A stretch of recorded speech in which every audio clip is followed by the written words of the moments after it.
when all the MLAs were staying here. We'll get deep into that and we'll understand more. And this like we are reporting live from the Vidhan Sabha session. More to go. Back to you. We'll keep coming back to you. So Anuj, they're reporting live as the AAP continues with its dharna and as AAP even intends to march towards the CBI headquarters today. Moving on to more breaking news coming in.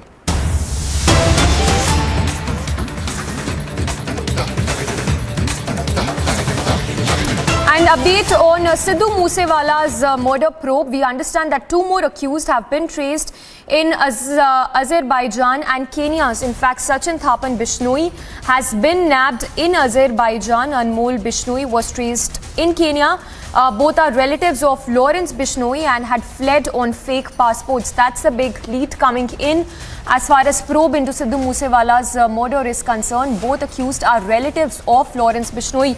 We'll go across to Amandeep as well to get us more details, but that is a big update coming in on Sidhu Moosewala's murder probe, where 2 more accused have been tracked down and one of the accused has been traced in Kenya, while the other has been nabbed in Azerbaijan. We'll go across to Amandeep as well. But that is the big update coming in. We are told that both the arrested, in fact, both the accused are said to be the relatives of Lawrence Bishnoi. We have Amandeep with us, joining us live. Amandeep, if you could give us more details on the big lead coming in into Sidhu Moosewala's murder probe. Well, absolutely, Samiksha. 2 faces more traced in this entire case, and they are the key conspirators of this case after Goldie Barat and Lawrence Bishnoi. Just because they are the relatives of the Lawrence Bishnoi, and they have impacted 2 gangs and given the responsibility to both the gangs to carry out this operation. And in fact, after giving the responsibility and explaining the entire modus operandi, they have fled on the fake passports to the different countries. And in fact, Anmol Bishnoi has been tracked in Kenya, and even Sachin Thapan Bishnoi has already been detained in Arjaina. And in fact, now the police is in contact with the police there to bring them down. Just because, Samiksha, they are the key conspirators, they know inside out of everything. They have received all the plans from Lawrence Bishnoi as well as Goldie Barat. They have arranged all kind of shooters to kill Sidhu Moosewala. They arranged the weapons, and in fact, instead of accompanying them on May 29th, they managed to flee from the country on the fake passports. And in fact, the Punjab police in their investigation, they have also traced the fake passports as well, and even they have also identified the locations now. So now the process is on to bring them down, and yes, even this is on the guidance and the directions of the Lawrence Bishnoi, that they will leave the country on the directions on the fake passports. And in fact, Lawrence Bishnoi has make all kinds. Absolutely, Amandeep. We'll leave it at that. Yes, we'll keep coming back to you. This only goes on to prove how deep the nexus was and how it was a part of a larger conspiracy. Thank you for the moment. We'll keep coming back to you.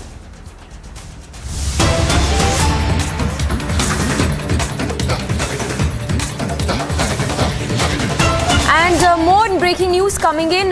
Latest what we understand is that former Punjab Congress minister is under the ED scanner. And in fact, this is Bharat Bhushan Ashu, who's now under the ED lens. In fact, ED has sought more details from Punjab Vigilance as well regarding the food grain transportation scam. Amandeep is breaking that story for us. Amandeep, over to you. Bring us more details. We understand it's more trouble mounting for the former Punjab Congress minister. Well, absolutely, Samiksha. In fact, the case that was investigated by the Vigilance Bureau of Punjab Police, and now ED has pitched into this entire case and sought the details from the Punjab Vigilance. And this case is directly related to the food grain transportation scam. And in fact, former Minister of Congress Party Bharat Bhushan Ashu, who was then Minister of the government, and in fact he was directly involved into this. And now ED has written a letter to Punjab Vigilance Bureau to provide all kind of documents and the latest part of the investigation, and even asked them to share every kind of evidence as well with the Enforcement Directorate, so that at least the ED can pursue the case further and dug deep into this entire nexus. And in fact, so far they have not registered any kind of PCIR, and even the Vigilance is yet to provide all kind of documents. And In fact, now the vigilance and the ED, they are jointly soon launching the investigation. And in fact, on the other side, vigilance has already extended the remand of Bharat Bhushan Ashu, former minister, for 2 days, as well as his name was propped up in an interrogation of a contractor who got the transportation allotment. And this case is directly the illegal allotments of the food grain transportation. Well, absolutely, Amandeep. It remains to be seen whether the former Punjab minister manages to come out clean or not. Thank you for the moment. We'll keep coming back to you. And a quick roundup of news in brief. In fresh development in Sonali Foghat's murder case, the Goa police has confirmed that a team of police officials will go to Hisar, Haryana today to verify certain allegations that have been levelled and suspicions raised by Foghat's family.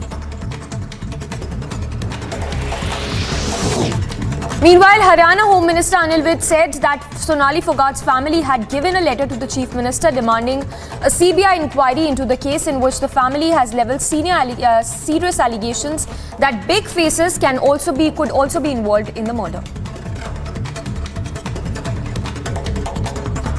Sonali Phogat का परिवार आके मुख्यमंत्री से मिला था और उन्होंने एक पत्र दिया था जिसमें उन्होंने मांग की है कि इसमें कुछ बड़े चेहरे भी शामिल हो सकते हैं इस हत्याकांड के पीछे, इसलिए इसकी सीबीआई से जांच करवाई जाए।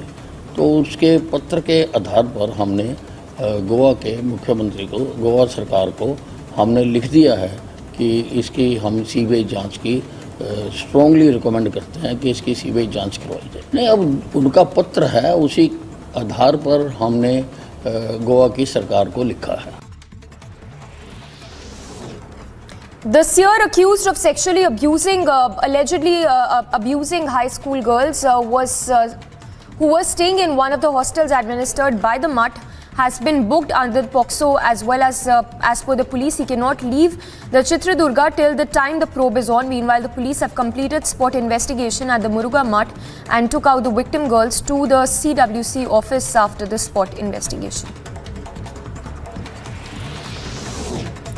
The leaders of BJP's Karnataka unit seem to be taking varying stances after Muruga Mutt's chief pontiff was booked under the POCSO Act. Karnataka Housing Minister Somana backed the seer and alleged that a conspiracy was being hatched against the seer.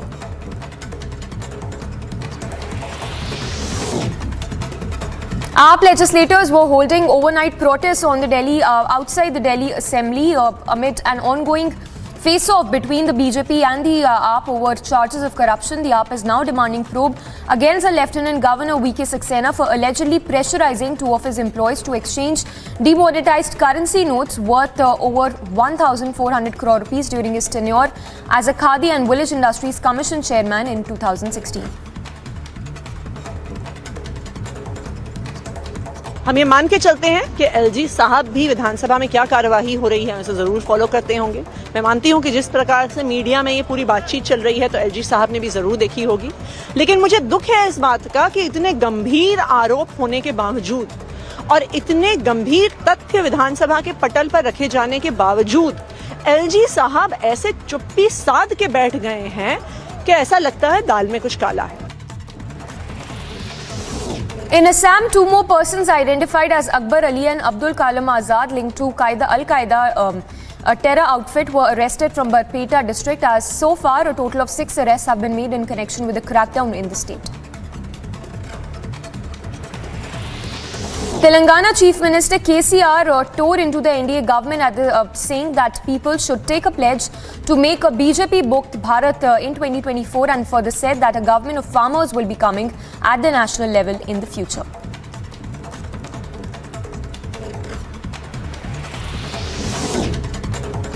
After the 19-year-old girl was succumbed to her burn injuries after she was set ablaze by her suitor, the police said that they inspected the place of occurrence of crime and said that safety and security of the family has been ensured. 2 accused, remember, have been arrested in this case. घटनास्थल है जो उनके परिवार के सदस्यों ने, मृतक के पिता ने जो बताया है कि कैसे कहां से पेट्रोल डाला, किस खिड़की से, उसको घर के अंदर से और बाहर से दोनों तरफ से देखा है। अभी हम लोग इसको देखने में और उसको उनसे बात करने की प्रक्रिया में ही हैं, इसलिए अंतिम रूप से कुछ अभी कहने की स्थिति में नहीं है। Union Home Minister Amit Shah is scheduled to visit the Delhi Police headquarters today, where the Home Minister will be reviewing the preparations for the upcoming G20 summit, the action plan of Delhi Police for 2024, and will also honour the policemen and the police wards who won medals in Commonwealth Games and other sports competitions.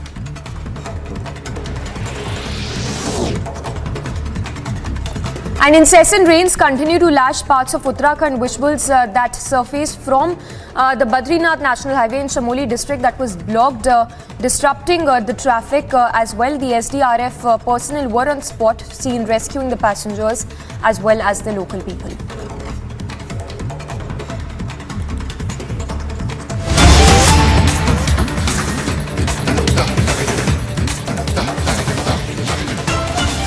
And more breaking news coming in, this one from Vadodara, where clashes have been reported during a procession that was being carried out of an idol of Lord Ganesha, who was passing through a sensitive locality in Gujarat's Vadodara city. We understand that the police has so far detained 13 people in connection with the clashes that broke out late Monday night, adding that no one was injured in the stone pelting that was reported. In fact, those are the visuals as well coming in from Vadodara, where the clashes were reported during a procession that was being carried out. So we understand that 13 people have been arrested, detained, beg your pardon, so far. Priyanka is there getting us those live updates. Priyanka, what can you tell us about these clashes that broke out in Vadodara?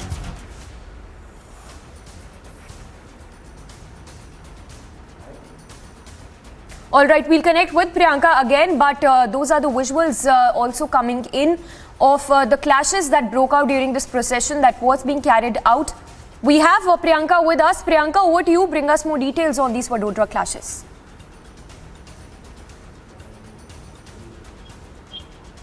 Well, yes, Samiksha, if I could talk about these clashes that have taken place. These were late night clashes that took place yesterday in Pataldam, in fact, areas of Baroda, where this procession was being carried out. The Ganesh procession, Chaturthi procession was being carried out. And this is one of the communally sensitive areas of Baroda, in fact, where the procession had been being carried out. And there was a masjid as well in the way, and that is where the people, in fact, living nearby the masjid, there were communal clashes that took place between the two groups. There was a level of stone pelting that was also carried out between the two groups as well, to the point that police had to come and control the situation. The visuals of that are on the screens right now for our viewers. But these clashes, in fact, unfortunately, nobody got hurt, is what we're learning. But there was stone pelting that was done. There were some tensions for 5-10 minutes during the night. This is the incident that took place at around 11 p.m. in the night last night. And then the police had to come and get these groups in under control as well. And these are the visuals of that. But we also have seen how the police officials had come there and they had to also then speak to these people and then also make them understand to not carry out these kind of violent attacks. Since we are seeing that this particular area, in fact, had been communally sensitive, and the police had also been deployed nearby as well. In fact, to the run-up to the Ganesh Chaturthi as well, the police has added security in certain areas, because these are certain particular areas, in fact, where these communal clashes usually take place when any kind of religious procession is being carried out. In fact, these visuals also show that there were some groups that had also been retaliating by pelting stones on the masjid as well, and then there were groups that had been pelting stones at the procession that was being carried out for Ganesh. Well, Priyanka, thank you so much for getting us those details. So, clashes that broke out in an area in Vadodara, which is said to be a communally sensitive area. We'll keep coming back to you, Priyanka. Thank you for the movement.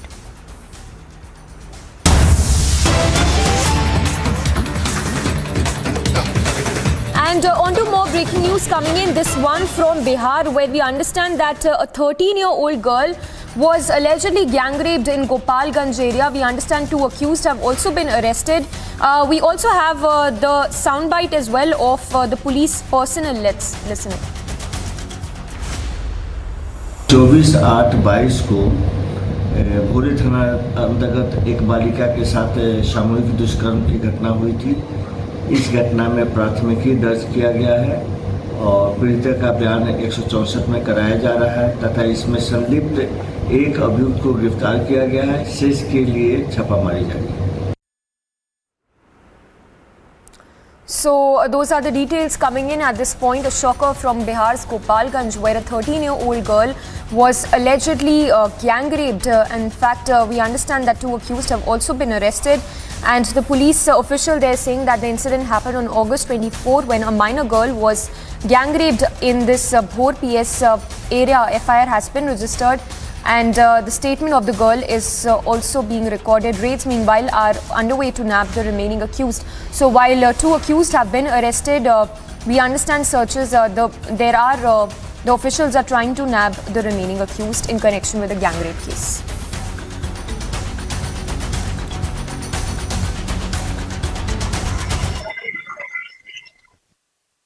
Communal clashes have broken out in Baroda, and there are massive deployments of police officials that are done to make sure that there are no untoward incidents and law and order situation that is also created. Stay tuned to Republic as we get you all the updates on the other side.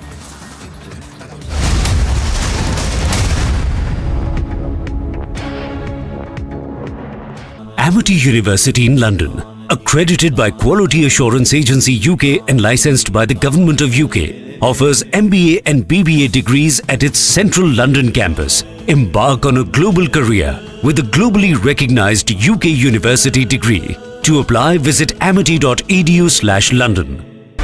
Good evening and welcome. Viewers, 11 years after I confronted the then Prime Minister Manmohan Singh on the Devas-ISRO deal, and 11 years after his then media advisor, a man called Harish Khare, an ex-journalist, tried to be more loyal than the king by trying to block my question, 11 years later, viewers, Manmohan Singh has once again been proven wrong. Viewers, Manmohan Singh had mastered the art of avoiding responsibility even when he was Prime Minister. It was embarrassing to see him talk that way, and he told me then, when I asked him about backroom deals with blacklisted companies, that the PMO had no role in the landmine called the Devas-ISRO scam. He was worried about the scam hitting him. But today, as the Delhi High Court set aside a 15,000 crore arbitration award, which means that the people of India have been saved 15,000 crore rupees of taxpayer money going to this company called Devas because of our exposés, we must think about the damage this one man, Manmohan Singh, did as Prime Minister of India to the fundamentals of transparent governance. Not only was his government the most corrupt, it has left behind scams that need correction even today. The Devas-ISRO scam has been called, quote, a product of fraud. What more needs to be said by the courts? The irony is that these orders and observations of the courts will be ignored by some vested interests with the same eagerness that they black out the findings of the Supreme Court in cases like Rafale and Pegasus, both of which were proven to be totally bogus. In cases like Rafale, Manmohan Singh, who participated very heartily to please his party bosses in the Chaukidar Chor Hai campaign, didn't say anything when the courts found nothing incriminating in the Rafale case. That is why, in the interest of an informed debate, I begin my program by calling upon all citizens to study the Devas-ISRO case and ask themselves why the Lutyens media, which shamed और ये इमारत जो है ये धराशायी हो चुकी है, ये भ्रष्टाचार की इमारत जमींदोज हो चुकी है. It happened in just 9 seconds. It was perfect execution. 100-meter tall building brought down in just 9 seconds.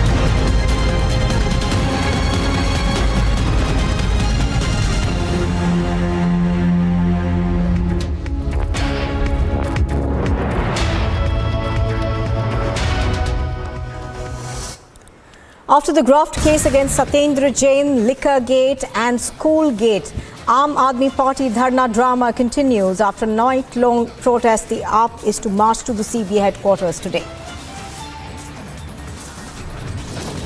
Big development in the Fogat murder case. Curly's restaurant is now sealed. Ganesh Utsav celebrations permitted at Karnataka's Eidgah Maidan.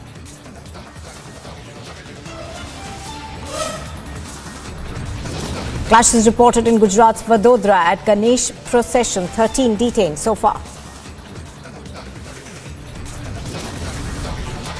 After the Noida case, another incident from Gurugram comes to light where a man is seen brutally thrashing a security guard.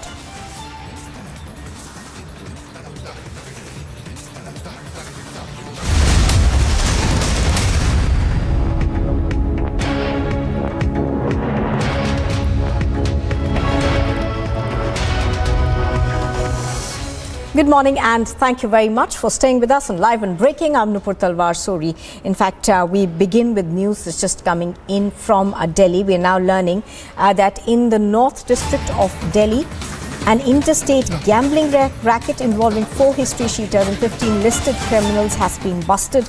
A total of 48 people accused in this particular case have been arrested from the Sabzi Mandi area in New Delhi. Stake money of 18 lakhs and many high-end mobile phones have also been recovered. So this is seen as a mega crackdown on gambling that is taking place in the national capital.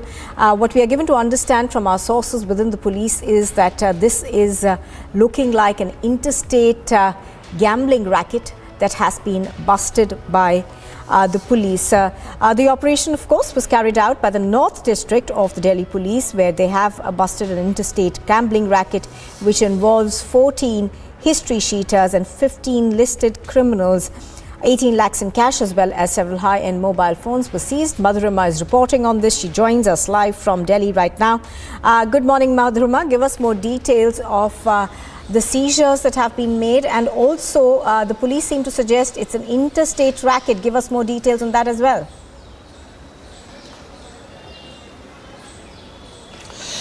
Well, yes, Nupur, it is a very massive bust that has been done by the North District Police, and as we know that rupees 18 lakh have been recovered from this spot, and it's an interstate racket that has been busted by the North District Police official. And taking into the cognizance the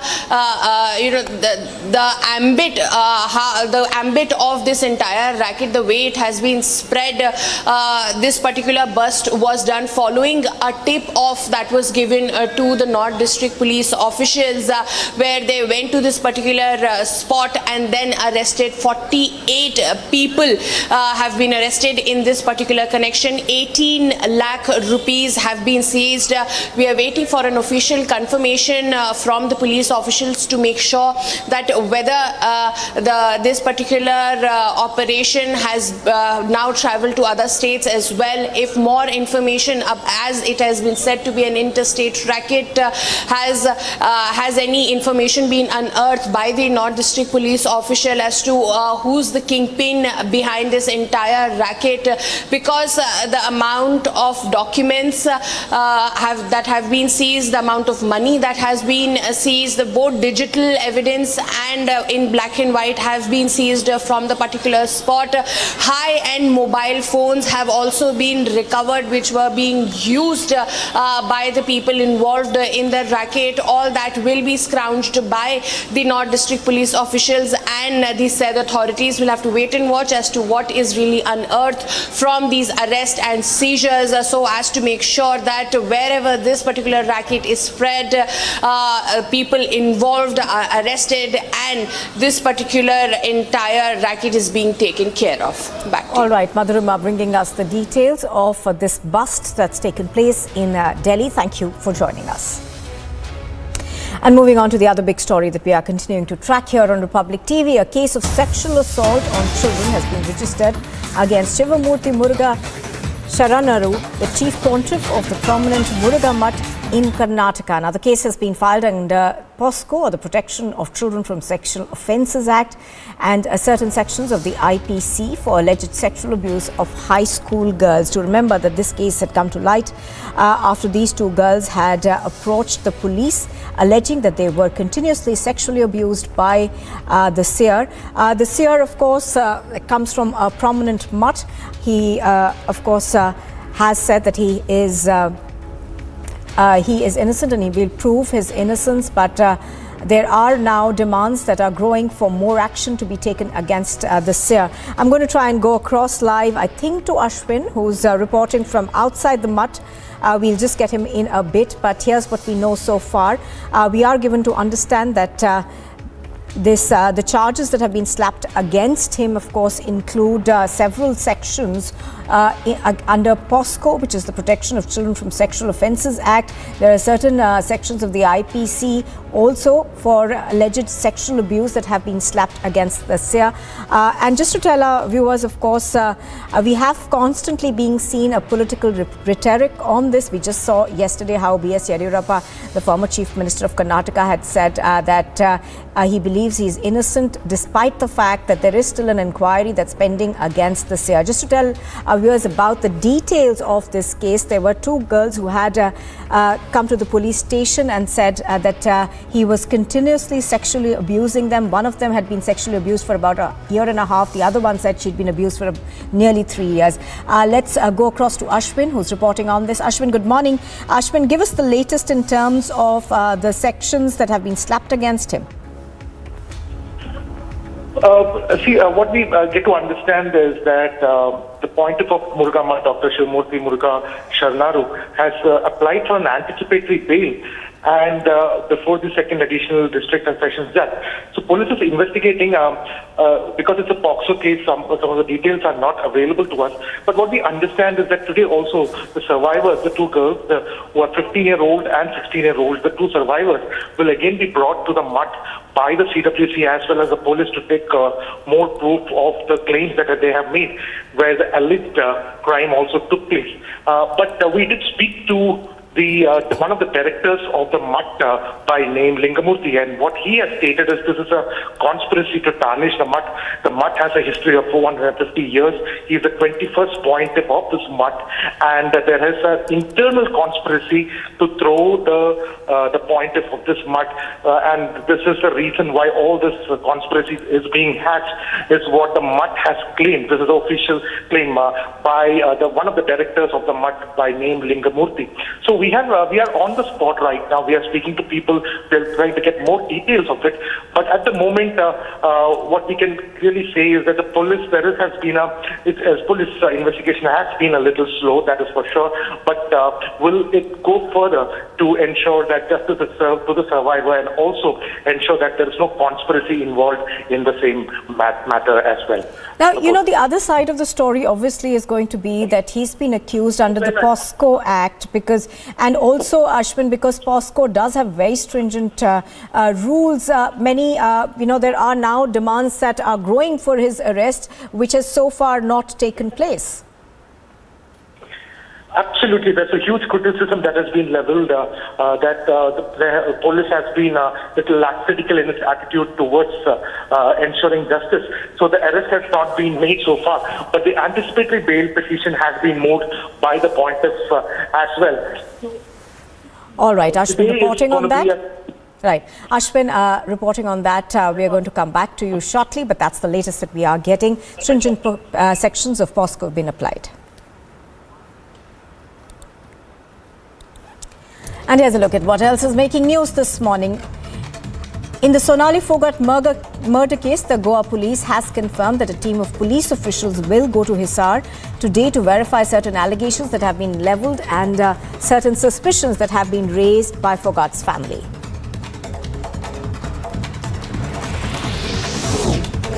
Haryana's Home Minister Anil Vij has said that Sonali Phogat's family has given a letter to the Chief Minister demanding a CBI inquiry into the matter, in which the family has levelled serious allegations that big faces can be involved in this particular murder. Sonali Phogat का परिवार आके मुख्यमंत्री से मिला था और उन्होंने एक पत्र दिया था जिसमें उन्होंने मांग की है कि इसमें कुछ बड़े चेहरे भी शामिल हो सकते हैं इस हत्याकांड के पीछे, इसलिए इसकी सीबीआई से जांच करवाई जाए।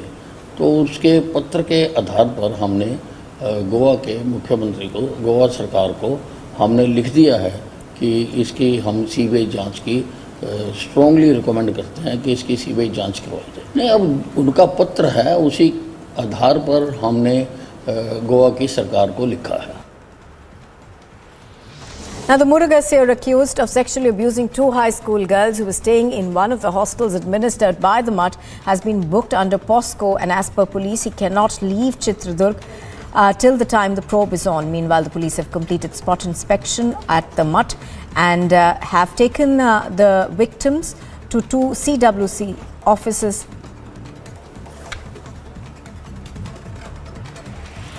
The leaders of the BJP's Karnataka unit seem to be taking varying stances after Muruga Mutt Chief Pontiff Shivamurthy Muruga was booked under the POSCO Act. Karnataka's Housing Minister Somana backed the seer and alleged that a conspiracy was hatched against him. Aam Aadmi Party legislators were holding overnight protests outside the Delhi Assembly premises amid an ongoing war of words between the two parties on allegations of corruption. The Aam Aadmi Party is demanding a probe against the Lieutenant Governor V.K. Sena for allegedly pressuring two of his employees to exchange demonetized currency notes worth 1,400 crore rupees during his term as the Khadi and Village Industries Commission chairman in 2016. हम ये मान के चलते हैं कि LG साहब भी विधानसभा में क्या कार्यवाही हो रही है उसे जरूर फॉलो करते होंगे। मैं मानती हूं कि जिस प्रकार से मीडिया में ये पूरी बातचीत चल रही है तो एलजी साहब ने भी जरूर देखी होगी, लेकिन मुझे दुख है इस बात का कि इतने गंभीर आरोप होने के बावजूद और इतने गंभीर तथ्य विधानसभा के पटल पर रखे जाने के बावजूद एलजी साहब ऐसे चुप्पी साध के बैठ गए हैं कि ऐसा लगता है दाल में कुछ काला है। In Assam, two more persons identified as Akbar Ali and Abdul Kalam Azad linked to the global terror outfit of the Al-Qaeda were arrested from Barpeta district. A total of 6 people so far have been arrested in connection with the crackdown in the state. Telangana's Chief Minister K. Chandrasekhar Rao tore into the NDA government at the centre, saying people should take a pledge to make a BJP Mukta Bharat in 2024 and further said that a government of farmers will be coming at the national level in the future soon. After the tragic demise of 19-year-old Ankita, who was set on fire on the 23rd of August in Jharkhand's Dumka, the ADG ML Meena visited the deceased family.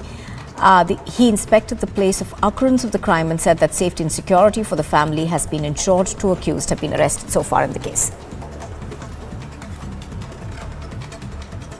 घटनास्थल है जो उनके परिवार के सदस्यों ने मृतक के पिता ने जो बताया है कि कैसे कहां से पेट्रोल डाला, किस खिड़की से, उसको घर के अंदर से और बाहर से दोनों तरफ से देखा है। अभी हम लोग इसको देखने में और उसको उनसे बात करने की प्रक्रिया में ही हैं, इसलिए अंतिम रूप से कुछ अभी कहने की स्थिति में नहीं है। The Union Home Minister Amit Shah is on a scheduled visit to Delhi Police's quarters today. He will review preparations for the upcoming G20 summit.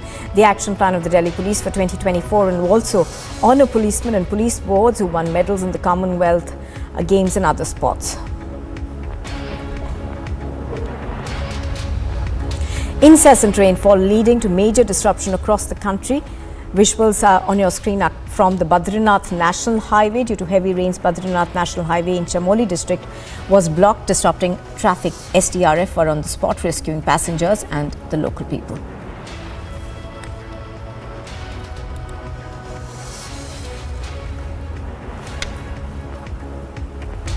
Now, the North 24 Parganas district is on the boil after the news of a key accused in the Anupam Datta murder case getting bail came out. Here's more on what's happening.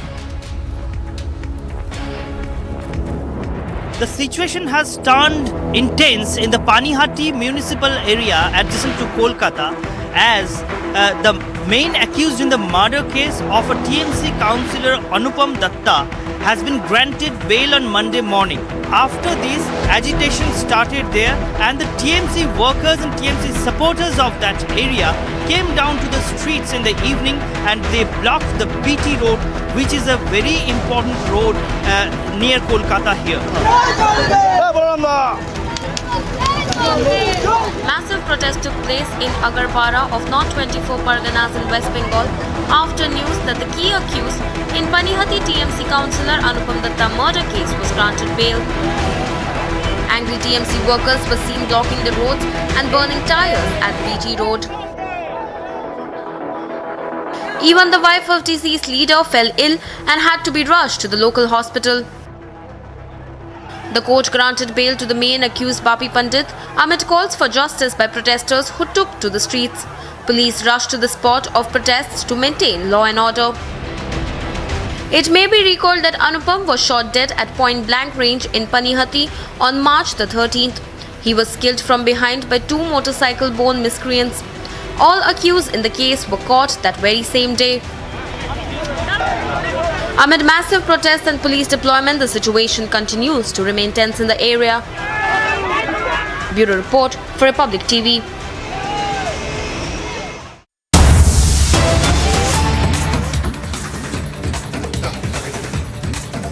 Well, we are now getting news from within our sources in the Congress party that Rahul Gandhi's coterie is forcing him to be president. We are given to understand that Mallikarjun Kharge has said that he will force Rahul Gandhi to be president. Do remember that this, of course, follows the fact that Rahul Gandhi at a previous occasion has said that he will not assume responsibility for the party. Mrs. Sonia Gandhi, of course, continues to remain the interim president. There has been a lot of talk of elections taking place within the Congress party, but thereafter we have seen senior leaders of the Congress, including Ghulam Nabi Azad, quit the party. We've also seen voices of dissent come in. We've also seen Anand Sharma yesterday, who criticized the workings of the Congress party, saying that they're still not serious about holding elections within, and democracy within the party essentially is almost dead. Anuj is reporting on this. He's giving us the latest on what he's hearing from his sources. Anuj, this is extremely interesting. You know, we've heard Rahul Gandhi talk time and again of how he doesn't want to, assume responsibilities within the party. And now we hear a senior leader like Mallikarjun Kharge saying that he's going to force him to take this responsibility.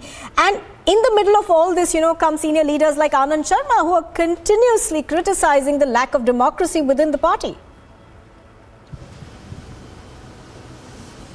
Well, this started after the 2019 general election, when the Congress party was limited to 50s in number, and even Rahul Gandhi himself lost the election. So that is something when Rahul Gandhi took the decision that he's not going to be there on the chair and taking the moral responsibility, he's leaving the chair. Several attempts we have seen, several CWC we have seen, which has happened in past, and there was no decision. And as the result of the same is that the Congress is still having the interim president, that's Sonia Gandhi. But now, let me tell you, as you were also pointing it out very rightly, this is Mallikarjun Kharge and the lobby of Rahul Gandhi, being it Ashok Gehlot also, because recently we have seen the statement of Ashok Gehlot also backing Rahul Gandhi and forcing Rahul Gandhi to be there on the chair.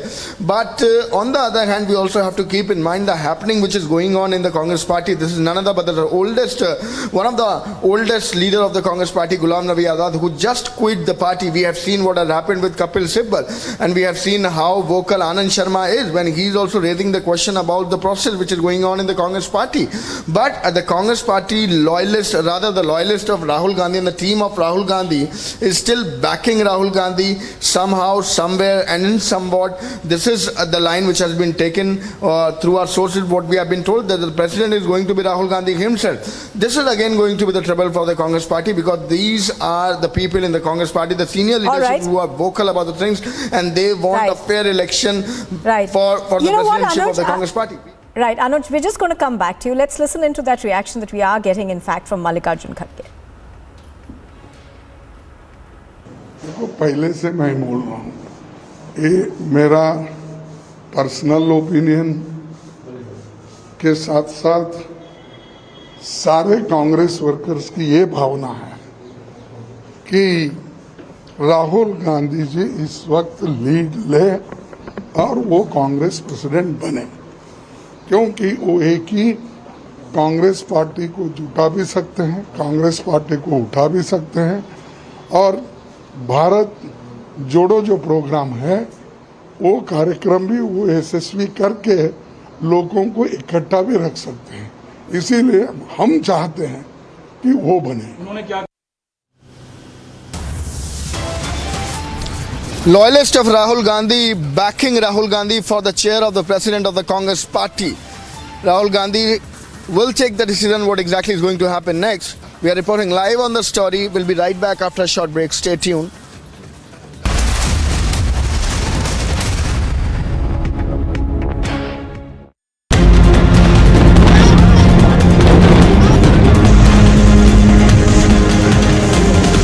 Wherever you run your eyes, all that you could see is destruction.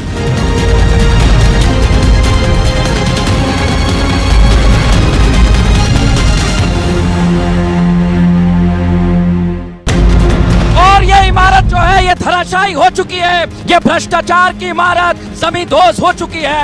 It happened in just 9 seconds. It was perfect execution. 100-meter tall building brought down in just 9 seconds.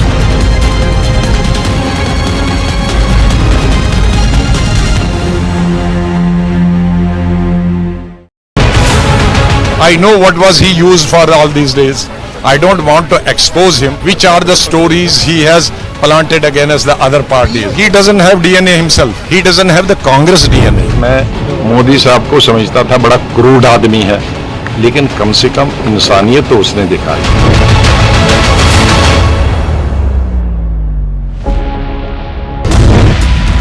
This is a civic body circular. They have imposed a complete meat ban in Bengaluru on Ganesh Chaturthi. Ahead of the elections, every issue is being used, polarize and raise questions. A controversy breaking out in Bengaluru. Some of the parties there are already raising questions on why there is a need to impose a meat ban on the Ganesh Chaturthi.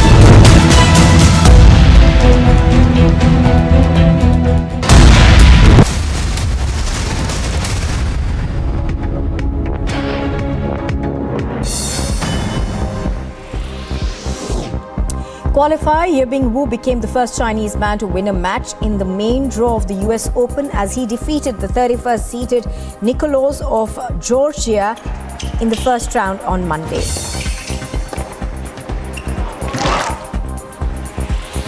Matteo Berrettini had an easy start to the 2022 US Open as he defeated Chile's Nicolas Jarry on Monday. The Italian 13th seeded will face Francis Hugo Grenier in the second round in New York.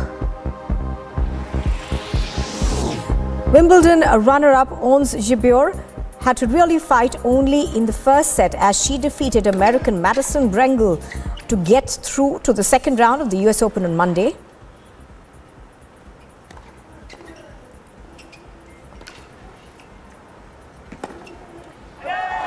West Ham have completed the signing of Lyon and Brazilian midfielder Lucas Paqueta. The deal is thought to be worth £6.5 million. Paqueta has put pen to paper on a 5-year contract and is expected to be part of Brazil's squad for the World Cup later this year. Chelsea's head coach Thomas Tuchel admitted his side could still use some new additions to the squad before the transfer deadline closes at the start of September. Tuchel takes his team to Southampton as they look to build on an impressive 2-1 victory over Leicester City despite playing more than an hour with 10 men following the red card that was given to midfielder Connor.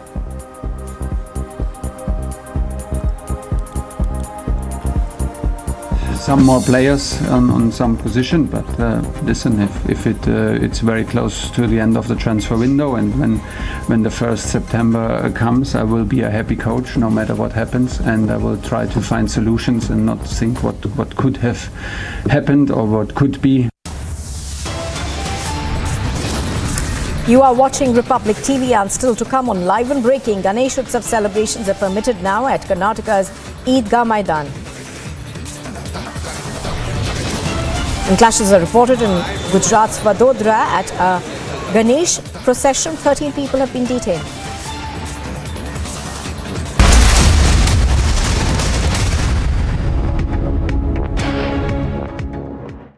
Amity University in London, accredited by Quality Assurance Agency UK and licensed by the Government of UK, offers MBA and BBA degrees at its central London campus. Embark on a global career with a globally recognized UK university degree. To apply, visit amity.edu/London.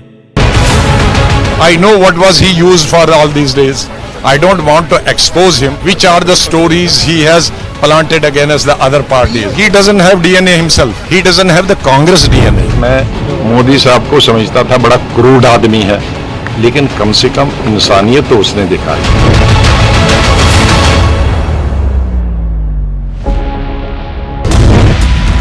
This is a civic body circular. They have imposed a complete meat ban in Bengaluru on Ganesh Chaturthi. Ahead of the elections, every issue is being used, polarize and raise questions. A controversy breaking out in Bengaluru. Some of the parties there are already raising questions on why there is a need to impose a meat ban on the Ganesh Chaturthi.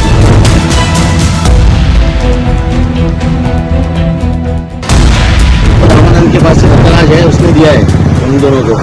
किसको? हेमंत के साथ सुधीर कितने में लिया था? कम से कम 6-7 हज़ार में लिया गया। एग्जैक्ट रेट तो नहीं मालूम, वो तो नहीं बताएगा हमको।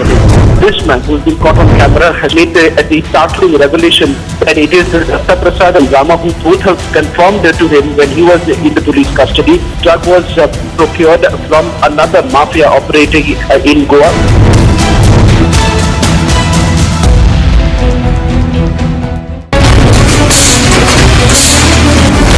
The state government's policy as far as illegal madrasas are concerned, it is very clear that the demolition of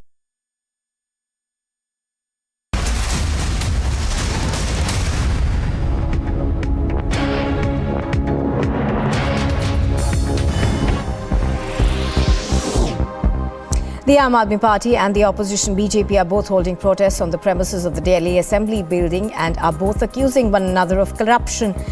The AAP MLAs set up beneath the monument of Mahatma Gandhi, while the BJP MLAs began their sit-in near the sculptures of legendary freedom fighters Bhagat Singh, Rajguru and Sukhdev inside the Delhi Assembly grounds.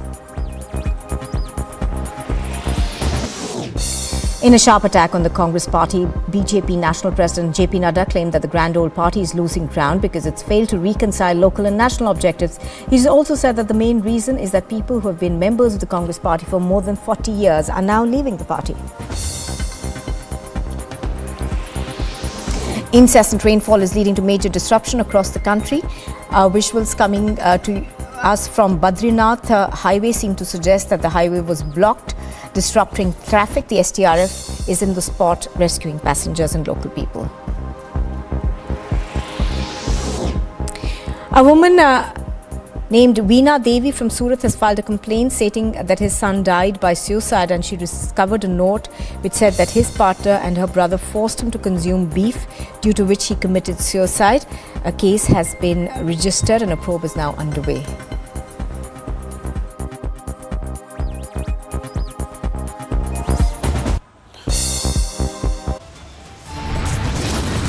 Setback to grand old party continues in Jammu and Kashmir. More and more leaders are set to join the Azad camp. There will be resignations from the top brass of the Congress in Jammu and Kashmir today, and they will be joining Ghulam Nabi Azad when he will form his new party on September 4 during a massive rally in Jammu. For more, stay tuned to Republic TV.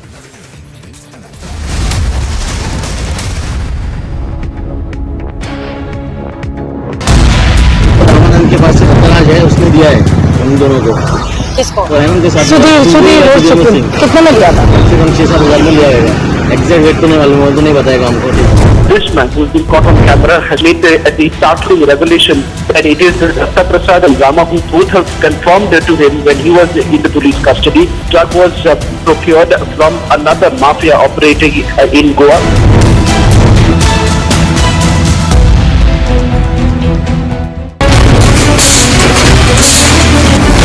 the state government's policy as far as illegal madrasas are concerned, it is very clear that the demolition of the illegal madrasas in the state of Assam will continue. From that madrasa, no academic activity was primarily running. That madrasa was used for training of Al-Qaeda. Apart from that, that madrasa was constructed unauthorized. This is the second madrasa we have evicted.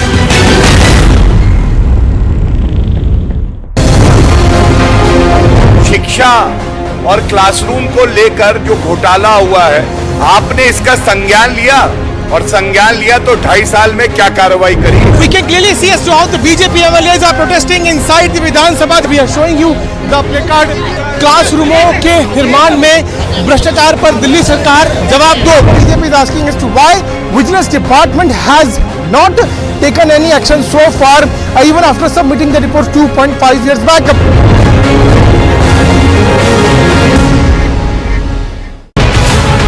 I know what was he used for all these days.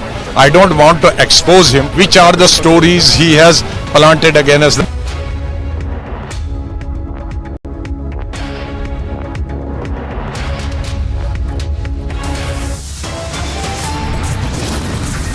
After the Satyendra Jain graft case, liquor gate and now school gate, Aam Aadmi Party's Dharna drama continues. After a night-long protest, the AAP is to march to the CBI headquarters today. Sources suggest that Rahul Gandhi's coterie could now force a reluctant Rahul Gandhi to be president. The Congress party's drama continues. It's a big development in the Fogart murder case. The Curly's restaurant is now sealed. Ganesh Utsav celebrations are permitted at Karnataka's Eidgah Maidan.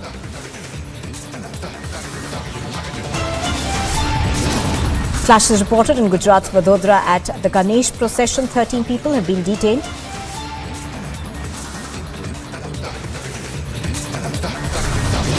After the Noida abuse case, another incident is reported from Gurugram. A man is seen brutally thrashing a security guard.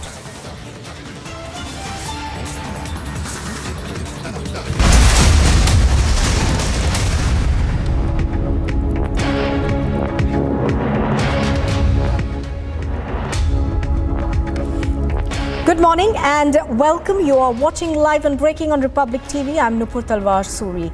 Now, it's been coming as a major jolt to the Congress party in Jammu and Kashmir. The former Jammu and Kashmir Deputy Chief Minister and the senior Congress leader Tara Chand, along with former Minister Manohar Lal, the former MLA Balwant Singh and others have decided to resign from the Congress party. They will resign today when a new Congress chief Vikar Rasoolwani and the AICC Jammu and Kashmir in charge Rajni Patel will land in Jammu.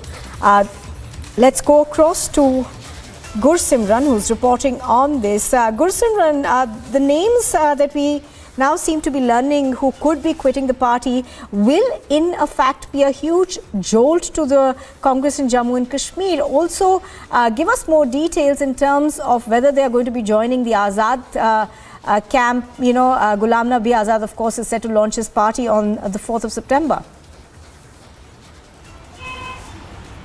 Yes, this is a big setback to the Congress, and at a time when the Congress was hoping that these leaders will stick to them, as Tara Chand is a big name when it comes to Jammu region. He's a Hindu face of the Congress party, and today he will be quitting along with Manohar Lal, Garu Ram and also the other Balwant Singh, who is a former MLA.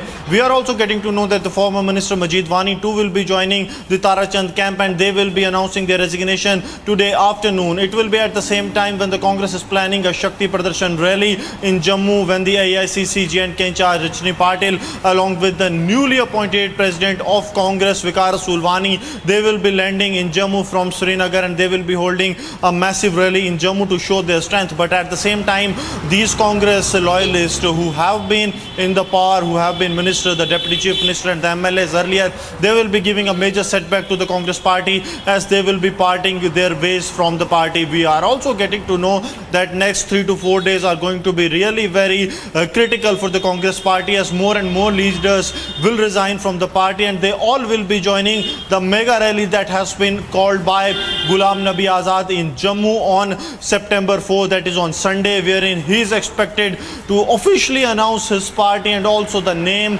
and the agenda of the party, that for which aim they will be thriving for in the upcoming assembly elections. Because Azad forming a party has changed all the political dynamics of the Jammu and Kashmir, and even the regional parties, be it PDP National Conference, Jammu Kashmir Apni Party or the People Conference, they too are worried, as many of their senior leaders are very close to Ghulam Nabi Azad, and they feel that it is highly possible that some of their leaders might also shift the camps and move to Azad. So Azad has changed the politics of Jammu and Kashmir for sure as of now, and a setback for the Congress party is imminent today when the former Deputy Chief Minister Tara Chand will resign from the party. Right, Gursimran, of course, is bringing us the latest in terms of what's happening within the Congress party in Jammu and Kashmir. We're given to understand that senior leaders from the Congress party will perhaps be resigning. Now, going on to the other big story, of course, that we are tracking this morning. We are now learning a case of sexual assault, of course, has been registered against the Shivamurthy Muruga Sharanaru chief point of the Muruga Mutt in Karnataka. The case has been filed under POSCO and certain sections of the Indian Penal Code for alleged sexual abuse of high school girls. Ashwin is reporting on this. He joins me from outside the Mutt. Now, Ashwin, good morning. Ashwin, He's been booked under POSCO, but many would wonder why he's not been arrested so far, because at the end of the day, POSCO is an extremely stringent act, and there are certain sections of POSCO which are even non-bailable.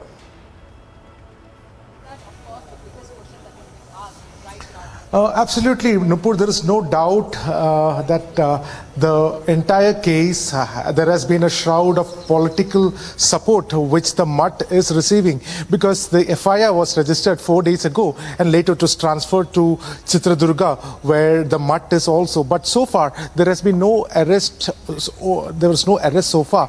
But what has happened is yesterday at CWC, along with the police, had come to register the spot marshal to see the place of the alleged crime, where the two girls, age 15 and 16, were allegedly being sexually assaulted by the pontiff of this very mutt. Now, I am here at this mutt. Remember, this mutt is also has got a huge tradition. It's 450-year-old. The current pontiff, Dr. Shivamurthy Muruga Sharnaru, is actually the 21st pontiff of this tradition. And we spoke to the people over here, the official, the director of the mutt, and they state that over 1,000 children study over here, and about 4,000 staff has also been employed in this very premises. So a case like this, they have claimed, is foisted. But what is very, very concerning is the fact that there has not been a stringent police action. That is very clear.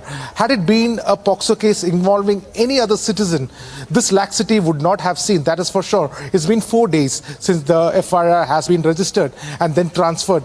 Now, anticipatory bail has been moved by the pontiff also in this regard. The pontiff has also spoken to the devotees last evening, and he has stated for the last 15 years, similar conspiracies has been hatched against him, and he has come out clean. And there's nothing the devotees needs to worry. The director of the mutt, Lingamurthy, did speak to Republic.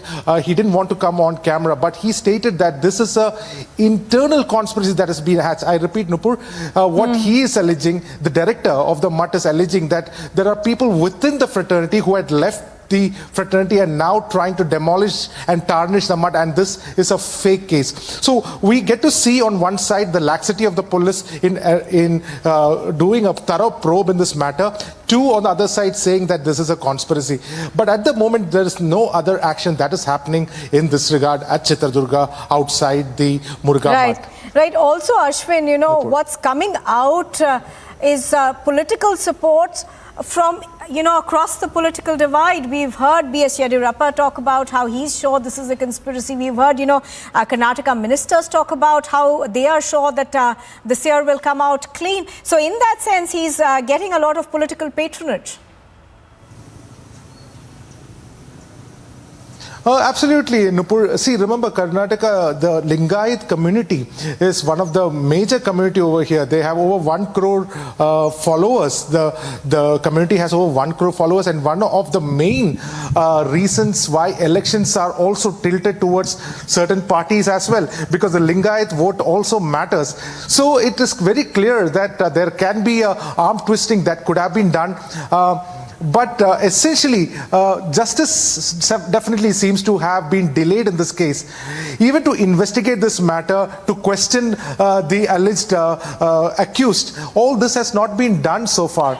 But what we see is, you know, a lot of laxity in the way the case is being moved, and that is what the matter of concern is, and that is what people on the other side is also raising. For instance, the Saraswati, who is a member of the Ordinary organization, which had come out to file this case, has also stated that there is a laxity in this case. So these are the both sides of the story. What needs to see whether the police will act tough in this matter, but it's unlikely because elections are also due in Karnataka, and Lingayat community definitely holds a great prominence in the election polity of the state of Karnataka. All right, Ashwin, of course, is bringing us the latest from outside the mutt in Karnataka. Ashwin, thank you for joining us for the moment.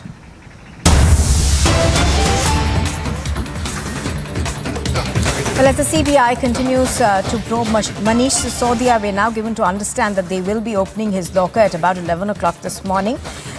His bank locker will be checked by the Punjab His bank locker will be checked by the CBI at the Punjab National Bank branch in Vasundhara, Sector 4 of Ghaziabad. Of course, Manish Sisodia had released a statement earlier that he will be there with his wife. CBI officers will meet at the branch itself and will open his bank locker in front of Manish Sisodia. Anuj and Piyush are both reporting on this. Piyush, to you first. Piyush, we are expecting this action to take place at 11. We've already seen a statement come in from Manish Sisodia where he says that the CBI will not find anything at his bank locker. Give us a sense of the kind of preparations that are in place.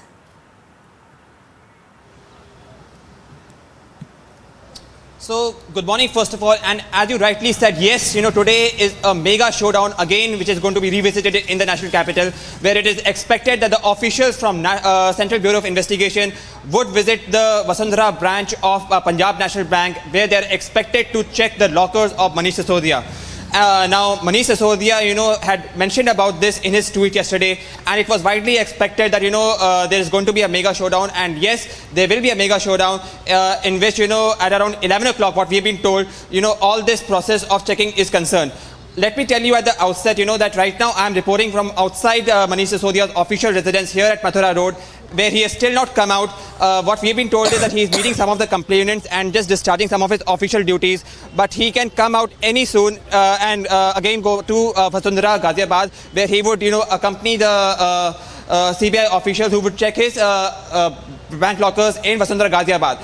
While all this is going on, there is also a mega showdown at the AAP assembly, Delhi assembly, where both AAP leaders and Delhi leaders, they are trading barbs at each other, showing that they both are corrupt. So yes, while the process of investigation is still being undertaken by the Central Bureau of Investigation, you are bound to expect a lot of political slugfest between Aam Aadmi Party and Delhi BJP. Back to you in the studio. Absolutely. Piyush, to stay with us and to get a sense of the political slugfest that's continuing, let's go across to Anuj, who's reporting from the Delhi Assembly live. Anuj, the politics, of course, over there continues. We've seen both the BJP and the Aam Aadmi Party protest inside the premises of the Assembly. Give us a sense of how do you see the day panning out? Well, exactly. We have seen the war of words when we are talking about the liquor scam, but as you pointed it out very rightly, I'm reporting from the Delhi Assembly. Let me get a reaction from the Aam Aadmi Party leadership. We have Dilip Pandey of Aam Aadmi Party. We'll try and get a sense from him. Sir, liquor policies पे हमने देखा, policy पे war of word लगातार चल रहा है. आज CBI locker खोलने जा रही है. मनीष जी ने हालांकि कहा कि मैं जाऊंगा अपनी वाइफ के साथ एंड ही विल कोऑपरेट. देखिए सर, हम लगातार पूछ रहे हैं और सीबीआई ने कुछ नहीं बताया. कुछ निकला होता, 14 घंटे की रेड मारी, 6 घंटे पूछताछ करी, कुछ निकला होता हमसे पहले आपको पता चल जाता. हमें पूरा विश्वास है सब फर्जीवाड़ा है. 14 घंटे में कुछ नहीं निकला, आज के लॉकर से भी कुछ भी नहीं निकलने वाला है. ये सब कुछ असल जो सवाल है 1400 करोड़ रुपए का सक्सेना जी का जो नोटबंदी स्कैम है, उससे ध्यान भटकाने के लिए हम लगातार यहाँ विरोध प्रदर्शन कर रहे हैं. अपनी बात को न्याय के इस मंदिर से, लोकतंत्र के सर्वोच्च मंदिर से न्याय की गुहार लगा रहे हैं कि 1400 करोड़ रुपए के सक्सेना जी के नोटबंदी स्कैम का सच सामने आना चाहिए और इसको सामने लाने के लिए सीबीआई ईडी को केस दर्ज करके सक्सेना जी की गिरफ्तारी करनी चाहिए. ये बात हम लगातार कह रहे हैं. ये असल मुद्दा है. ये असल मुद्दा है. अगर बात करें दिलीप जी, तो पहले भी हमने देखा मनीष जी के घर पे रेड हुई. कुछ कागज जो है कहा गया है कि इकट्ठे करे गए, कुछ नहीं मिला भाई साहब. बुलाया गया अधिकारियों को, कुछ भी नहीं मिला है. मैं आपको हकीकत बताऊं, सीबीआई के अधिकारियों ने कहा भाई साहब बड़ा प्रेशर है, दबाव में आके सब करना पड़ रहा है, कुछ निकल नहीं रहा. ये प्रेशर का सब कमाल. असल बात क्या है कि ये ऑपरेशन लोटस था, वो फेल हो गया. दूसरा सवाल जो बड़ा निकल रहा है वो ये कि आम आदमी पार्टी के 40 विधायकों को खरीदने के लिए 800 करोड़ रुपए बीजेपी के पास कहां से आए. 250 जो विधायक खरीदने की कवायद करी है भारतीय जनता पार्टी ने, उसको खरीदने के लिए 6300 करोड़ रुपए भाजपा के पास कहां से आए. सीबीआई ईडी केस दर्ज करके उसका सच क्यों नहीं ला रही है. और सबसे बड़ा सवाल जिसको लेकर आम आदमी पार्टी के विधायक बैठे हुए हैं, 1400 करोड़ रुपए का सक्सेना जी का नोटबंदी स्कैम, इसमें सीबीआई केस दर्ज करे, ईडी केस दर्ज करे, सक्सेना जी की गिरफ्तारी करे और इस सच को सामने लेके. So that is Dilip Pandey of the Aam Aadmi Party, and we have seen this war of word again. The line taken by the Aam Aadmi Party remains the same, but this is going to be Manish Sisodia, the Deputy Chief Minister of Delhi, who is being questioned by CBI. We have seen the raids of CBI. We have seen the CBI raiding the other officers also. Now this is going to be 11 a.m. around 50 minutes from now, when CBI is going to be there in Vasundhara, Ghaziabad, where this is a particular branch of Manish Sisodia, where his account is and the locker is. So they are going to open the locker now. We will see, wait and watch what exactly is going to come out from there also. Yes, back to you. All right, Anuj and Piyush, for the moment, thank you for joining us. We'll, of course, keep coming back to the two of you as the day proceeds. Thank you. And here's a look at what else is making news this morning.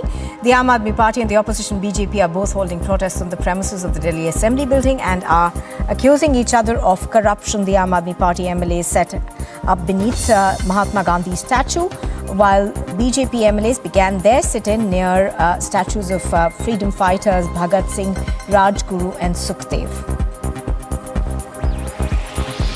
In a sharp attack on the Congress, the BJP's National President JP Nadda has said that the Grand Old Party is losing ground because it's failed to reconcile local and national objectives. He's also said that the reason that also is that people who've been members of the Congress Party for over 40 years are now quitting the party. Incessant rainfall is leading to major disruptions across the country. The Badrinath National Highway has been flooded due to heavy rains, and the traffic there has been blocked. SDRF teams are now on the spot trying to return to help people.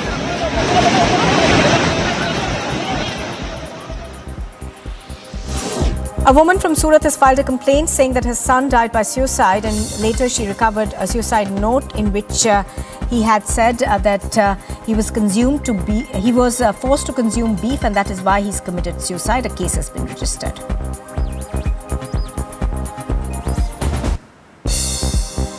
उसका वो देखी थी मैं, suicide बोतल डाल note से ही पता चला, और गऊ मांस उसने खिला दिया सोना, और उसके भाई अब्दुल ने जबरदस्ती उसको खिला दिया था गऊ मांस, इसीलिए उसने आत्महत्या कर ली. A resident of the closed north apartments in Gurugram thrashed a security guard after being briefly struck in the lift. An FIR has been filed against him.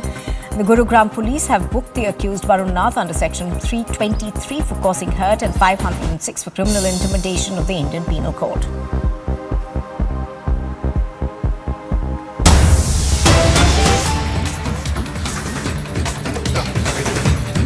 And here's the latest update that's coming in on the Sonali Fogart death case. Sources have said that a team of 4 police officers from South Goa are travelling to Haryana in connection with the alleged murder of Sonali Fogart.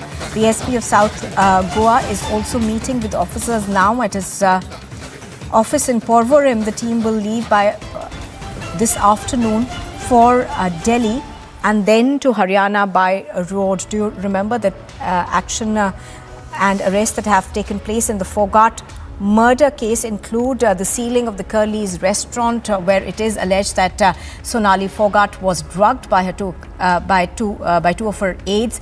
Those 2 aides, of course, have been arrested.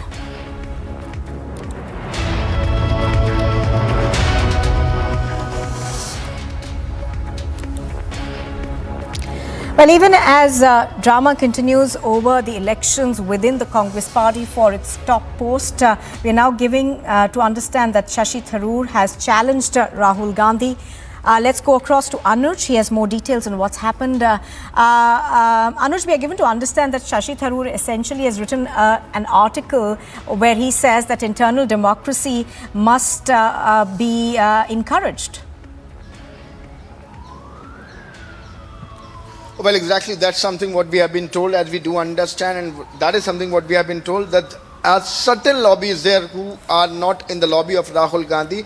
Shashi Tharoor there in the article has stated it very much clearly about the democracy in the Congress party. We have seen earlier also the senior leadership of the Congress party coming out with a different line, which is not the exact same line which has been taken by the loyalist of Rahul Gandhi. That's, for example, we can go the recent reaction of Mallikarjun Kharge. We have seen Ashok Gehlot coming out and backing Rahul Gandhi for the same and saying that we are going to pressurize Rahul Gandhi to be there on the chair. But on the other hand, the senior leadership of the Congress party is there who are having the different line. We have seen earlier the G23 leadership, and now if we talk about the recent example, this is none other but the Ghulam Nabi Azad, one of the oldest guard of the Congress party, oldest leader of the Congress party, leaving the party, Kapil Sibal leaving the party. There one lobby is who are saying that there should be fair election. The election should be there, but there should be fair election. On the other hand, there is a lobby which is loyal toward Rahul Gandhi, the loyalists of Rahul Gandhi who are backing Rahul Gandhi that yes, he should be there on the chair. But the leaders like Shashi Tharoor, let me tell you, is an old leader of the Congress party, being ministers in UPA 1, UPA 2. He has been minister, and his tallness is known by everyone if you talk about the Congress party leadership. Then now Shashi Tharoor taking this kind of line is going to be more trouble for the Congress party, as we have seen, as we were recently talking about Ghulam Nabi Azad, we were talking about Kapil Sibal, we have seen what happened with Jyotiraditya Scindia, we have seen what happened with Jatin Prasad. They themselves have been a minister in the UPA government. So that's something which is going to be more trouble for the Congress party. Now Shashi Tharoor taking the line, and how many more are there? Because the near we are getting toward the election date, it is going to be more trouble for the Congress party. That's something what we are understanding, and that is something what we have been told through our sources. Because now sources is claiming the discussion has been already done. A lobby which is loyal to Rahul Gandhi has made in their mind clear, and discussion has been already done regarding pushing Rahul Gandhi for the chair.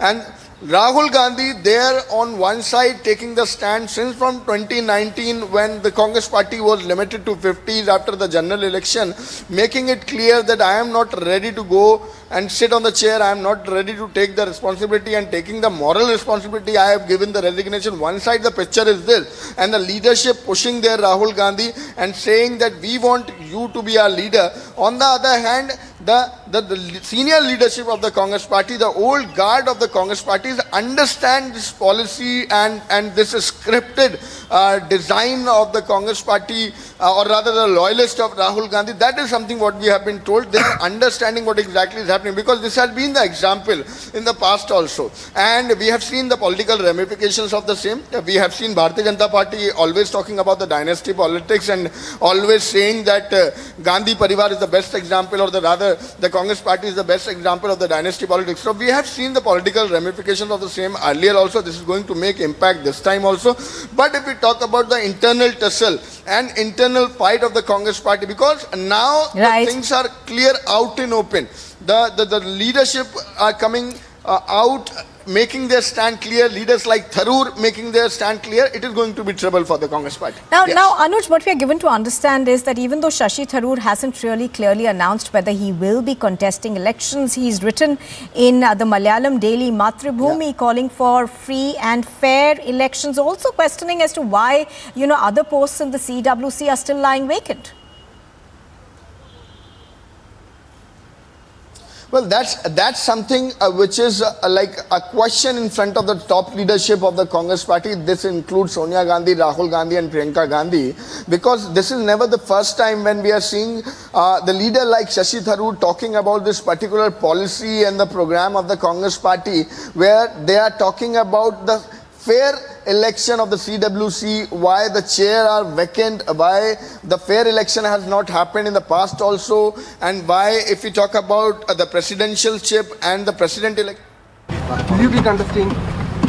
Like you said, there needs I have no comment to make. Also, there are a lot of leaders resigning. Senior leaders are resigning.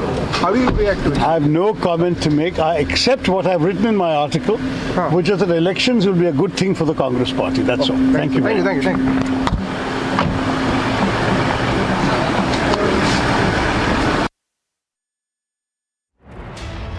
Shashi Tharoor over there not wanting to comment on whether he's going to fight the elections for the CWC, but saying that yes, I've written that article and I still think that elections are a good thing for the Congress party. That has been the common thing, Anuj, that we've been hearing from senior leaders of the Congress party, those who are still left with the Congress, who seem to suggest that internal democracy in the party is something that needs to be encouraged. And Shashi Tharoor writing the same in the Malayalam Delhi. All right. We'll try and play out that reaction from Shashi Tharoor first, very, very quickly. Here's listen to it once again. Candidacy. Will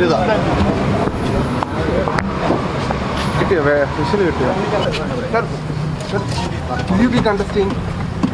Like you said, there needs I have no comment to make. Also, there are a lot of leaders resigning. Senior leaders are resigning. How do you react to it? I have no comment to make. I accept what I've written in my article, which is that elections will be a good thing for the Congress Party. That's all. Thank you. Thank you.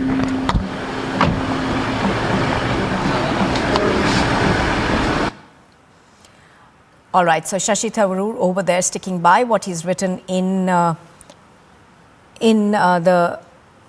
Mathrubhumi. All right, on the phone line with us is Mr. Singh from the BJP. Mr. Singh, good morning. Thank you for joining us. Mr. Singh, how do you see what's happening within the Congress party now? On the one side, there are senior leaders like Shashi Tharoor, like Anand Sharma. All right, Mr. Singh, we're going to come back to you in just a bit. Here's another reaction that we are getting from Shashi Tharoor. Will you be contesting? I have no comment. With the article, candidacy. Will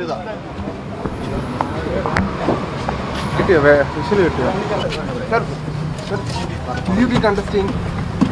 Like you said, there needs I have no comment to make. Also, there are a lot of leaders resigning. Senior leaders are resigning.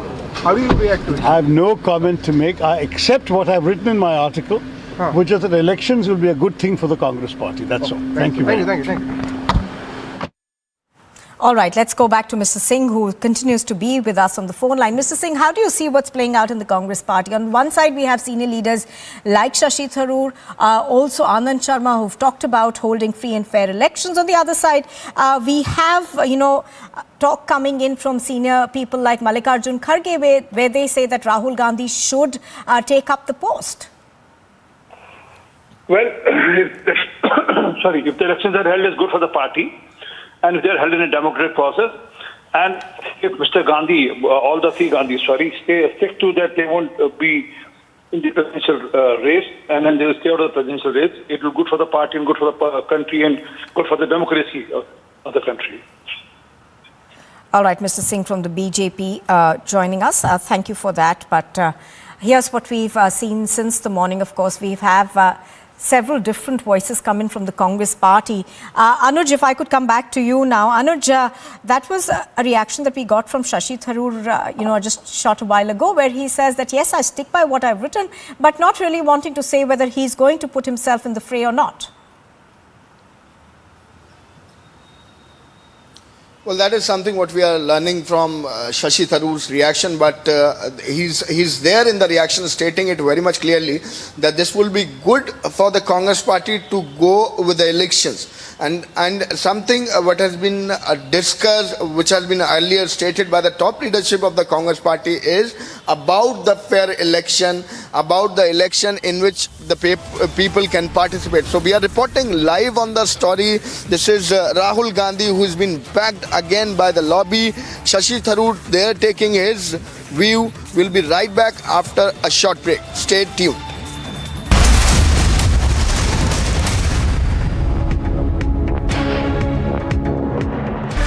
Good evening and welcome. Viewers, 11 years after I confronted the then Prime Minister Manmohan Singh on the Devas-ISRO deal, and 11 years after his then media advisor, a man called Harish Khare, an ex-journalist, tried to be more loyal than the king by trying to block my question, 11 years later, viewers, Manmohan Singh has once again been proven wrong. Viewers, Manmohan Singh had mastered the art of avoiding responsibility even when he was Prime Minister. It was embarrassing to see him talk that way, and he told me then, when I asked him about backroom deals with blacklisted companies, that the PMO had no role in the landmine called the Devas-ISRO scam. He was worried about the scam hitting him.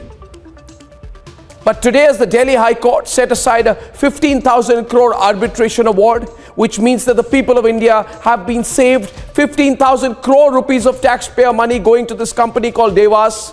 Because of our exposés, we must think about the damage this one man, Manmohan Singh, did as Prime Minister of India to the fundamentals of transparent governance.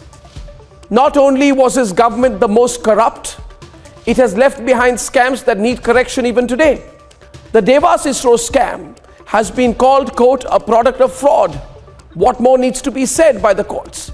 The irony is that these orders and observations of the courts will be ignored by some vested interests with the same eagerness that they black out the findings of the Supreme Court in cases like Rafale and Pegasus, both of which were proven to be totally bogus. In cases like Rafale, Manmohan Singh, who participated very heartily to please his... Top headlines at 10:30 after Satyendra graft case, liquor gate and now school gate. But AAP's dharna drama continues after night-long protests after march to CBI headquarters today.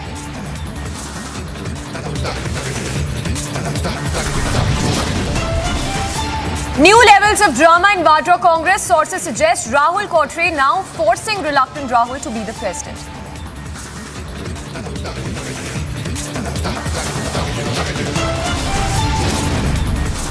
Big development in Sonali Fogart's murder case. Curly's restaurant now sealed.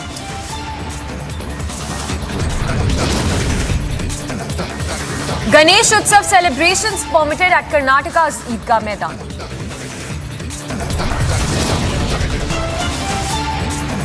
Clashes reported in Gujarat's Vadodara at Ganesh procession. 13 detained so far. After Noida abusive woman, another incident comes from Gurugram to light. Man seen brutally thrashing security guard.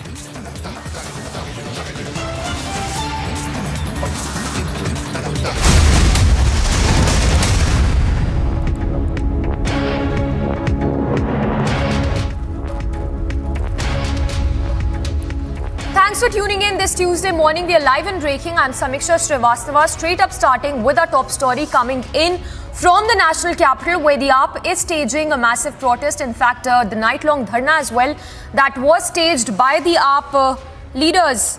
Well, on to more news coming in. Another big story that we've been tracking with regard to the election for the Congress president. We understand that Shashi Tharoor is also now in the fray.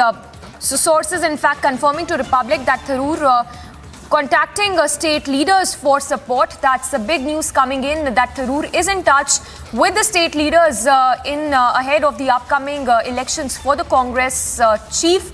We'll go across to our reporters to get us more information, but this is, of course, new levels of drama within the Vadra Cong. We have Anuj as well reporting live. Anuj, what more can you tell us? Tharoor now wanting to be the Congress president. Well, this would be a bit early to say whether Tharoor wanting to be the president, because Tharoor recent election does not clarify the same. We were just listening to the reaction of Shashi Tharoor, where he was saying that I have written in the article whatsoever it is. But on the other hand, this has been not cleared by Shashi Tharoor whether he want to be the president or whether he will be contesting for the president of the Congress party or not. But there has been the voices which is coming in, and the top leadership of the Congress party is there, who is anti-Rahul Gandhi lobby. Like one side, this is the lobby of Rahul Gandhi, including Mallikarjun Kharge, including Ashok Gehlot, who has been vocal about the things that they are going to pressure Rahul Gandhi, they are going to pressurize Rahul Gandhi for the same to be there on the chair. But on the other hand, the senior leadership like Shashi Tharoor, senior leadership like Anand Sharma, we have seen them vocal now. They are coming and talking about the fair election which has to be happened. On the other hand, the recent example of the senior leadership leaving the party, including Kapil Sibal, including Ghulam Nabi Azad, the latest, is going to somewhat dent the image, and there it has given a boost up to the leadership of the Congress party, who were earlier not vocal, but after Ghulam Nabi Azad resignation, they are also coming out in open and talking about the fair election. So whether Shashi Tharoor will be contesting the election, it is a bit early to say. We are more clarifying the thing. But on the other hand, yes, Shashi Tharoor, they are talking about the fair election. Shashi Tharoor, there is in the touch with the state leadership. That's something what we have been told. Because a lobby which is not in the lobby of Rahul Gandhi loyalist is being vocal now. They are being talking about the fair election. So that is going to be more trouble for the loyalist of Rahul Gandhi, as we have seen Ashok Gehlot, as we have seen Mallikarjun Kharge, their reactions coming in, and they are saying that we are going to pressurize Rahul Gandhi to be there on the chair. Yes, well, absolutely, Anuj. Stay with us. Let's also listen into that soundbite of Shashi Tharoor, where he has, of course, refrained from making any specific comments with regard to the chief for the post of Congress chief, but also went on to add that elections will be a good thing to take place. Let's listen into that soundbite as well. Contesting. I have no comment. Now, the article candidacy. Will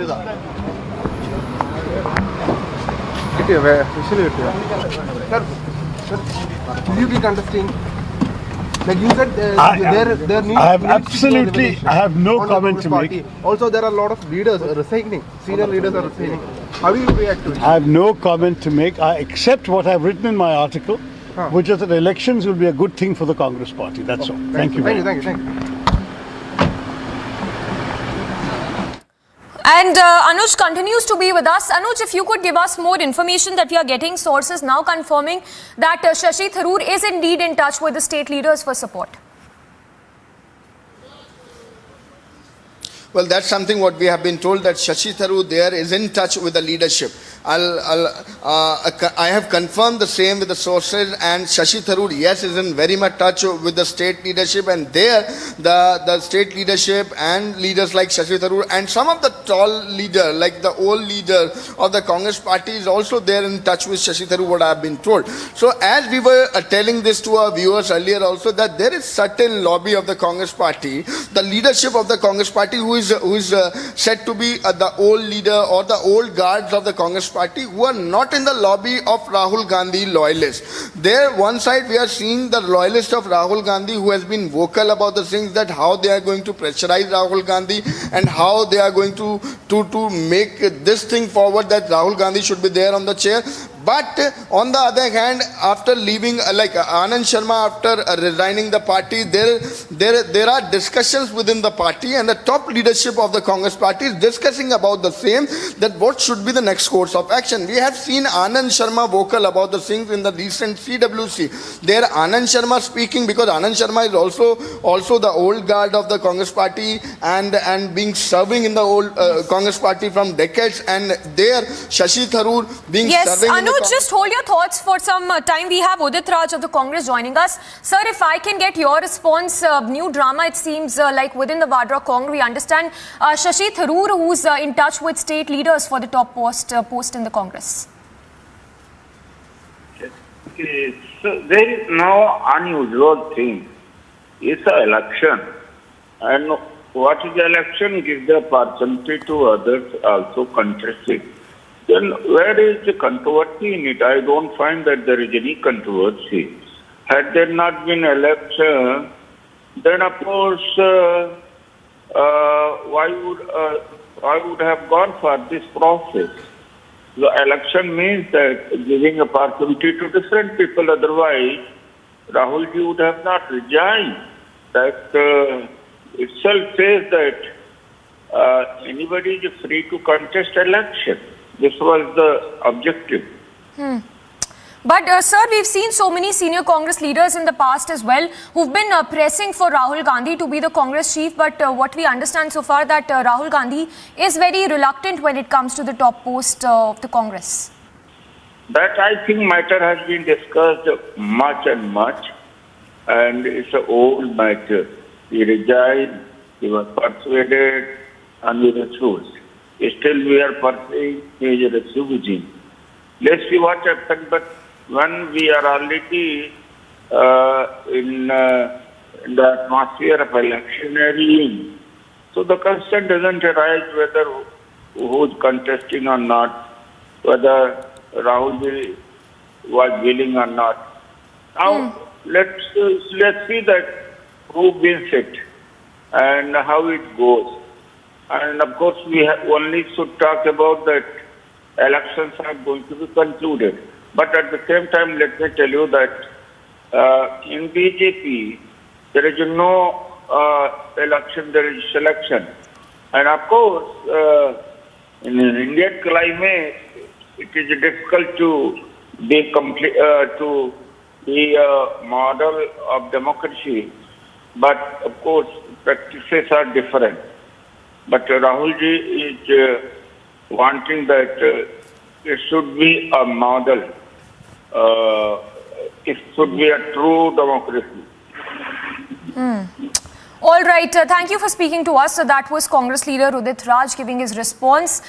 With regard to the top post of the Congress, we understand Shashi Tharoor, who's now in touch with state leaders, from what sources are telling Republic at this point. We'll go across to Anuj as well. In fact, just a short while back, Shashi Tharoor there giving his reaction as well to reports doing the rounds of him being wanting to be the Congress chief, saying that I have absolutely no comment to make. I accept what I've written in my article, which the elections will be a good thing for the Congress. If I can go across to Anuj again. Anuj, if you could talk to us more about this article that has been referred to by Shashi Tharoor, saying that he has made his point in this article and that elections will be a good thing for the Congress.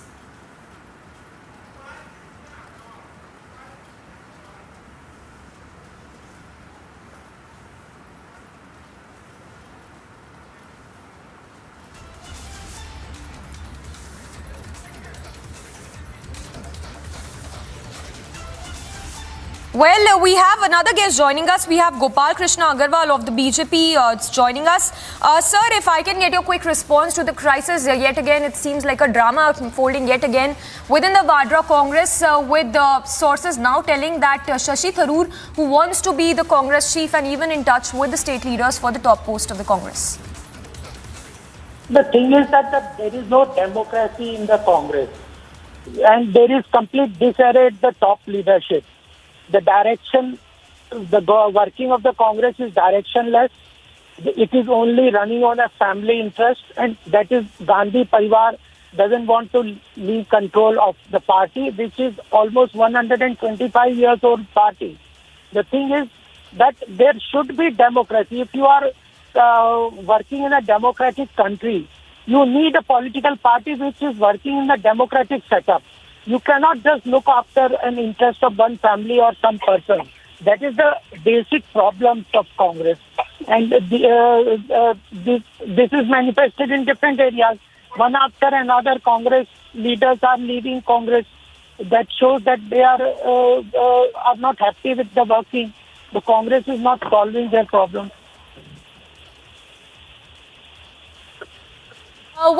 Thank you so much for speaking to us. So that was Gopal Krishna Agarwal of the BJP giving his response, saying that there is no democracy within the Congress. I guess Anuj is also standing by with some more breaking updates. Anuj, over to you. Well, before I go across to Anuj, let me also go across to RP Singh of the BJP joining us. Sir, what is your remark to the latest update coming in with regard to the Congress presidential elections, where we understand Shashi Tharoor, who wants to be the Congress chief, and we understand he's even in touch with some state leaders? Well, it's all a fixed match. As per me, nothing goes beyond a dynasty. They don't think beyond a dynasty. Everything is decided on the paper table of the dynasty. Mr. Vadra and Gandhi sit together and decide what needs to be done. And I really don't see that they are going to leave the control of the party, and which is sad for the democracy of the country, because we are a democratic country and we believe in democratic processes, and then even the opposition should root through the democratic process. And it's sad that we have such an opposition which is dynasty-led, and that's the reason that there's no strong opposition today. We hope that they build up well and they go for their elections in the party, and elections are held genuinely, not a controlled or a farce election. All right, RP Singh, thank you so much for speaking to us. Well, we are getting more breaking updates right now. We understand that pressure only growing there for the Gandhis, as we understand that a name from the loyalist of the Raga clan is going to come up with regard to the top post of the Congress. We have Anuj breaking that update for us. Anuj, over to you. Give us more details.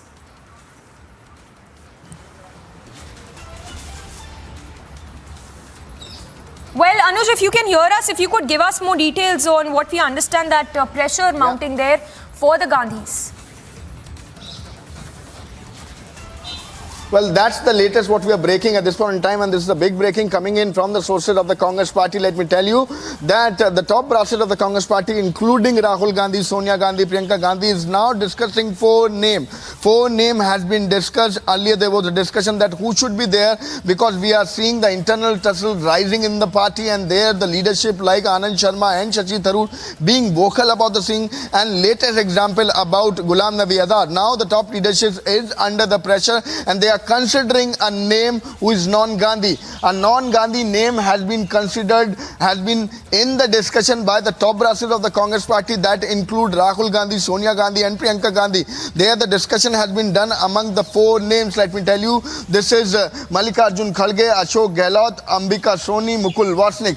4 names has been discussed by the top brasses of the Congress party, which includes Sonia Gandhi herself, Rahul Gandhi himself and Priyanka Gandhi. So there the decision maker, the top brasses of the Congress party, is now thinking about the name which is not a Gandhi, other than the Gandhi's surname. This is going to be a name which has been already discussed, and this is highly expected that out of these 4 names, one can be the president of the Congress party, because this is under the pressure now. We have seen Ghulam Nabi Azad leaving the party. There the senior leadership is becoming vocal about the thing. We have seen Anand Sharma. Earlier this was the trouble which was mounting on the head of the Congress party because of the G23 leadership. Recently the resignation. All right, Anu, just stay with us. We understand more reactions coming in on this big story we are tracking. Let's listen in.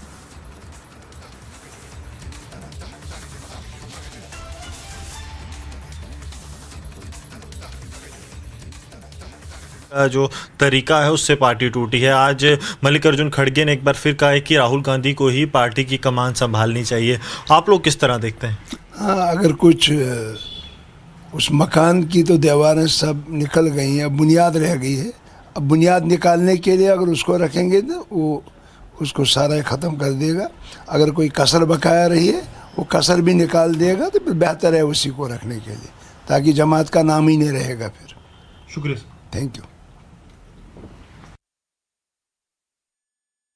Yes, well, we understand that the front runners for the top post are Ambika Soni, Kharge, Gehlot and even Vasnik. Anuj just standing by with those details. Anuj, over to you. Well, exactly. That's something what we are breaking at this point in time, because this is under the pressure now. The top leadership of the Congress party is under the pressure. We have seen the resignation of Ghulam Nabi Azad, one of the oldest leader of the Congress party. And after that, the leader like Anand Sharma being vocal about the things, talking about the fair election in the Congress party, talking about the CWC. And there now recent reaction by Shashi Tharoor is something which is making more trouble on the Congress party. So we are reporting live on the story. We will be right back after a short break, but a non-Gandhi can be considered. That's something what we are reporting for the Congress party president. Coming back after a short break, stay tuned.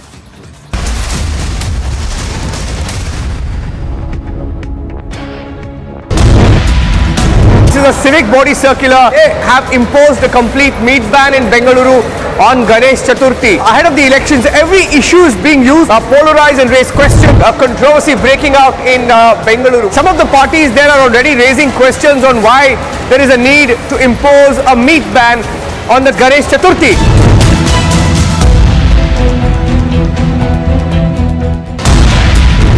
के पास से पत्राज है, उसने दिया है उन दोनों को। किसको? तो हेमंत के साथ सुधीर कितने में दिया था? कम से कम 6-7 हज़ार में लिया रहेगा। एग्जैक्ट रेट तो नहीं मालूम, वो तो नहीं बताएगा हमको। This man who's been caught on camera has made the startling revelation that it is Datta Prasad and Rama who both have confirmed to him when he was in the police custody. Drug was procured from another mafia operating in Goa.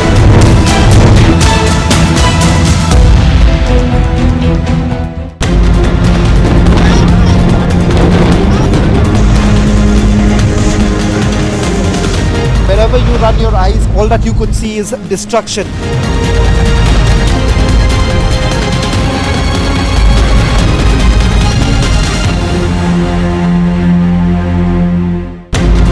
और ये इमारत जो है ये धराशायी हो चुकी है। ये भ्रष्टाचार की इमारत जमींदोज हो चुकी है।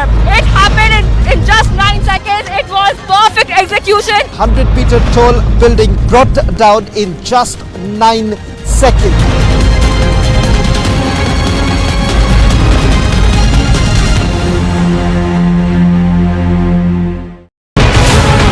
I know what was he used for all these days. I don't want to expose him. Which are the stories he has planted against the other parties? He doesn't have DNA himself. He doesn't have the Congress DNA. मैं मोदी साहब को समझता था बड़ा crude आदमी है, लेकिन कम से कम इंसानियत तो उसने दिखाई.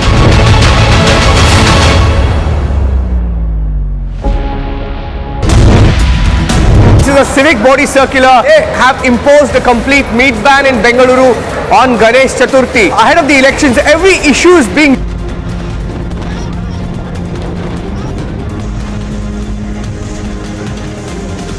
Wherever you run your eyes, all that you could see is destruction.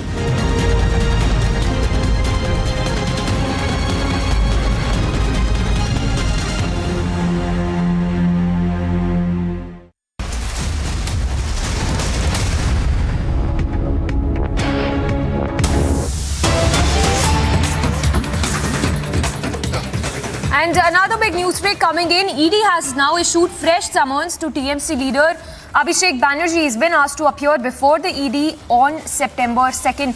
We have a senior editor, Shravan, breaking that news for us. Shravan, it looks like more trouble there for Mamta's nephew.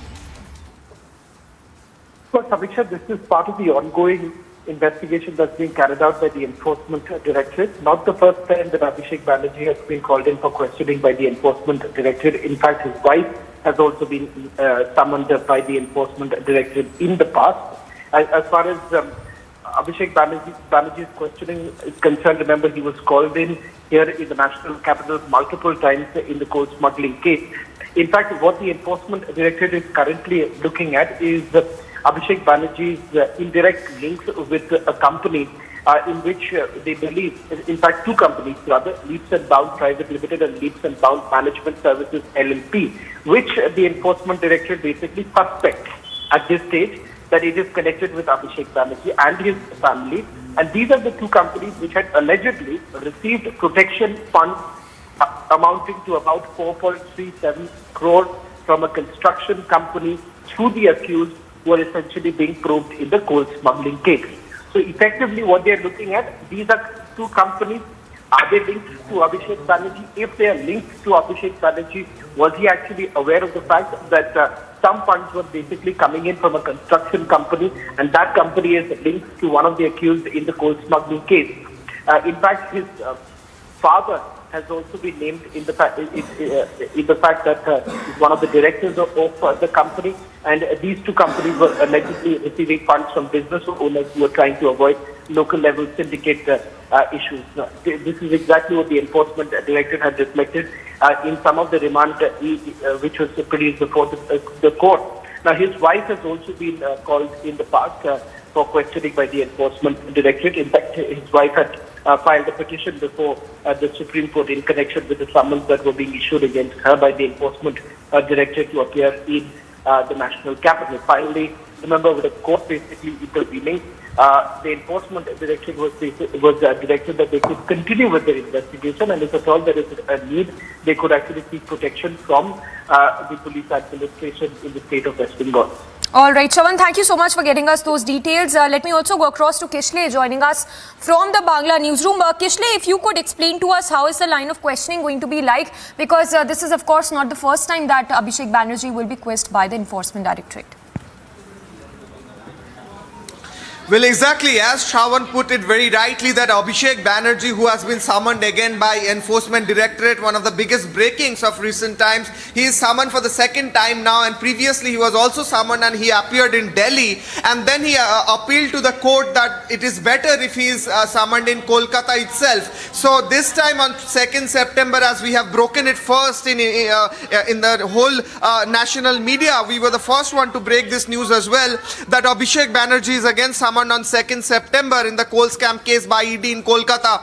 And the line of questioning, as you rightly asked, will include the information that ED has already collected from existing people who are already arrested in the coal scam case. Therefore, they will be cross-questioning, they will be cross-checking the information that they already have. And apart from that, they will also be questioning about different companies which already Abhishek Banerjee and his wife are also linked with in this case. Apart from that, it's also to be noted that yesterday Abhishek Banerjee and Mamta Banerjee both were present in a Trinamool Congress Chhatra Parishad Foundation Day, Trinamool Congress Student Wing Foundation Day meeting, and there both of them said that there is a high chance that ED will now be questioning Abhishek Banerjee. And Abhishek Banerjee also said that previously when 21st July meeting was held, just after that day, just after one day, Partho Chatterjee was arrested and raids were made at his home, and therefore they are also anticipating that there will be raids and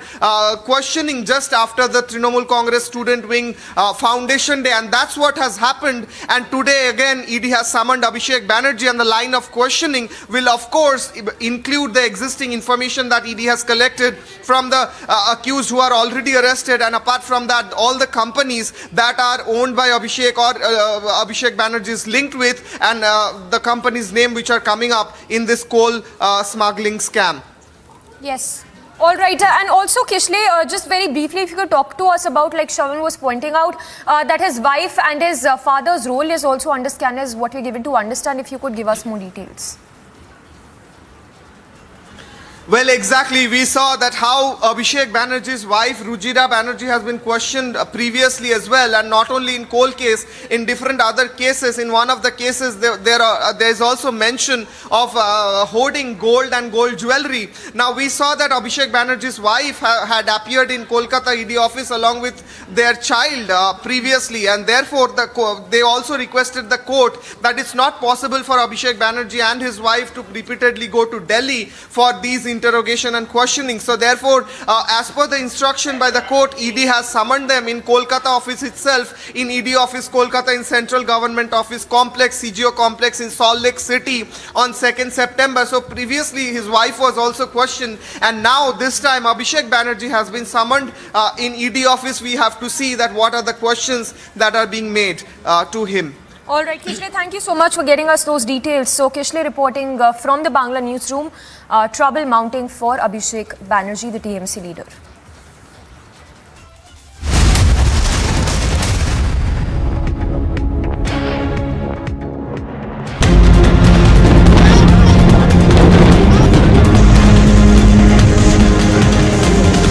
Wherever you run your eyes, all that you could see is destruction.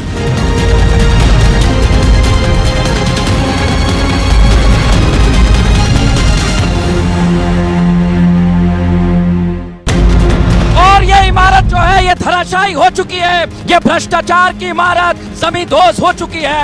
It happened in just 9 seconds. It was perfect execution. 100-meter tall building brought down in just 9 seconds.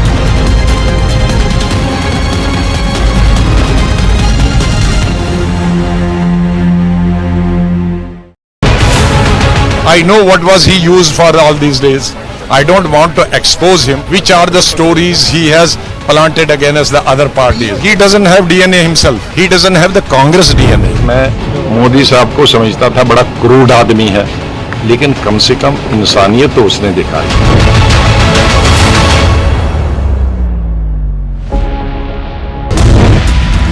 This is a civic body circular. They have imposed a complete meat ban in Bengaluru on Ganesh Chaturthi. Ahead of the elections, every issue is being used, polarize and raise questions. A controversy breaking out in Bengaluru. Some of the parties there are already raising questions on why there is a need to impose a meat ban on the Ganesh Chaturthi.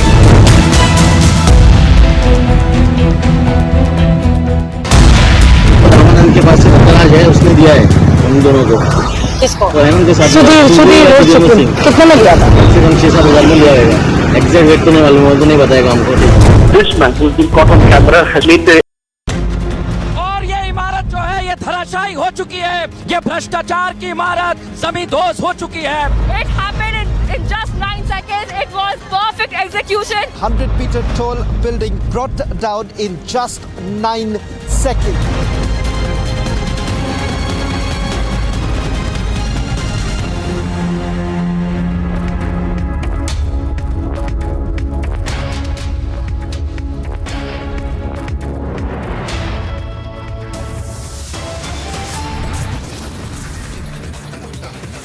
New levels of drama in Vadra. Congress sources suggest Rahul Kotri now forcing A reluctant Rahul to be the president.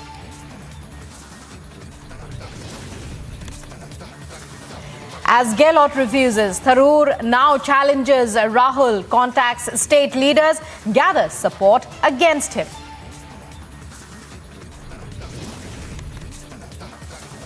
More shocking open call for secessionism. Top DMK ally calls for breaking away from India.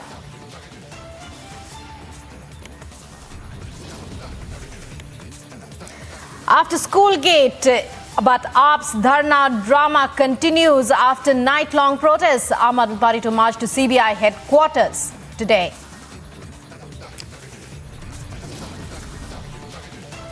ED news tightens against Abhishek Banerjee. Fresh summons issued. Asked to appear on September 2nd.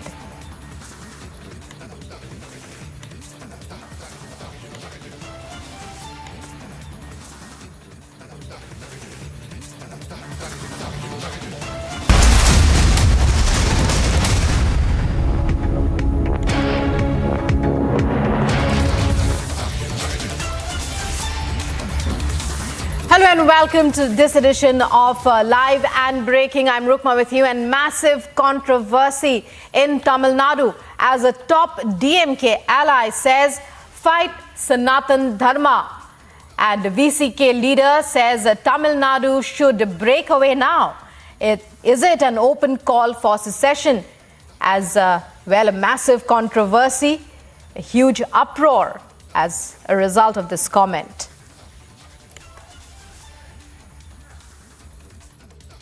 ஓராண்டு August 17 அடுத்த ஆண்டு August 17 வரை நாங்கள் இதை விரைவுபடுத்துவதற்காக கிராமமாக சனாதன சக்திகளுக்கு எதிராக களமாடுகின்றோம். அதற்கான இளைஞர்களை நோக்கி நாங்கள் தந்தை பெரியார் புரட்சியாளர் அம்பேத்கருடைய கருத்தியலோடு நாங்கள் அணியமாகிக் கொண்டிருக்கின்றோம். இந்த சனாதன சக்திகளுக்கு எதிராக களமாடுவதில் எங்களுடைய உயிரே போனாலும் அதை பற்றி கவலைப்பட மாட்டோம். சனாதன சக்திகளை வீழ்த்துவது, தமிழ்நாட்டை முழுமையான தமிழ்நாடாக நாங்கள் மாற்றுவது என்கின்ற அடிப்படையில் தான் விடுதலை சிறுத்தைகள் களமாடுகின்றோம். அந்த அடிப்படையில் செங்கொடியின் இந்த நினைவு நாளில் விடுதலை, தமிழ்நாடுடைய முழுமையான விடுதலை, தமிழர்களுடைய உரிமை, இந்திய ஒன்றியத்திலிருந்து தமிழ்நாடு என்பது ஒரு தனித்துவமான நாடு என்பதை அடைவது என்பதுதான் செங்கொடி அவர்களுக்கு நாம் செலுத்தக்கூடிய உறுதிமொழி, கடமை என்று சொல்லி செங்கொடிக்கு வீர வணக்கம் செலுத்தி விடைபெறுகிறேன். நன்றி, வணக்கம்.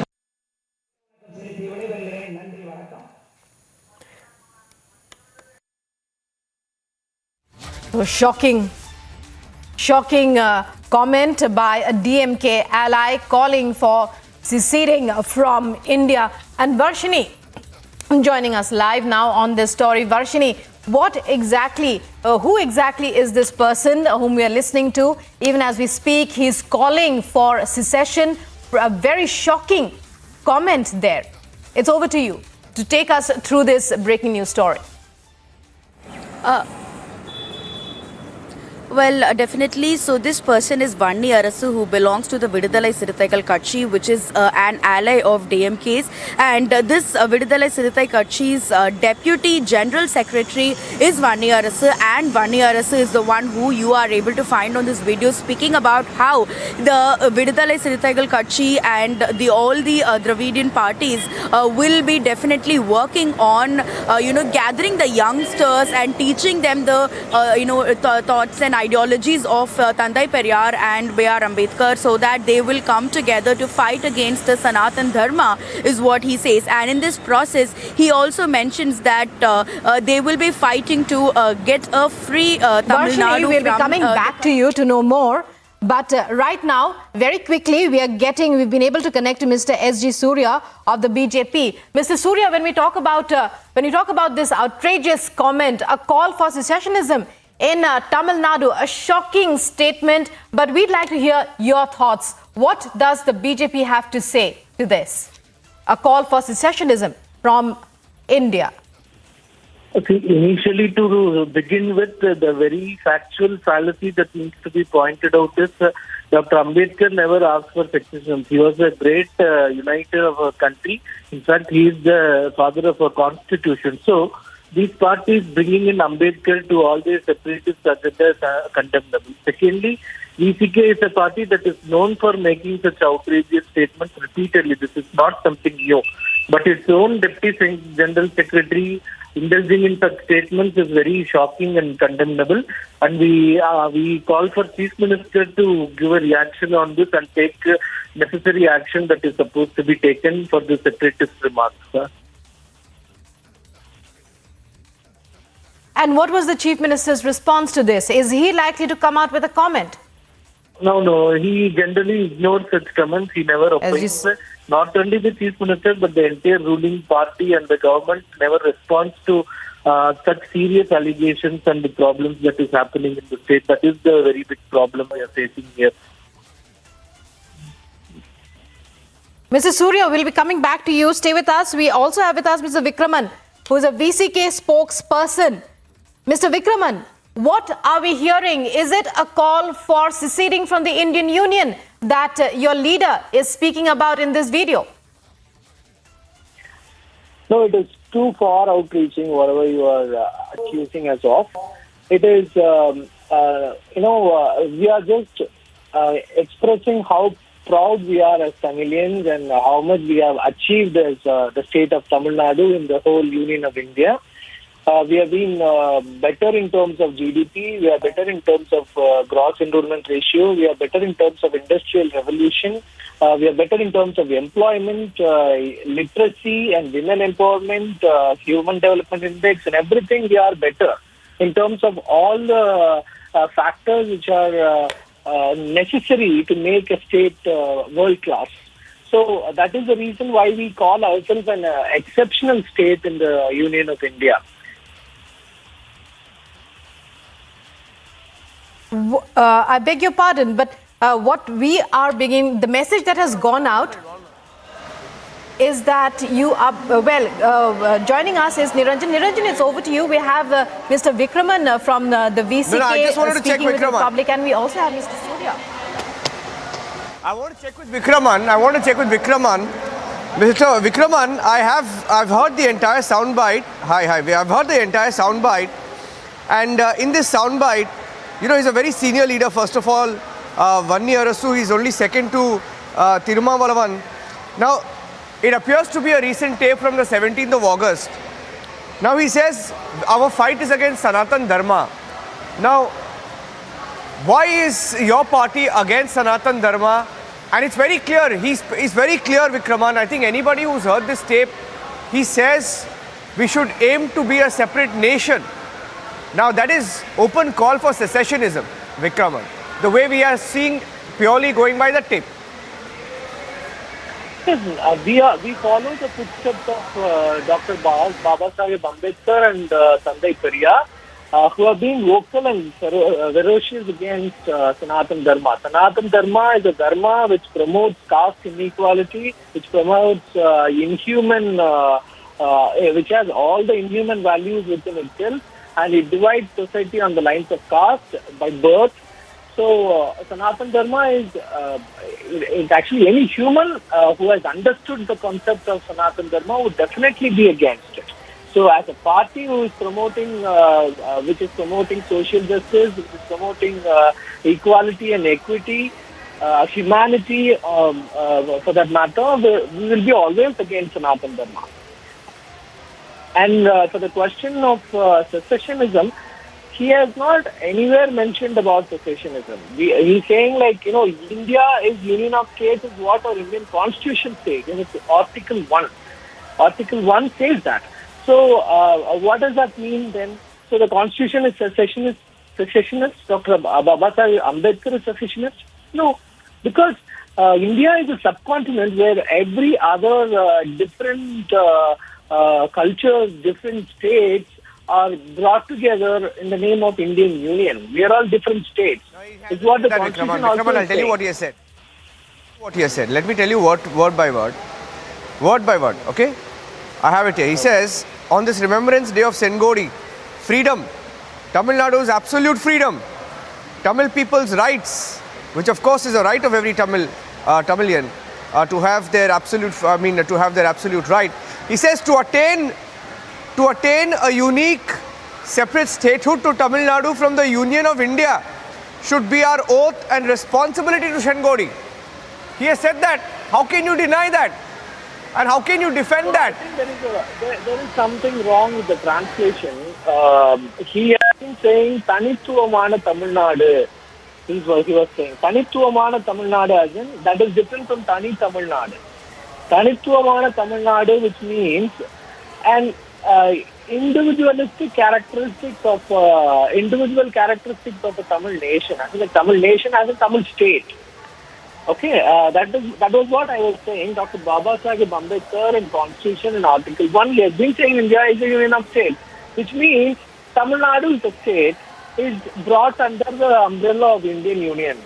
All right. So we have separate characteristics, and freedom in the sense doesn't Indian Union is suppressing every other state, like not just Tamil Nadu. Every other state's autonomy is under question now. It has been put under a lot of pressure. Vikraman, stay with me. You know, because you're trying to make it very simple. I understand that you have an obligation. You're a VCPK spokesperson. Let me go across also to Dr. Subramaniam Swami is joining us on the phone line.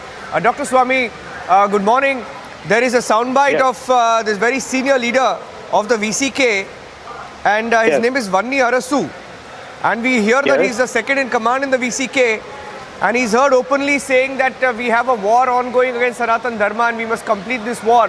He also talks about Sanatan Dharma. He speaks about separate statehood to Tamil Nadu, giving it a union, a separate union status almost in this soundbite which has been tweeted by the BJP. But this is something that has been ongoing for several decades. But I think the calls are becoming more open now, and it's we're all taken aback by the comment, purely going by how it's played out in the media. Dr. Swami, would you like to respond to it? Yes, certainly.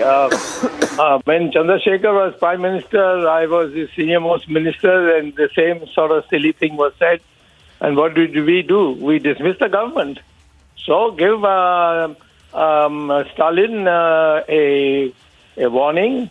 Please take action under the National Security Act and put this guy in jail because he has raised a question about our unity itself, and we just say that is intolerable. And if Stalin doesn't do, then dismiss the government and send the CRP and the BSF to take charge of the law and order there. And I'm telling you, the general public will support us.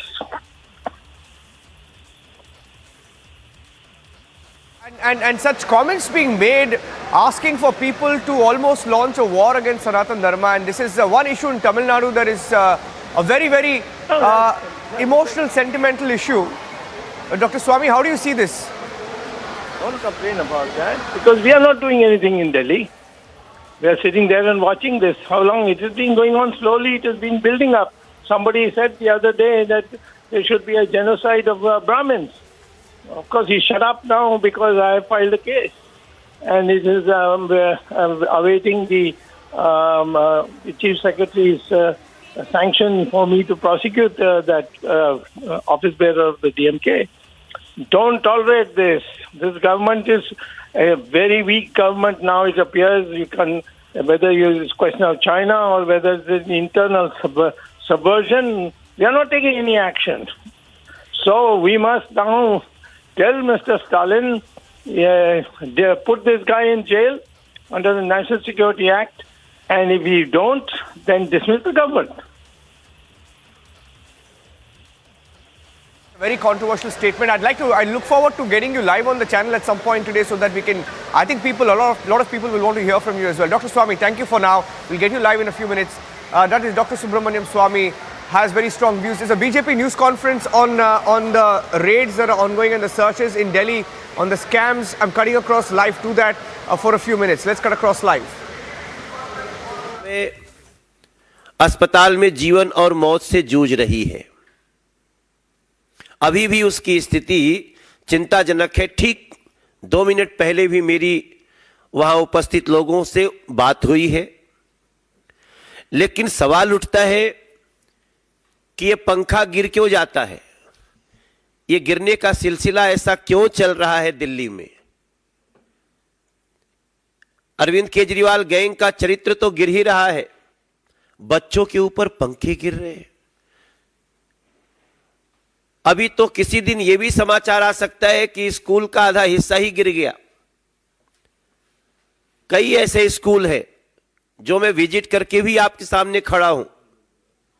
Sarvodaya कन्या विद्यालय, मलकागंज का विद्यालय ऐसा ही है, कोई जाकर के देख ले। और ऐसे ऐसे कम से कम 400 विद्यालय हैं जो कभी भी गिर सकते हैं। पंखा क्यों गिर रहा है, अगर इसका छोटा सा हम आपको डिटेल्स दें तो शायद आपको याद आए, हमने एक केस किया है।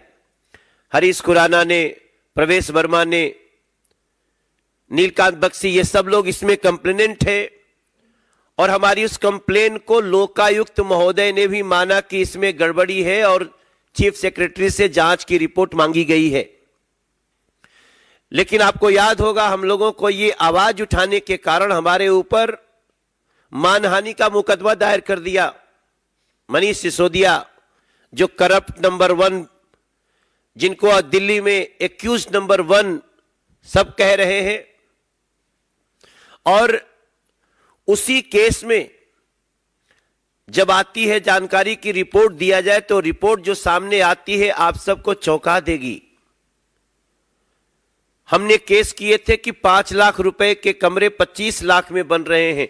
5 का 25, ऐसा दिल्ली के लोग सन्न थे।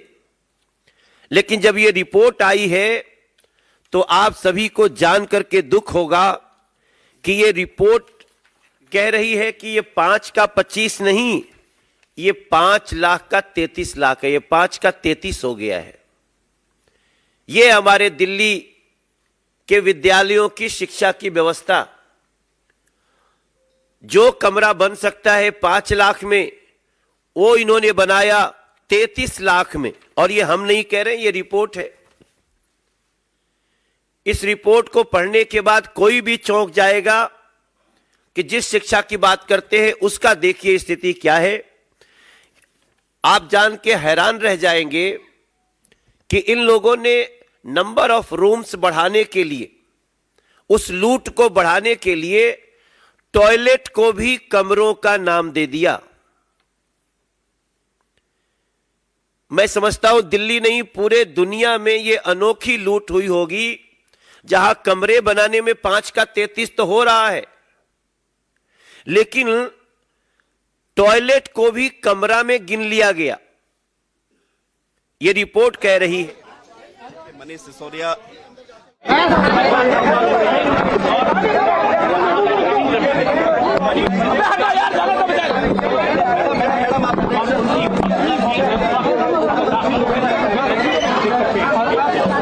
पत्नी जो है वो भी अंदर जा रही है। मनीष सिसोदिया अपनी पत्नी के साथ यहाँ पहुंच चुकी है। यहाँ पर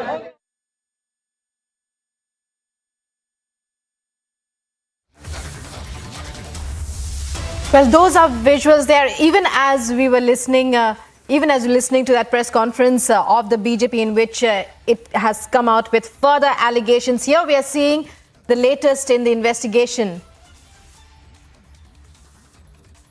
बार हुआ है, लेकिन उसके बाद भी बड़े बेशर्मी से इसको सर्वश्रेष्ठ ऐसे लोगों को पुरस्कृत करने की बात करते हैं लोग। आपको जान के दुख होगा, अभी तो शुक्र है बेटी की जान अभी लगता है कि बच सकती है, मगर इसके ऊपर उनका जवाब नहीं आएगा। मनीष सिसोदिया, अरविंद केजरीवाल गैंग का जवाब इस पे नहीं आएगा। आपको जानकर के हैरानी होगी कि ये सेमी परमानेंट स्ट्रक्चर बनाते हैं स्कूलों में, जिसके कारण पंखे गिरते हैं। अब सवाल उठता है, what is semi permanent structure? Semi permanent structure का मतलब होता है कड़ी कुंडी की छत, जो बहुत ही मजबूरी में बनाई जाती है, बहुत शॉर्ट टर्म के लिए बनाई जाती है। दिल्ली के इतने लाखों बच्चों के साथ ऐसा खिलवाड़ क्यों? सेमी परमानेंट स्ट्रक्चर क्यों, परमानेंट स्ट्रक्चर क्यों नहीं?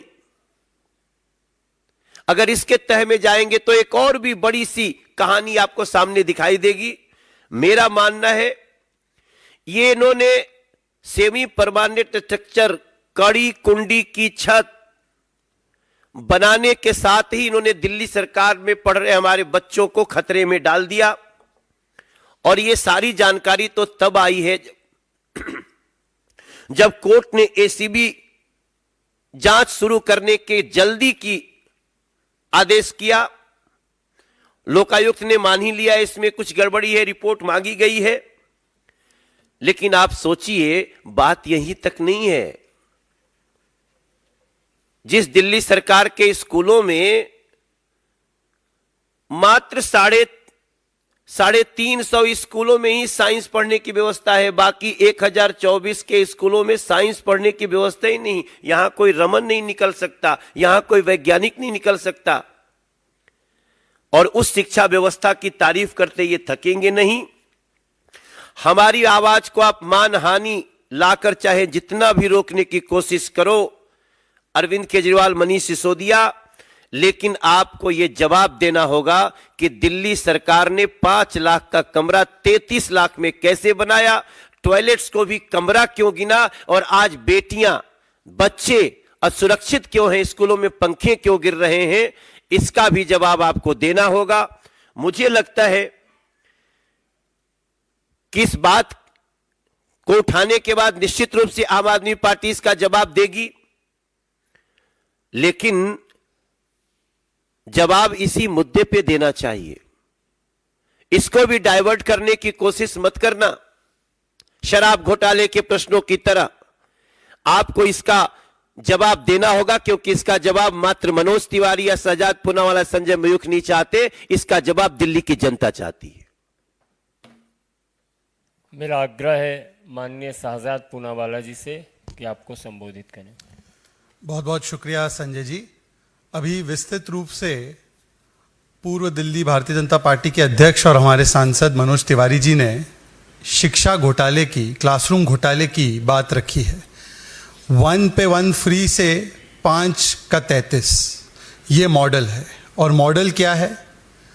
भ्रष्टाचार के ठेकेदार कहे भ्रष्टाचार मेरा शिष्टाचार, कोई इंक्वायरी हो जाए, कोई जांच हो जाए तो चिल्लाए ये अत्याचार अत्याचार, और फिर असेंबली में बैठकर करे ड्रामा और दुराचार।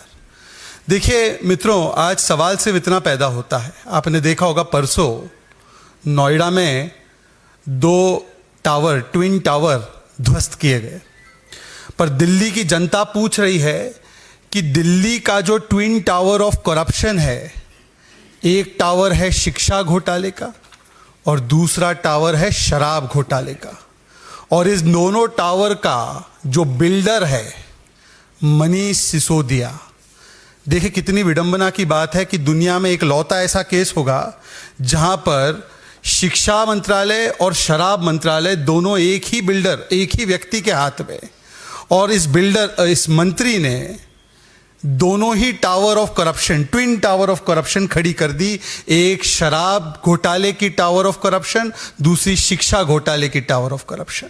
और जनता पूछ रही है कि केजरीवाल जी ऐसी क्या मजबूरी है आपकी कि ये 2 twin tower of corruption of Delhi के ट्विन टावर ऑफ करप्शन को ध्वस्त करने में या कम से कम उनका इस्तीफा लेने में आप इतना कतरा क्यों रहे हैं?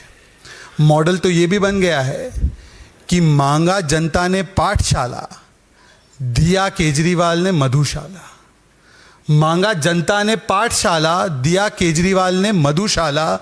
और अब जब हम सवाल पूछते हैं कि इस मधुशाला में जिस प्रकार से हुआ घोटाला, तो अब ये जवाब देने के बदले कभी न्यूयॉर्क टाइम्स पर चले जाते हैं, कभी एलजी पर चले जाते हैं, कभी गुजरात चले जाते हैं, कभी 2024 चले जाते हैं, कभी असेंबली में पहुंच जाते हैं।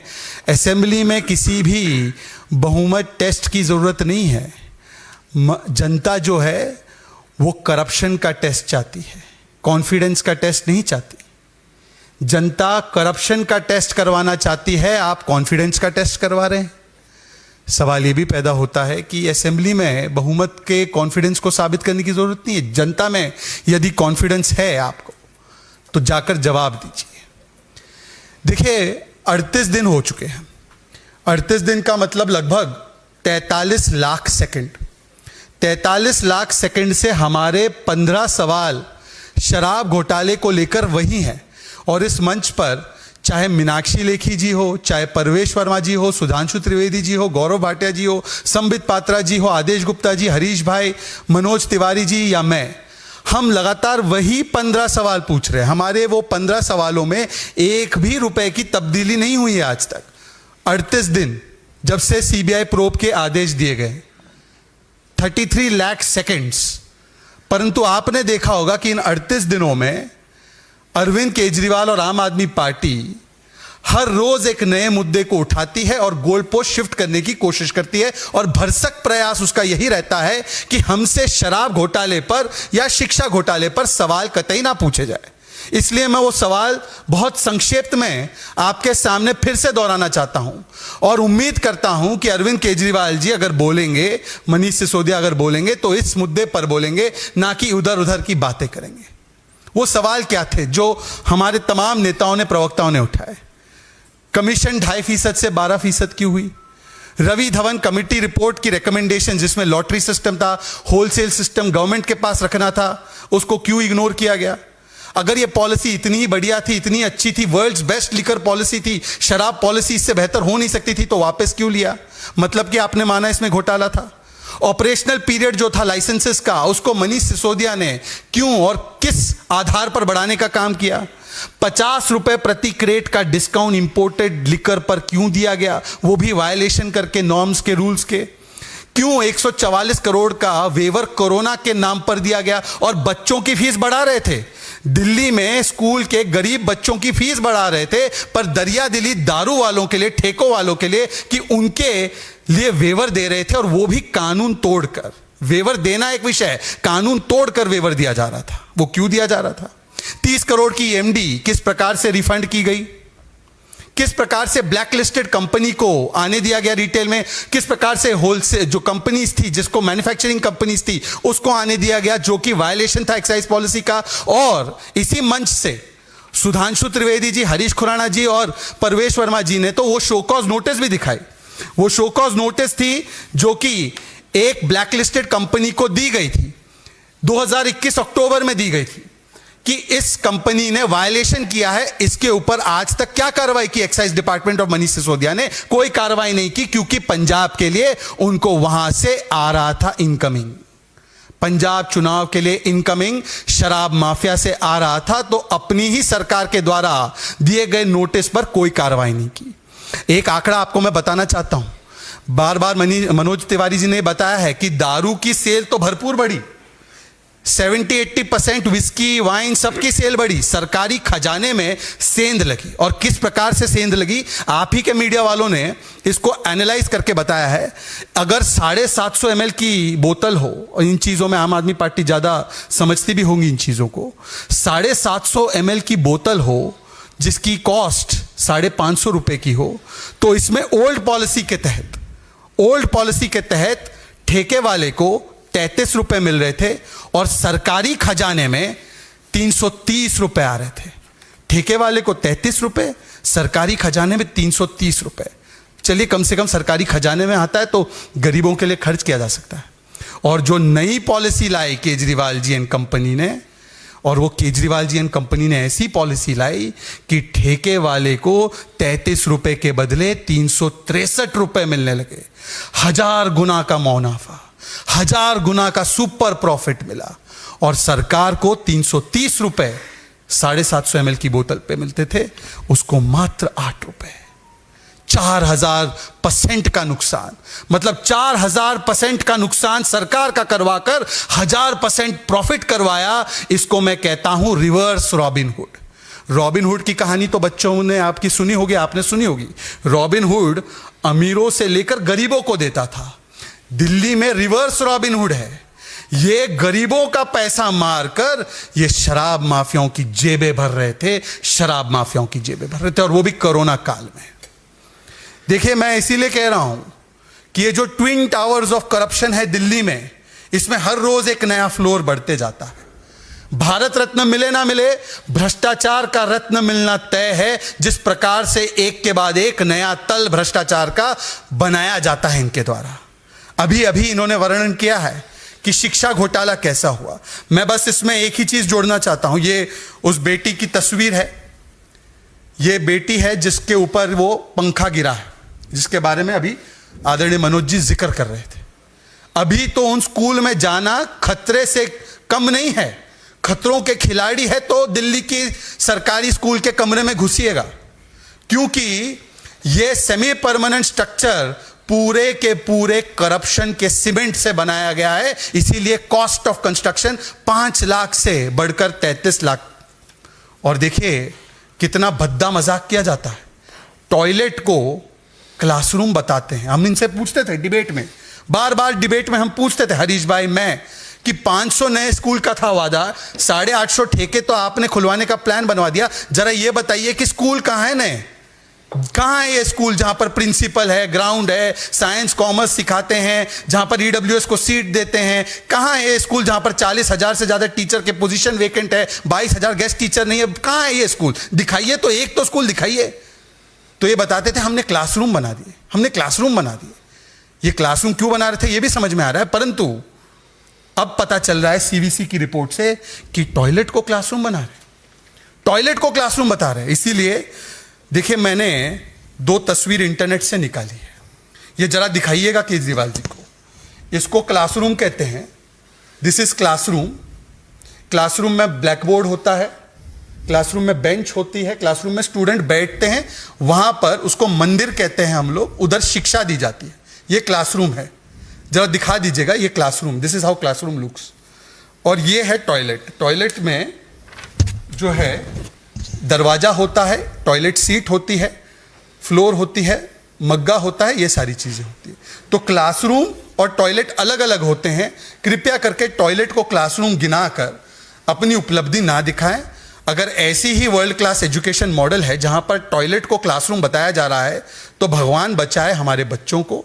परंतु आज सवाल सिर्फ इतना है कि मत कहो अत्याचार अत्याचार, मत करो असेंबली में ड्रामा और दुराचार, और ये बताओ कि क्यों किया शराब और शिक्षा में इतना व्यापक भ्रष्टाचार। मित्रों अब आप प्रश्न पूछ सकते हैं। अरुण धाम सीएम। मनोज जी, परसों मनीष सिसोदिया ने एक प्रेस कॉन्फ्रेंस की थी, दोनों चीज़ों पे उन्होंने साइंस पॉलिसी पे और एजुकेशन पे जो आप लोग बात उठा रहे हैं, उन्होंने कहा था कि 14 घंटे तक मेरे घर पे रेड पड़ी, इतने दिन हो गए, अभी तक कुछ पता नहीं चला मेरे घर से क्या निकला। दूसरा उन्होंने कहा कि भारत सरकार ने 72,000 सरकारी स्कूल बंद कर दिए और वो प्राइवेट स्कूल्स को प्रमोट कर रहे हैं। जब आप लोग इसकी बात करते हैं कि स्कूल में, देखिए ये लोग आजकल जो कार्य कर रहे हैं और जिस प्रकार से मुद्दे को डाइवर्ट करते हैं, हालांकि उनकी मास्टरी है, वो इशू डाइवर्टिंग मास्टर हैं, लेकिन इनके स्कूलों में 16,400 से ज़्यादा शिक्षकों का अभाव है। आप कह देते हैं हम 20,000 नए क्या 22,000 नए कमरे बनाए, तो उसमें टॉयलेट आ गया है तो अलग बात है, लेकिन अगर नए कमरे बनेंगे तो पढ़ाएगा कौन? सिंपल सी बात है कि अगर नया कमरा बनेगा तो उसमें कोई घोष तो पढ़ाएगा नहीं, किसी न किसी को तो आना ही पड़ेगा। लेकिन इनकी टीचर की संख्या बिल्कुल ही नहीं बढ़ी, चूंकि इनको इशू को डाइवर्ट करना है और ये लगातार जो बातें कहते हैं। मैं इनकी मास्टरी को देखते हुए इतना ही कहना चाहता हूं कि कायदे से तो इनको चुल्लू भर पानी में समाधि लेनी चाहिए, लेकिन ये सहारा लेते हैं गांधी जी की समाधि की, अब वो चलने वाला नहीं है सर। और कोई प्रश्न? तो बहुत बहुत धन्यवाद। नहीं, अलग प्रश्न का सवाल ही नहीं। उस हाँ। एक सवाल है कि ये जो शशि थरूर है वो भी चुनाव लड़ने की तैयारी कर रहे हैं वहाँ पर। चलिए धन्यवाद, धन्यवाद। आपसे फिर मिलेंगे हम लोग बाहर। Just off. I should remind. attack on the Aam Aadmi Party. Visuals on your screen right now are of Manish Sisodia's bank locker being checked by CBI officials. He and his wife are present even as the CBI is looking through the contents of his bank locker. The Aam Aadmi Party, of course, has said that this is political pressure under which the CBI is acting against it. But the BJP, of course, piling on the questions about the education policy as well as questions about liquor gate over there. Now, pictures on your screen are of Manish Sisodia bank locker being examined by the CBI. Piyush Shori continues to report on this. Let's go across live to him right now. Piyush, give us a sense of what's happening inside. We are told that Manish Sisodia and his wife, of course, are both accompanying the CBI. Manish Sisodia is already inside the bank where, Manish Sisodia is already inside the bank where, CBI officials, CBI sleuths are conducting the searches. And what we've been told over here is that they're trying to see the locker where all the officials of PNP, officials from CBI, along with Manish Sisodia are present, and the locker searching is underway. Manish Sisodia just reached over 15 to 20 minutes back. And immediately after he reached, the officials from CBI also reached the bank, and the process of, searching is underway. As you can see from the visual inside, which has been presented to you by my video journalist Narudeshwar, you can see that, there is a lot of hustle and bustle which is happening inside the PNP bank, where not only Manish Sisodia but also sleuths from CBI are present. You can see that, a lot of activity is happening over here, where the investigation process is underway. And along with us, there is also a lot of, crowd of media persons who are just trying to anticipate of what is happening. We are being just told over here by the officials of CBI to maintain some calm because there is a lot of rush over here. So as you can just see that, there are officials from Delhi Police also now coming in to make sure that, there is no, there's proper law and order situation which is maintained. So you can just see over the visuals from here that an official from Delhi Police has just entered the Punjab and National Bank. So as you can see that, the investigation, the raids are underway, and the CBI officials are making sure that, there is no untoward incident that takes place, and all the activity of conducting this raid carries off smoothly. Back to you in the studio. All right. So as Piyush Shori is bringing us the latest, Piyush, as you are pointing out, of course, Manish Sisodia and his wife both inside the bank premises where this locker has been raided. But any comment that he's made so far, even as he was entering the bank?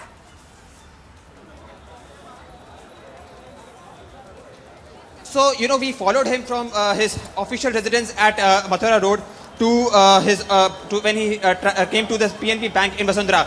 And all during this journey, he made no comments. We made live visuals of him, coming from his official residence to his house. And we also, when he reached this bank, we tried to get a comment from him. But taking into consideration of this raid being conducted, there was no official, statement by him. We expect that after these roads are over, he may come and give statement to us. But as of now, there has been no statement that has been given by either Manish Sisodia or his family who are there present inside this bank as of now, where the raids are taking place. Right, but before the raids actually began, Manish Sisodia spoke yesterday and he said that the CBI will find nothing in his lockers, and he has, of course, maintained that he has nothing to hide.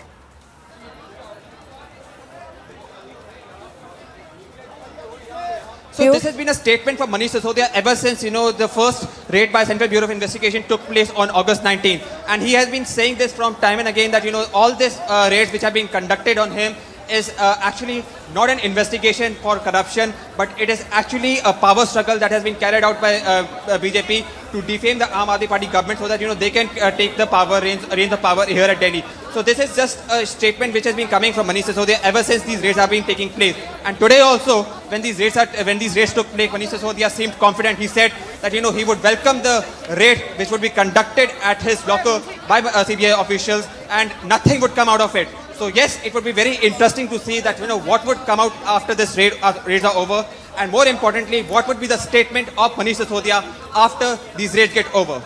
Right. Back Now, to you in the Piyush, studio. even as you're pointing out, and even as raids are currently on at Manish Sisodia's locker, his wife also present at the bank, the BJP just held a press conference and they said that the Aam Aadmi Party and Manish Sisodia are avoiding questions that have pointedly being asked about the liquor policy as well as the educational policy of the Delhi government.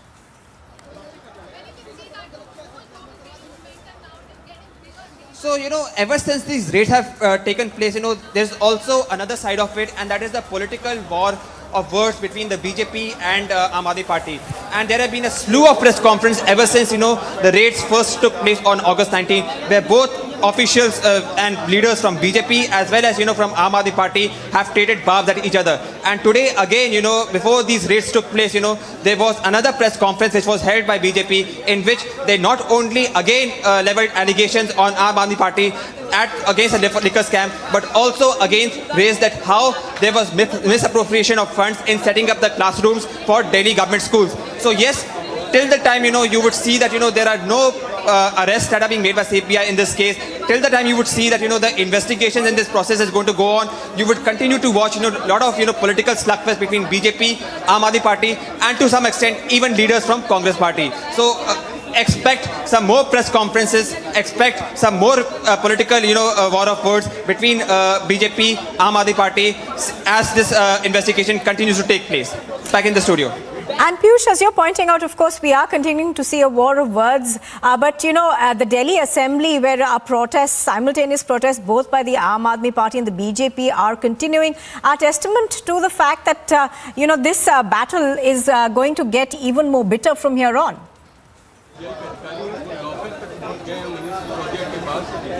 So, you rightly pointed out that, what Aam Aadmi Party leaders are saying that this is actually not a war on corruption, but it is actually a war by the BJP to topple the Aam Aadmi Party government so that they can take the reins of power. In fact, what they're trying to say is that, the Aam Aadmi Party top leadership, that includes Manish Sisodia and other leaders, are also being harassed because, it suits the narrative of BJP to make their Operation Lotus. That is to, intimidate the MLAs of Aam Aadmi Party, either through money power or through investigative agencies, to intimidate them and thereby take them in their fold and ultimately, topple the Aam Aadmi Party government. Now, how true are these allegations?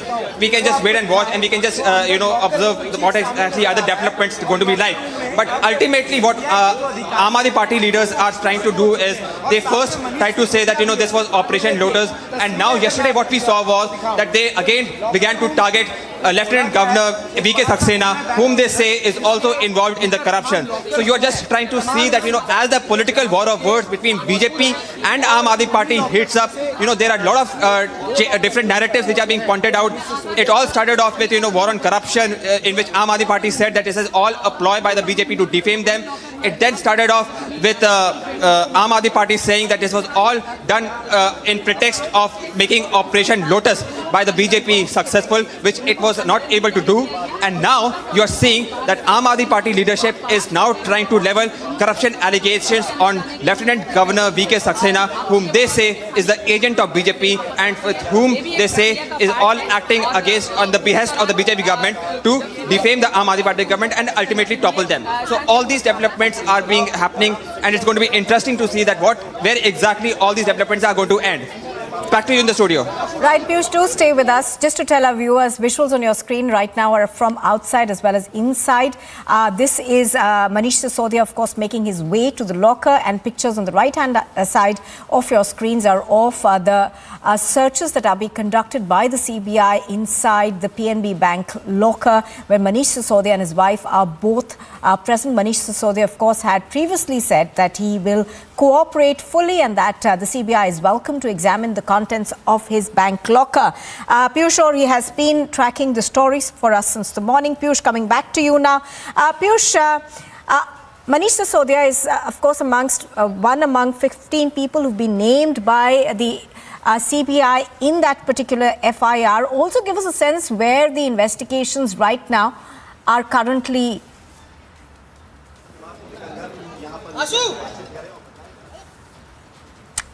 You rightly pointed out that, Manish Sisodia is among the 15 accused that have been named in this liquor scam. And ever since, it was always decided, it was from the time, CBI took over this case, it was always, decided that, Manish Sisodia's trouble is going to rise. So on August 19, when, CBI officials conducted raids at the residence of Manish Sisodia, it was expected that, their investigations is going to go, is going to be done, quite expeditiously. And that is being done by the CBI officials. In addition to, Manish Sisodia, there are also 14 other accused. And what we have been told by the sources is that, even these accused that involve liquor baron and liquor retailers, they've also been, questioned by the CBI. We've also gone and, tried to confront these liquor barons, whose credentials, as per our investigation, seems doubtful. So yes, there is a lot of investigation that has been going by the CBI, but it's going to be very interesting now to see that, as the investigation in this matter is going to go by the CBI officials, are there going to be any arrests? Are there going to be any big action that is going to be taken by the CBI? Because till the time there are not going to be any arrests, there is not going to be any big action, you're continuing to see this such kind of drama, political drama between Aam Aadmi Party and BJP, where both parties are going to trade barbs at each other, that this is nothing but an attempt to defame the party and an attempt to cover up the corruption. So yes, now it is expected by the CBI to make a big action and make some arrests in this case if there is any corruption that is involved in this entire liquor game. Back to you in the studio.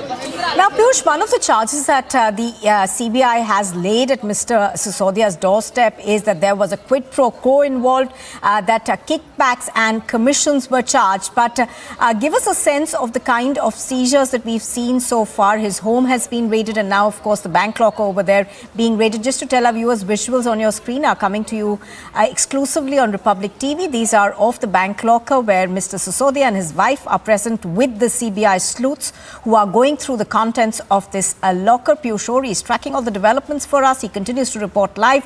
Piyush, give us a sense of what's happening inside. And also, as we were talking about the charges against Mr. Sisodia, one of them, of course, is the fact that there were quid pro quo involved and that commissions and kickbacks were taken.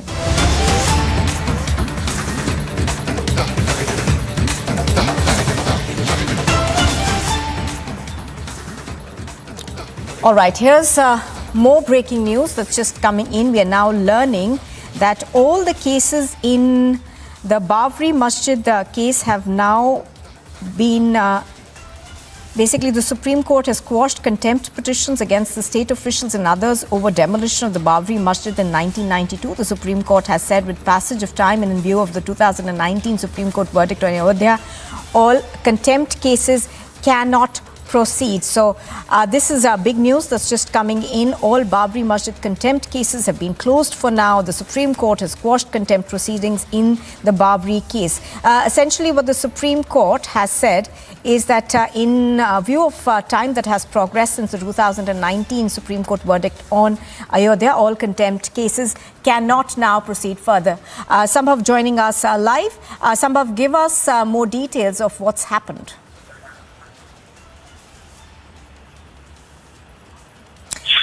Sambhav, if you can hear me, give us more details of what the Supreme Court has said.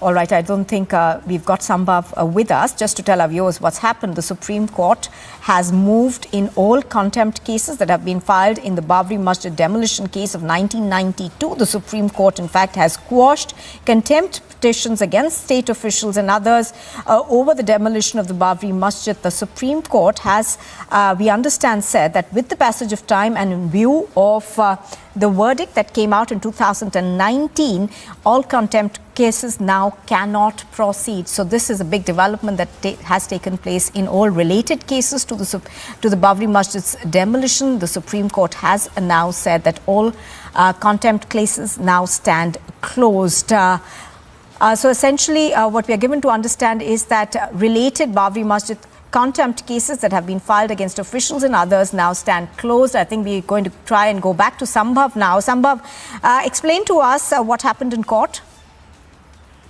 So the matter was at the Supreme Court today, wherein the Supreme Court quashed all the contempt petitions against all the state officials which were under this Babri Masjid demolition 1992. So that was the latest here. Supreme Court quashed all the contempt petitions here regarding the state officials. Apart from it, the Supreme Court said that with the passage of time in view of 2019 Supreme Court verdict on Ayodhya, these contempt cases cannot proceed. So that was the stand of the Supreme Court regarding that these contempt cases cannot proceed. That is the latest on this. All right, I'm going to come back to you, Sambhav. Mr. Kothari on the phone line with me. Mr. Kothari, good morning. Thank you for joining us. Mr. Kothari, how do you see these proceedings? The Supreme Court, of course, says that in view of the passage of time, none of these cases now stand and all of them will be closed. Well, the contempt proceedings have some sort of an expiry date. If they have not been initiated or started or pursued within a particular period of time, then whether it's in relation to any demolition, why only Babri Masjid, for that matter, any demolition or any particular issue, whether it's civil, criminal or anything of that sort, the contempt proceedings have to be proceeded with a certain period of time. And if there is 3 years have elapsed, not necessarily 3, I'm not using the word because limitation often has 3 years, but the point is that I'm just using the word 3 because it's mathematically 3 years since 2019. So since 3 years have elapsed, the cases have become moot and will have particularly no relevance and any impact, if at all, even if there were officials who were guilty of any contempt for that matter, if at all they were. So to proceed with such cases, especially even after the new Chief Justice has come in since yesterday, I think the call has been taken correctly so as not to waste judicial time on these matters which seem to have no relevance. It's like discussing a movie which took place 3 years ago, which didn't really make any impact on the audience. So what's the point of discussing such a movie? So likewise, what's the point of discussing such contempt proceedings or even holding that for that matter and wasting judicial time because only we lawyers will make money out of it? Absolutely. So, Mr. Kothari, obviously this will come as a huge relief for senior BJP leaders, including Murli Manohar Joshi, Uma Bharti, Kalyan Singh, I think, and LK Advani, all of whom were facing all these contempt proceedings. So, in that sense, the limitations of time is what the Supreme Court has spoken about, that there has to be a certain period till when it applies. Well, yes, absolutely. It will come as a big relief because, and I'm sure they would have been expecting that.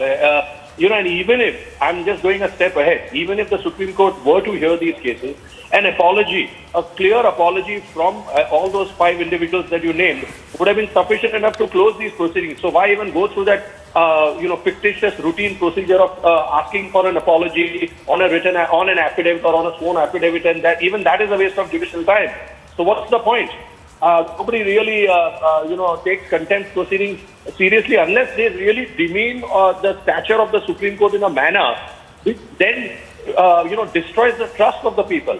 If stray remarks are made, I'm going a step ahead, even if stray remarks are made here or there against the Supreme Court tends to have a large-hearted view and tends to ignore them because people do make these statements sometimes in a fit of rage or anything of that sort or frustration for that matter. So this is hardly anything. 3 years have passed, demolition took place.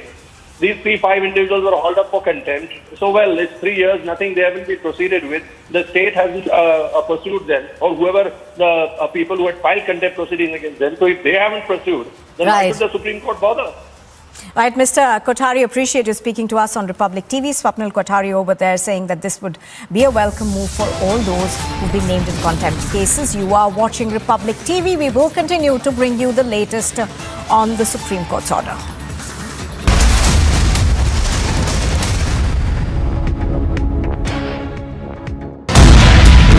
के पास से तलाश है उसने दिया है उन दोनों को किसको तो हेमंत के साथ सुधीर कितने में लिया था कम 6-7 हज़ार में लिया रहेगा एग्जैक्ट रेट तो नहीं मालूम वो तो नहीं बताएगा हमको This man who's been caught on camera has made the startling revelation that it is Dr. Prasad and Rama who both have confirmed to him when he was in the police custody. Drug was procured from another mafia operating in Goa.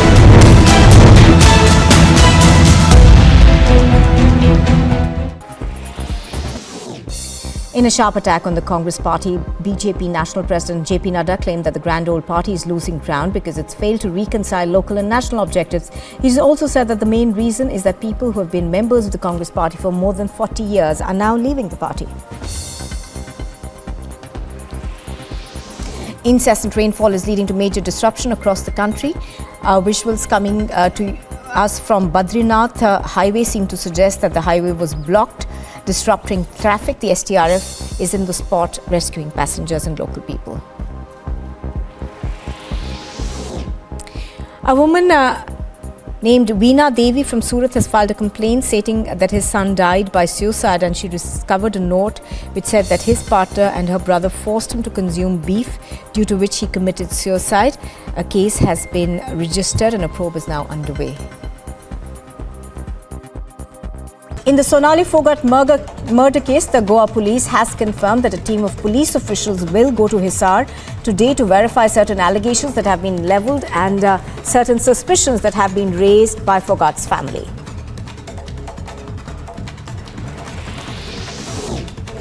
Haryana's Home Minister Anil Vij has said that Sonali Phogat's family has given a letter to the Chief Minister demanding a CBI inquiry into the matter, in which the family has levelled serious allegations that big faces can be involved in this particular murder.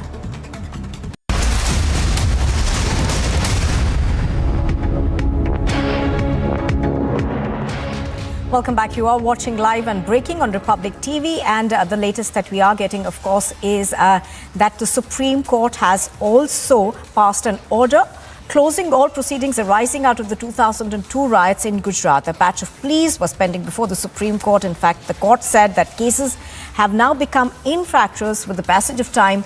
Trials in 8 out of the 9 cases and final arguments are going on in certain cases. So that's the latest that we are getting for you. The Supreme Court has also quashed contempt petitions filed against state officials and others in the Babri Masjid temple. In the Sonali Phogat murder case, the Goa police has confirmed that a team of police officials will go to Hisar today to verify certain allegations that have been levelled and certain suspicions that have been raised by Phogat's family.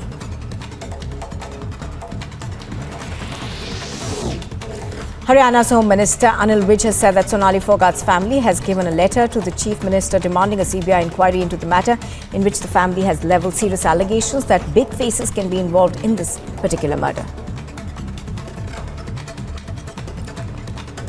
Sonali Phogat का परिवार आके मुख्यमंत्री से मिला था और उन्होंने एक पत्र दिया था जिसमें उन्होंने मांग की है कि इसमें कुछ बड़े चेहरे भी शामिल हो सकते हैं इस हत्याकांड के पीछे, इसलिए इसकी सीबीआई से जांच करवाई जाए। तो उसके पत्र के आधार पर हमने गोवा के मुख्यमंत्री को, गोवा सरकार को हमने लिख दिया है कि इसकी हम सीबीआई जांच की स्ट्रांगली रिकमेंड करते हैं कि इसकी सीबीआई जांच करवाई जाए। नहीं, अब उनका पत्र है, उसी आधार पर हमने गोवा की सरकार को लिखा है। The Aam Aadmi Party and the opposition BJP are both holding protests on the premises of the Delhi Assembly building and are both accusing one another of corruption.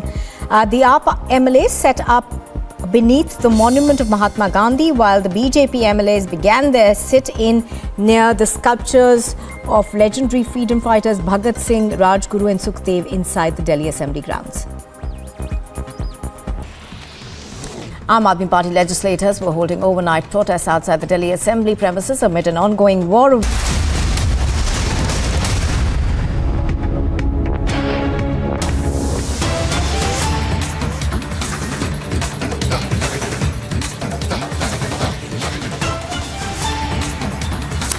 Well, we're now going to get you pictures of Prime Minister Modi meeting Captain Amrinder Singh. We are given to understand that this meeting took place a short while ago, and Captain Amrinder Singh, of course, has tweeted saying that discussed various issues related to Punjab and resolved to work together for safety and security of the state and the country, which will and has and will always remain of paramount concern to both of us. The Prime Minister over there meeting the former Chief Minister of Punjab, Captain Amrinder Singh.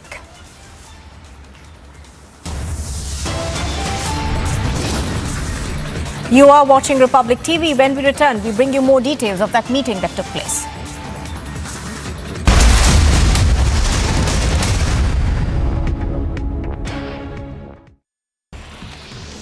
Aam Aadmi Party legislators were holding overnight protests outside the Delhi Assembly premises amid an ongoing war of words between the two parties on allegations of corruption. The Aam Aadmi Party is demanding a probe against the Lieutenant Governor V.K. Sena for allegedly pressuring two of his employees to exchange demonetized currency notes worth 1,400 crore rupees during his term as the Khadi and Village Industries Commission chairman in 2016. हम ये मान के चलते हैं कि LG साहब भी विधानसभा में क्या कार्यवाही हो रही है उसे जरूर फॉलो करते होंगे।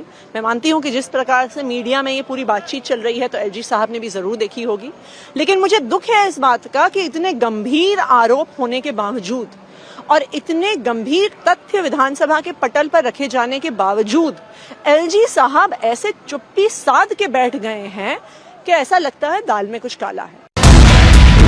के पास से दलाल है उसने दिया है उन दोनों को। किसको? सुधीर कितने में लिया था? कम से कम 6-7 हज़ार में लिया होगा। एग्जैक्ट रेट तो नहीं मालूम, वो तो नहीं बताएगा हमको।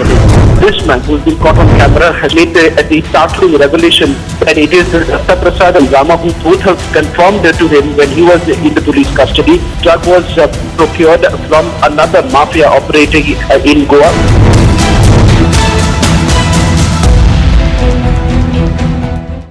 In Assam, 2 more persons identified as Akbar Ali and Abdul Kalam Azad linked to the global terror outfit of the Al-Qaeda were arrested from Barpeta district. A total of 6 people so far have been arrested in connection with the crackdown in the state. Telangana's Chief Minister K. Chandrasekhar Rao tore into the NDA government at the centre, saying people should take a pledge to make a BJP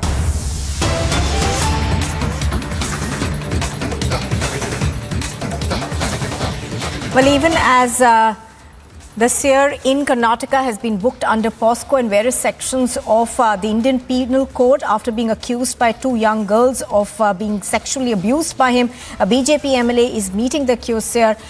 This, of course, comes after Yediyurappa as well as ministers in the Karnataka government had come out and spoken in favor of the seer, saying that they are sure that he's innocent.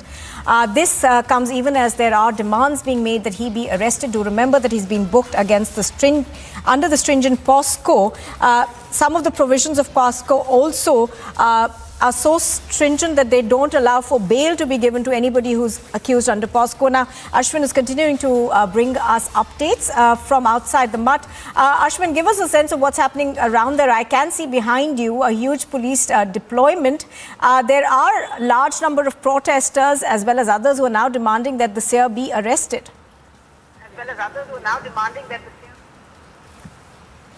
Absolutely. Right now, outside the Bal Bhavan in Chitradurga, where this is the Bal Bhavan over here, and outside this Bal Bhavan, there is a large number of protesters who have gathered, all from the Dalit background, who is demanding that the arrest of the plaintiff be made. As the POXO case, they're also alleging that there is laxity in the whole investigation. Now, these leaders have all come over here. Earlier, there were about 20 people. Now, the numbers have swelled up to a large number of people. About 50 to 75 people are already gathered over here.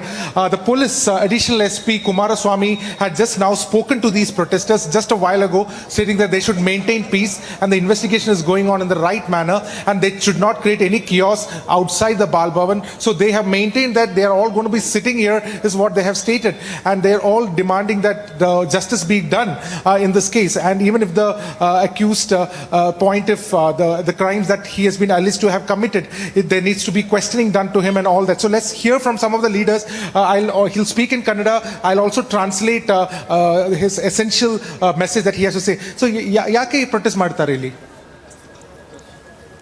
ಅಲ್ಲಿ ಅಮ್ಮ ಫೋಕ್ಸೋ ಕಾಯ್ದೆ ಅಡಿಯಲ್ಲಿ ಸಂತ್ರಸ್ತ ಮಕ್ಕಳಿಗೆ ನಾವು ಅವರು ಬೆಂಬಲ ಸೂಚಿಸೋಕೆ ನಾವು ಪ್ರೊಟೆಕ್ಟ್ ಮಾಡ್ತಿದ್ವಿ.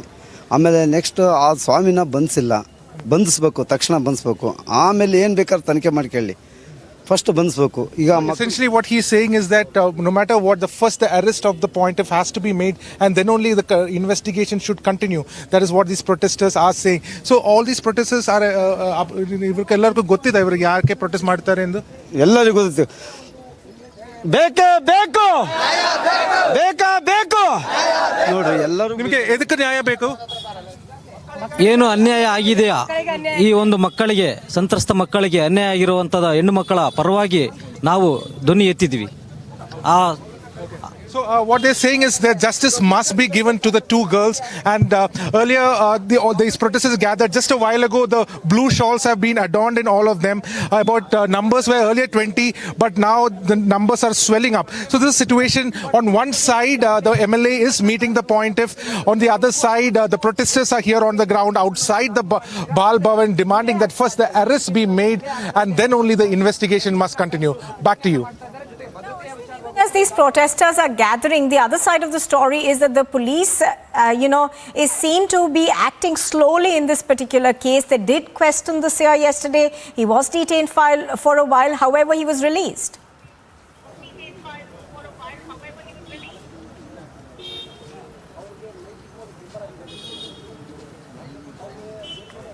Ashwin, can you hear me? Yes, absolutely. See, this is a sensitive story.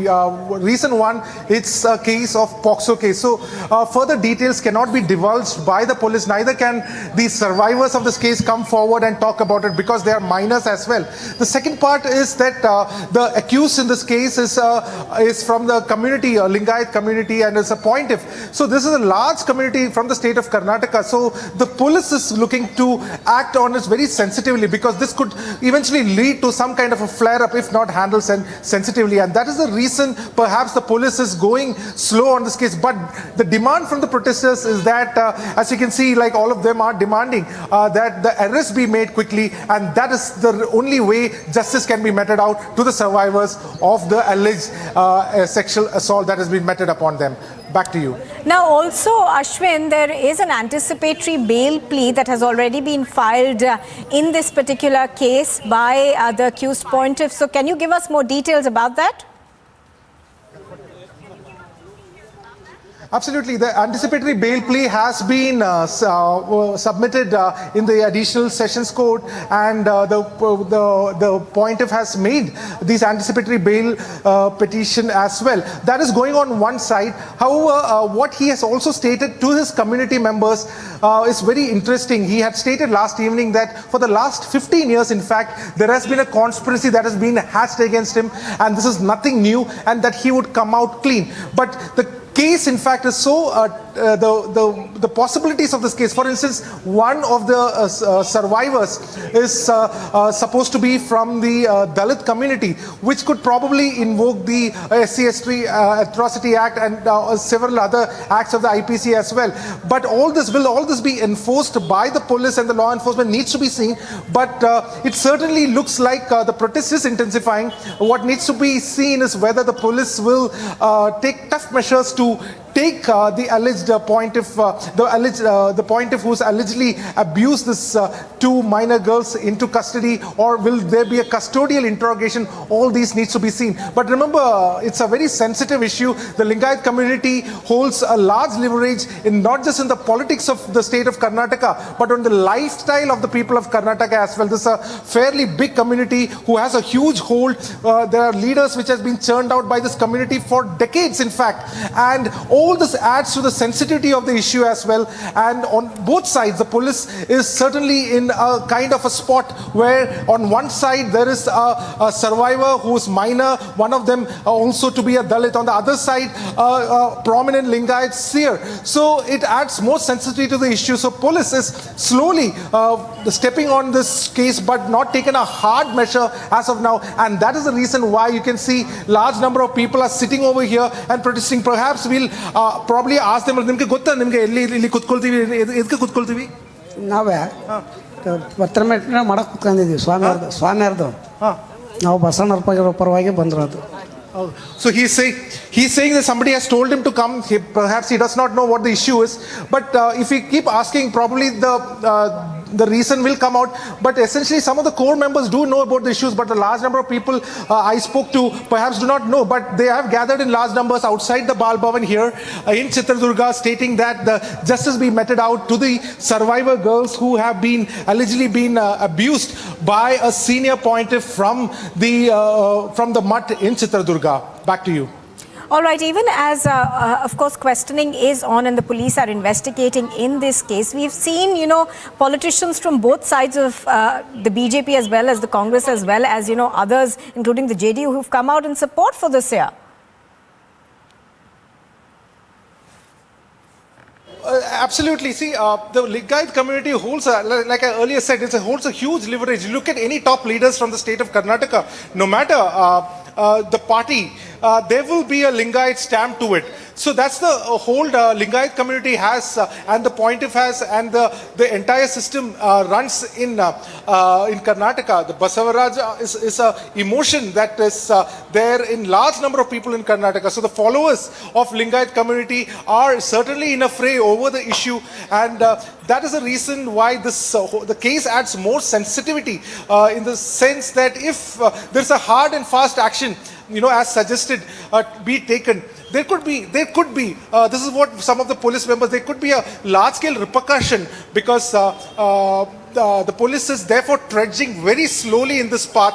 What they're essentially doing, yesterday they did take on-the-spot Mahasar report and everything was taken from the spot where the alleged crime had taken place. But evidence is the matter of the fact before any kind of arrest being made. That is why the police is very closely trudging in the investigating of this matter, and that is the exact reason why these members from the Dalit community are also protesting, stating the same fact. Why is the police going slow? Perhaps the police may have their reasons. It could be the political clout which the seer enjoys. It could be many other reasons as well. But at the moment, the situation on the ground is definitely simmering. It needs to be seen whether the group which has gathered over here in large numbers, who has been protesting, in fact, for the last 2 days, it's the third day they have come onto the street like this. The additional SP Kumaraswamy did tell them that they should only sit here. They should not create any chaos, as it's a very sensitive area. There are minor children who are living in the block opposite to where they are protesting, and they should not cause any trouble, which they have definitely adhered to. But initially, what is important is the fact, is the way the justice be meted out. How the justice be meted out. Remember, Nupur, we have spoken to many internal sources in the story. There are a lot of angles that police is looking at. Whether it's the initial complaint, we know very clearly that these two girls were found by an auto rickshaw driver, and they were first taken to Cottonpate police station, and there was a registration of a complaint. Now, within our sources, we get to understand there is some kind of a mismatch with the initial complaint given and the complaint that has been registered forthwith. So all these have been taken into account by the police. They need to see all the angles before they get into arresting a powerful individual like a Lingayat seer. And that is essentially the reason why on the ground also tension is simmering, and that is the reason why protests are also being seen like what we see here outside the Bal Bhavan at Chitradurga. Nupur. All right, now Ashwin, what we know so far is that these two girls who are believed to be minors have said that they were sexually abused. That's the allegation at least that they've made over a period of time. One of them says that it went on for about 3.5 years. The other one says that, it was close to a year and a half where they were repeatedly called, and they have alleged that they were abused.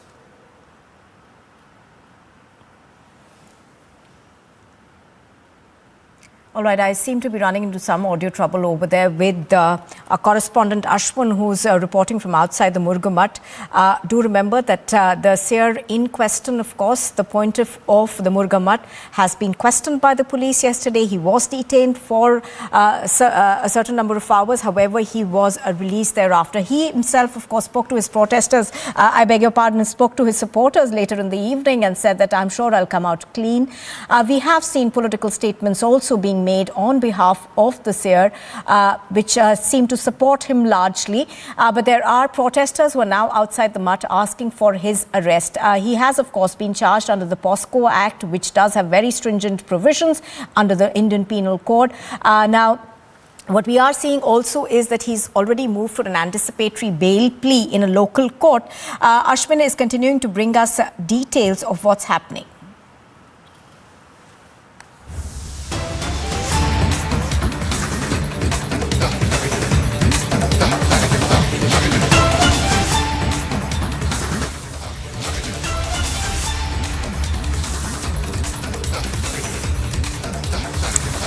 All right, now heading straight across to New Delhi, where Manish Sisodia, the Deputy Chief Minister of Delhi, his locker is being opened by the CBI. Manish Sisodia and his wife both are present at the PNB bank locker, even as the CBI is conducting a search at his locker. Now, even as this happens, of course, we saw the BJP trading charges against the Aam Aadmi Party, asking various questions about Delhi's liquor policy. Apart from that, of course, BJP MLAs are continuing to stage their protest inside the Delhi Assembly.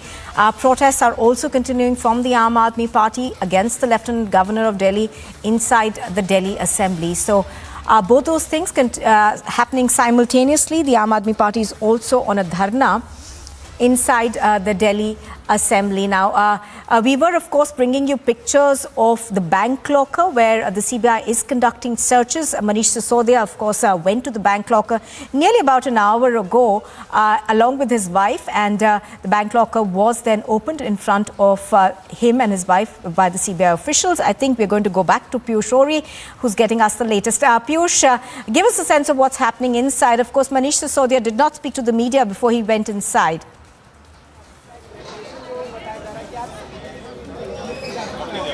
So, as I'm speaking to you over here, there's a huge drama which is going on, and we are expecting that Manish Sisodia can come out of the bank anytime soon. So, because, there's an expectation of him to come out, you can see a huge rush over here. In fact, I will just ask my camera person, Vijay Narudeshwar, to just show you the visuals over here. And you can see that, there's a huge amount of people, huge amount of media personals who have just crowded at the official car of Manish Sisodia, where it is expected that he may come out anytime soon.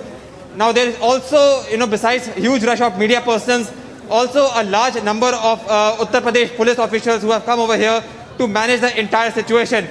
As I'm speaking to you right now, Manish Sisodia, along with his wife, is still inside the Punjab National Bank, where it is expected that, the officials and the sleuths of CBI are checking his locker and trying to find out vital evidences, vital leads that may get them, some leads and some evidences as far as this liquor scam that continues to explode each day with, some political ramifications and also a lot of corruption in which the Aam Aadmi Party government is involved. Now, you can see over here, as it is, a large number of people are, crowded at this area, because it is expected that anytime soon now, Manish Sisodia can come. So when is he going to come? When is he going to step out of the bank along with his family? Would he talk to the media? All this would be very interesting to see. And yes, as I said, this is also a very important moment for officials of CBI, because after conducting a 14-hour raid at his official residence in AB 17 Mathura Road, this is the second time, in which they have raided the locker of Manish Sisodia. A statement which was already told to us, by Manish Sisodia himself through the Twitter. So it will be very interesting to see that what evidence, what leads would CBI officials get, and what would they like to share with us. Back to in the studio. All right, Piyush, do stay with us. Let's also go across to Anuj, who's reporting from the Delhi Assembly. And we have been seeing protest politics at the Delhi Assembly since this morning. Both sides, the Aam Aadmi Party and the BJP, continue to protest over there. Over to you, Anuj. Give us a sense of what's happening. Of course, the Aam Aadmi Party is now asking for an inquiry against the LG as well. Well, exactly. This is totally uproar in the assembly, what we have been seeing since from the very morning. The session started at 11 and it was adjourned till 12 the moment it started. The session again started at 12 and it is again adjourned till 1 as it started. So this is a totally uproar in the assembly, what could be clearly seen. And this is both the parties, like including Aam Aadmi Party and the Bharatiya Janata Party's MLAs. They both were protesting against each other. Rakhi Birlan there was trying to control the situation, but both the parties' MLAs were not listening. They were having placards in their hand, and the session has been again adjourned. So this is Bharatiya Janata Party who are demanding a probe against the LG. Now they are alleging that LG has done a scam.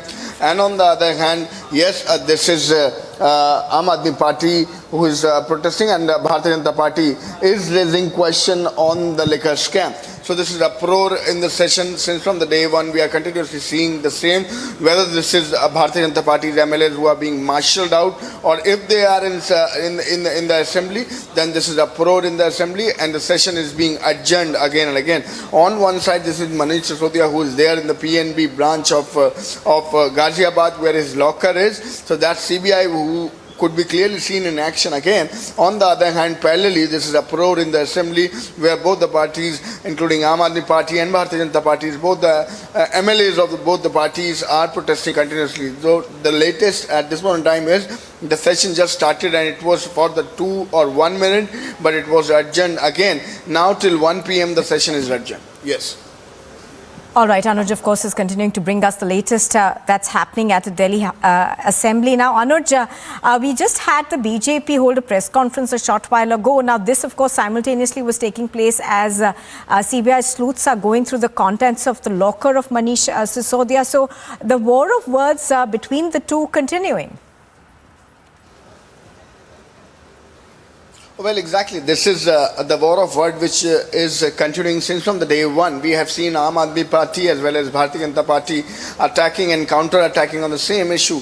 On the other hand, if you talk about the latest, then yes, we early in the morning had word with Dilip Pandey, the Aam Aadmi Party leader and MLA also. So he there stated that CBI has gone through 14 hours of questioning at Manish Sisodia's residence, when Manish Sisodia's residence was raided.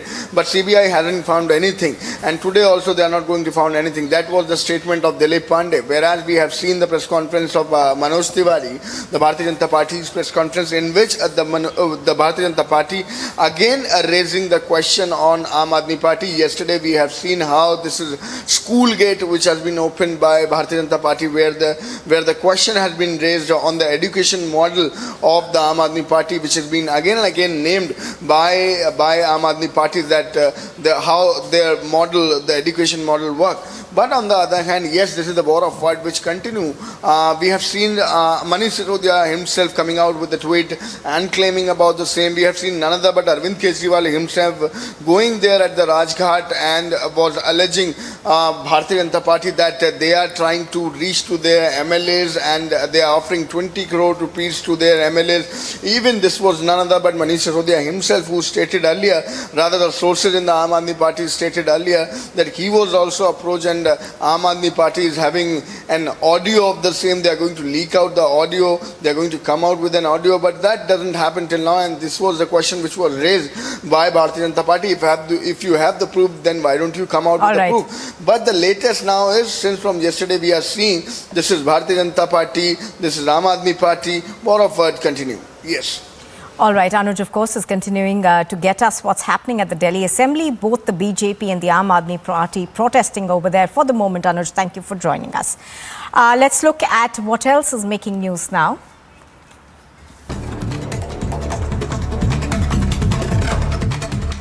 The Adani Group's chairman, Gautam Adani, has been declared the world's third richest person by Bloomberg Business Index. Adani overtook Louis Vuitton's chairman to take up the spot.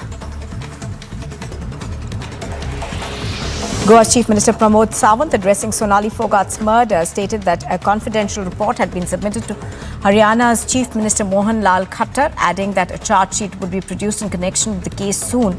He further added that Curly Shack had been shut down as a result of instructions received by the DGP. 2 out of 3 suspects have been arrested for gang raping a teenager and making a video of the same. The accused has been booked under the POSCO Act and had also allegedly threatened to kill the 13-year-old girl and her family. The CBI is scheduled to probe the Delhi Deputy Chief Minister Manish Sisodia's bank locker today. The Deputy Chief Minister would therefore be visiting the Punjab National Bank in Ghaziabad. In fact, that inspection is taking place even as we speak. The CBI is going through contents of Sisodia's bank locker. A lawyer named Sudipta Roy has been arrested in connection with a threat letter received by the CBI's court judge investigating Anubrata Mondal's case. The lawyer has allegedly threatened to implicate the CBI judge in an NDPS scam.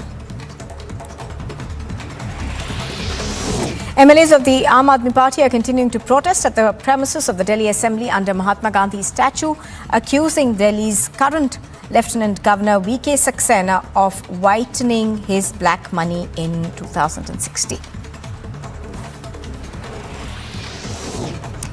MLAs of the BJP continue their protest at the Delhi Assembly near the statues of three freedom fighters, demanding Delhi's Deputy Chief Minister Manish Sisodia's arrest.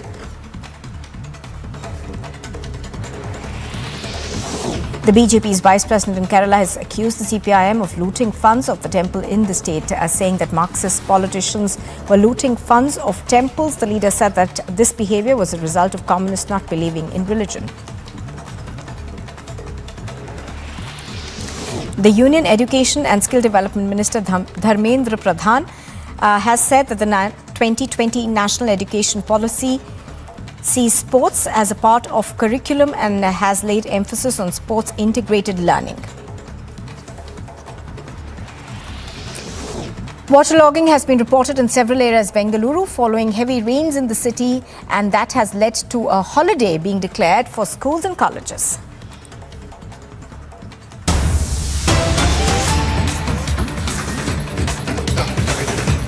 And here's the latest update that we are getting in the Sonali Fogart murder case. We are now learning that the Goa police team will be travelling to Haryana. In fact, there are 4 officers from the Goa police who are going to be investigating this case in Haryana. They are, in fact, already en route to Haryana. Do remember that investigations in Sonali Fogart's murder case have picked up speed after action was taken against 2 of her aides. They have, of course, been placed under arrest for allegedly spiking her drink. The restaurant or shack where this incident took place, that's Curly's in Goa, has also been sealed by the Goa police.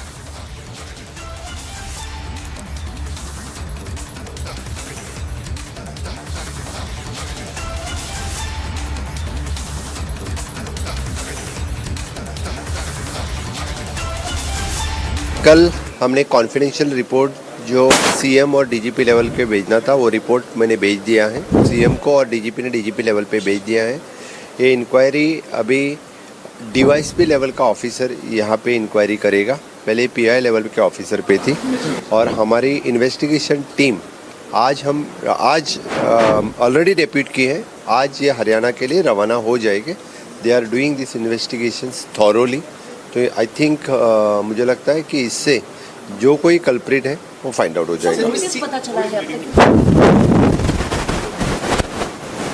Investigation is going on. Sir अभी तक की जो status पता चला, आपको लगता है कि केस सीबीआई को देना चाहिए कि गोवा पुलिस? मैं बोल रहा हूँ कि पूरी तरह से इन्वेस्टिगेशन चल रही है।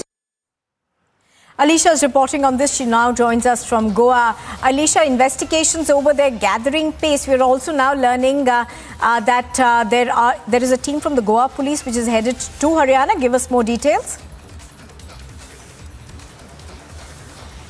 Well, yes, it's North Goa has constituencies, a 4-member team where they have already headed to Haryana. There will be a flight from Goa to Delhi, and from Delhi by road they will be moving to Haryana. And what we have been told that first they are going to record the statement of Sonali Fogart, daughter, and the other family members. While speaking to media, even Goa Chief Minister Pramod Sawant has informed that now DYSP level officer is going to lead the investigation. Till now it was a police inspector who was the investigation officer of the case, but the confidential report that has already been submitted to Haryana Chief Minister as well as the DGP office over the case, where yesterday it was already submitted. It's a 15 pages of report that has been submitted from Goa Chief Minister office to the Haryana Chief Minister office. Now the investigation that is going to take place is someone DYSP officer is going to lead the investigation. So there are more revelations that could be done, and where the Goa team has already left for Haryana, they are going to first record the statement of Sonali Fogart daughter and other family members. Moreover, the other people who have been related to the case, their statement has also been recorded, because the one angle which Goa police has been investigating is the property dispute, the allegation that was a claim by Sonali Fogart. A family clearly mentioned that Sudhir Sangwan, who murdered Sonali Phogat to grab her property, which is why this is one angle where the team has already been sent to Haryana, where they are going to record statement of the people related to Sonali Phogat. On the other hand, the interrogation of the other 5 accused in one murder case where the section 302 of the IPC, which has been registered by Anjuna police, where Sudhir Sangwan and Sukhvinder Singh, who have been arrested, they have been interrogated because the court has sent them for the 10 days custody. But moreover, the other case, that is narcotic case, that is registered under NDPS Act, where the 3 accused, including the Curlis restaurant and the other 2 drug peddler who have been arrested. The report has already been submitted, continuously rolling on this big story. Only on Republic. Will be back after a short break. Stay tuned.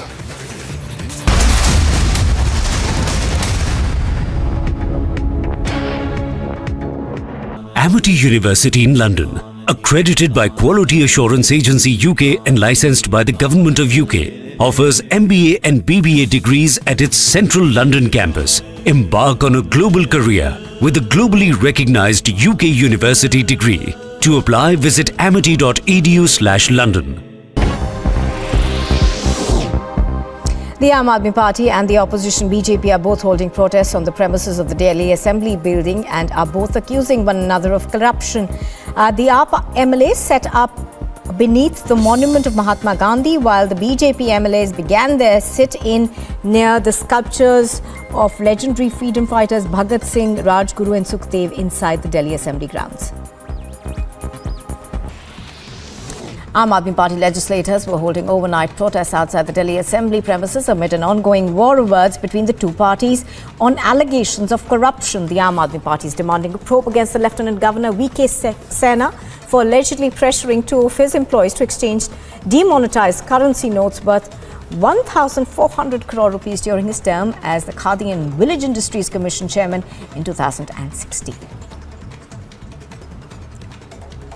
हम ये मान के चलते हैं कि LG साहब भी विधानसभा में क्या कार्यवाही हो रही है उसे जरूर फॉलो करते होंगे। मैं मानती हूं कि जिस प्रकार से मीडिया में ये पूरी बातचीत चल रही है तो एलजी साहब ने भी जरूर देखी होगी, लेकिन मुझे दुख है इस बात का कि इतने गंभीर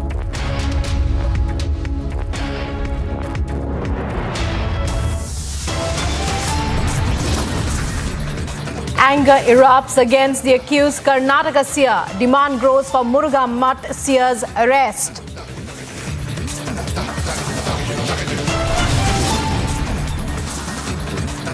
Top court quashes all Babri contempt cases.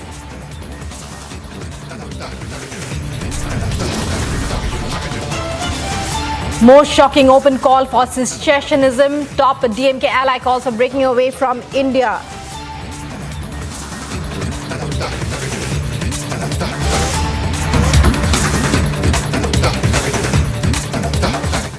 Be neutral. You coming to meet an alleged accused can send a different message altogether. No, see, our government, our chief minister, our leader, Chief Minister Basaraj Bommai, and our home minister, and our leader, my ex-chief minister Yediyurappa ji already assured through your media, nobody will interfere in this case. Whatever the police and law is there, according to that, they will inquire, and whoever is found guilty, they will be punished. They have already mentioned there is no question of any influence, nothing. As since my childhood, I am a follower of this man. But for that, I have just come here and just visited, and I am going back. At the same time, you may ask, why you are not meeting children? I am meeting the other children also, but if they are provided, they allowed me. They allow me, if the department, if they allow me, I am really, because I am also concerned.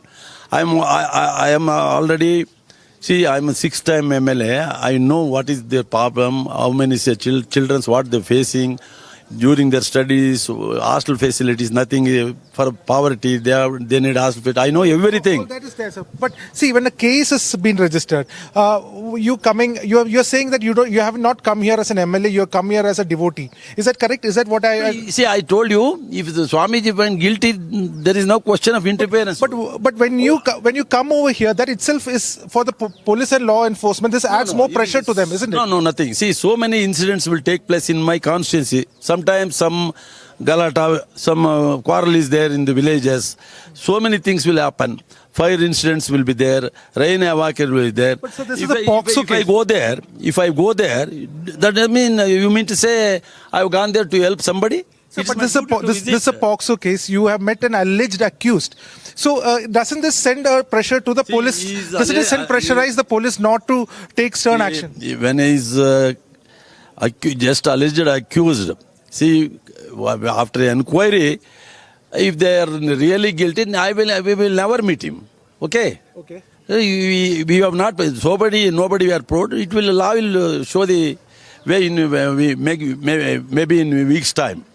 Then we will let you know what will happen. So then, as an MLA from Chitradurga, would you meet with the protesting Dalit organizations? Because right now outside the Balbhavan, they are protesting over there. Will you call a meeting with them and discuss with them? Why should they? It is their right. Whatever, see, in this democratic country, protesting and other things is their right.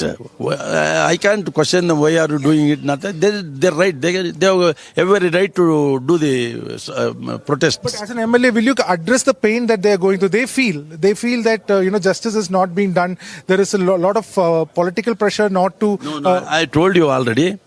See, our Chief Minister Bommaiji, he will never interfere in this particularly in this very serious case, high voltage case. Okay. And your Home Minister also told you already. Okay. But they will never interfere. We all, I know, as a local MLA, I never spoke to any SP or inspector, DYSP so far. Okay. That is not my duty. Okay. That is the duty of the police people and Department of Children and Welfare and whatever the departments are. And judiciary is there. Whatever the judgment will be there, we will, according to that, we will respect that judgment. Okay. So when you met the plaintiff today, what did you share with him? What did he address? Nothing. He was just discussing with another Swamijis. So many, there are about 15 to 12 Swamijis are there. They were discussing. Just I went inside and just sat there about 10-15 minutes and then came back. Okay. So one of the main questions that has been asked, it's a big education. Right now there are 1,000 students studying here. Yeah. So if at all there is some concerns like this, is there there is a mechanism to address the concerns of such cases if it comes in the future also? As an MLA, how do you see this? No, particularly this type of case should not happen here in future also. Okay.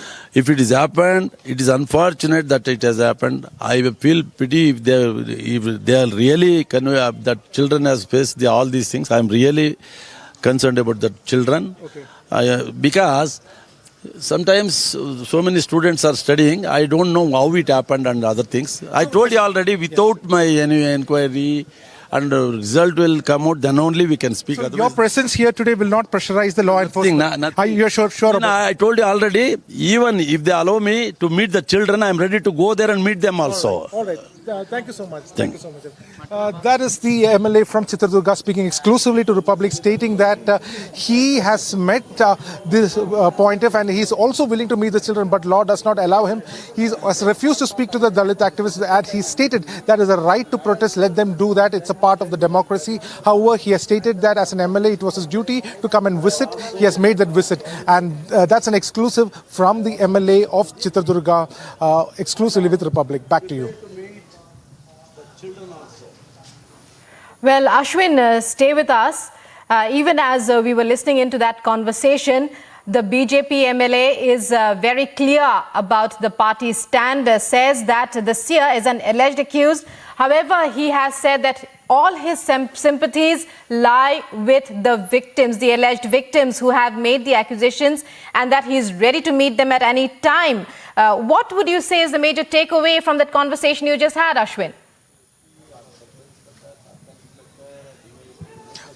Essentially, the MLA is saying that his presence over here will not affect the law enforcement's investigation in this case whatsoever. That is one take back. He's very clearly underlined that he has not tried to meet the SP or has spoken to the DYSP or has called the investigating police officers in this matter. If he had done that, that would be interference in justice. Instead, he has just come to visit. He is saying that from childhood, this has been a place where he used to frequent very often And that is the reason he has come over here. He is only an alleged accused, and that is the reason let the law take its own course. At the same time, when we asked him whether he will be meeting to soothe the pain of for instance, the Dalit organizations which are protesting, he has stated that he will not be meeting them. In fact, that is a right as part of the democracy to meet them.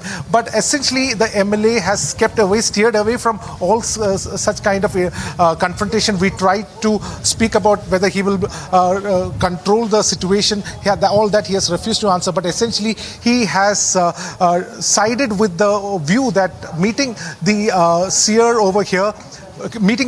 over here will not cause any prejudice in the investigation, and that is an important thing. He has also stated, as an MLA, he also keeps meeting with any issues that happens in Chitradurga. He keeps addressing these matters, and that is the reason he has come over here. He has also underlined the fact that even the Chief Minister, the Home Minister, and all the top leaders of the BJP has assured that there will be no kind of interference and only justice will be delivered over here. So this is the essential statement that the MLA from Chitradurga has given us. He has spoken, he's still here. He has met with the Pontiff. He has stated that he only had a very brief conversation with the Pontiff as well. And MLA GH Thipareddy has now spoken, and he has no qualms in meeting the alleged accused in this case. Back to you. All right. Well, Ashwin, our correspondent there, covering this major story that's making headlines after those shocking allegations. However, Murugamat seer continues, who has a very influential seer in the area, in fact, across the entire state, continues to maintain his innocence. Meanwhile, moving on to other breaking news stories coming in right now. Two communities clashed, throwing stones at each other when a procession carrying an idol of Lord Ganesh was passing through a sensitive locality in Gujarat's Vadodara. Police have so far detained 13 people in connection with the clash, which broke out late on Monday night. They said, adding that no one was injured in the stone pelting. And Priyanka, it's over to you now. Priyanka, well, we are getting those visuals of clashes in Vadodara. What is the situation like now? Tell us exactly what happened. We believe that this is an incident that goes back by a few hours, can we say? Well, Rukma, this is an incident that took place late last night, towards midnight, in fact, is when this entire incident had taken place, where one community, in fact, had been carrying out the Ganesh Chaturthi procession from that particular area, where there were several masjids as well that had been located, because of which now there was some kind of sloganeering that had been done that was going back and forth, as it is also visible in the CCTV footage as well that we have exclusively accessed, but we're putting out for our viewers right now. First, there was aggressive sloganeering that took place, and then, of course, there was stone pelting that took place between the two communities as well. Post which we then see that the police had to come there and calm down the entire situation, because both the communities had come face to face, and there were physical altercations along with stone pelting as well that had been going on. Now, this particular area is a very communally sensitive area as well, and that is why there was police that had been deployed in the nearby areas, so that if there is any kind of untoward incident that takes place, as it did, Rukma, so the police could come there as soon as possible, and that's exactly what happened. Now, extra police force has also been deployed in particular areas where there is chances of communal clashes that are expected to take place, might take place as well, because of the Ganesh Chaturthi processions that might pass through several other areas where there are most of the masjids that are located, and that is why the police have deployed extra police officials there as well. Also, we are being told that the investigation will also be taking place into this particular matter. The CCTV footages have been recovered by the police officials, and then they are going to be scrutinizing that CCTV footage that we are putting out on your screens right now. Those CCTV images that will be analyzed by the police officials to understand who were these people who actually started this clash, and then they created this law and order situation as well. So those people will be identified, and then they will be also be booked because of the kind of clashes that had taken place. However, of course, fortunately, nobody was hurt, as you rightly pointed out, and that is why the police is also taking cognizance of it and making sure that precautionary measures are also in place in certain parts of the cities where there might be some communally sensitive areas. where their Ganesh Chaturthi processions might be passing by from as well. So the further investigation is underway right now, but right now what the latest that we can tell our viewers is that the CCTV footages have been recovered by the police and they are scrutinizing them to understand who these people had been who actually started these clashes. Rukma. Well, many thanks, Priyanka, for joining us there and for bringing us those details. So that was CCTV footage of clashes that broke out late last night, even as the festival of Ganesh Chaturthi begins across India. These are communal clashes. The police, of course, now maintaining a tight vigil across Gujarat, not just in Vadodara city where these clashes took place. Priyanka, reporter there on the ground, giving us all those updates. Many thanks, Priyanka, for joining us. External Affairs Minister Dr. S. Jaishankar, at a recent address in New Delhi, spoke on the relationship between India and China. The External Affairs Minister focused on the situation between the two countries at the border, stating how the current standoff would determine the future course of action between the two countries. Of the future of Asia depends on how relations between India and China develop in the foreseeable future. For ties to return to a positive trajectory and remain sustainable, they must be based on the three mutuals. The External Affairs Minister also gave his statement at the launch of the Asia Society Policy Institute in the national capital. Meanwhile, the line of actual control recently made the news following a video of Chinese construction equipment and forces of the country's army were seen right at the border near Arunachal Pradesh. Bureau Report, Republic TV.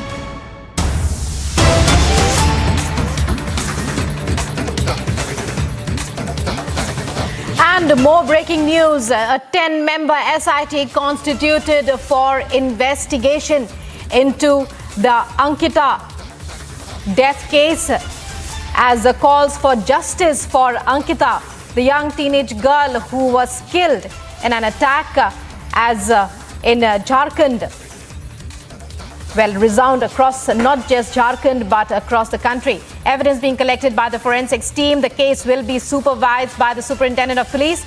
A serious case, says SP Mandal, DIG Dumka, on the death of the class 12 girl who lost her life, who was in fact murdered.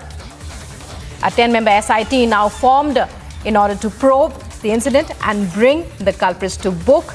Let's listen in to what Ankita's father says at this time.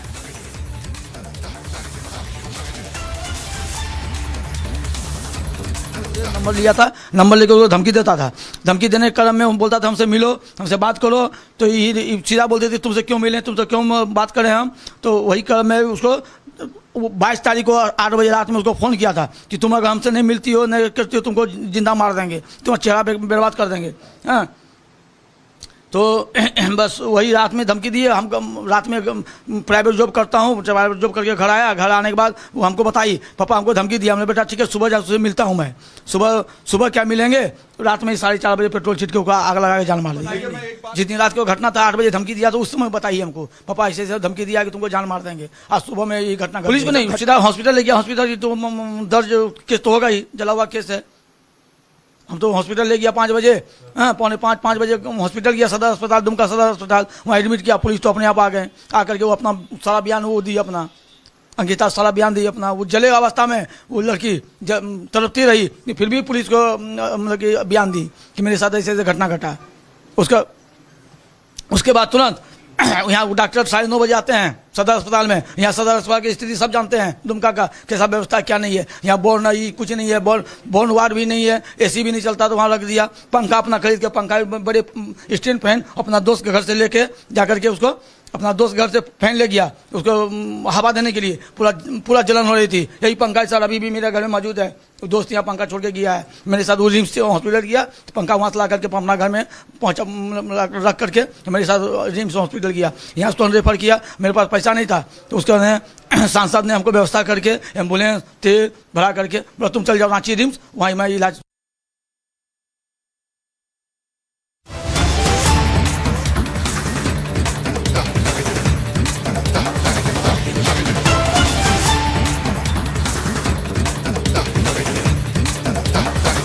Well, there's been a big development in the Liquorgate scandal. Now, Anna Hazare, who was the mentor of Arvind Kejriwal, I'm just going to reduce the volume in the newsroom right now. And Anna Hazare has just written a letter. Anna Hazare has just written a letter to Arvind Kejriwal. I have a copy of the letter with me. If my video journalist can focus on this. This is Anna Hazare's letter. Anna Hazare has just written a letter, and I have the full contents of this letter as well. Let's focus on Anna Hazare's letterhead, please. This is the letterhead. Yeah, that's the letterhead. That's a letter by Anna Hazare. The date is the 30th of August 2022. And Anna Hazare has said, Anna Hazare has reminded Arvind Kejriwal in a letter that he's written. Anna Hazare has said, and I'm going to read out excerpts of this letter. He says, you formed the organization in 252 tehsils in 35 districts in Maharashtra. There were continuous agitations against corruption for system change. 10 laws were made in Maharashtra. Initially, we closed 35 liquor distilleries operating in the village. You joined us because of the Lokpal movement. Since then, you and Manish Sisodia have visited Ralegan Siddhi village several times. You have seen the work. Let's show pictures of Anna Hazare as well, please. And he says, you have seen the work done by villagers. Liquor, BD, cigarette are not for sale in the village since last 35 years. You were inspired to see this. You praised this too, is what Anna Hazare has said.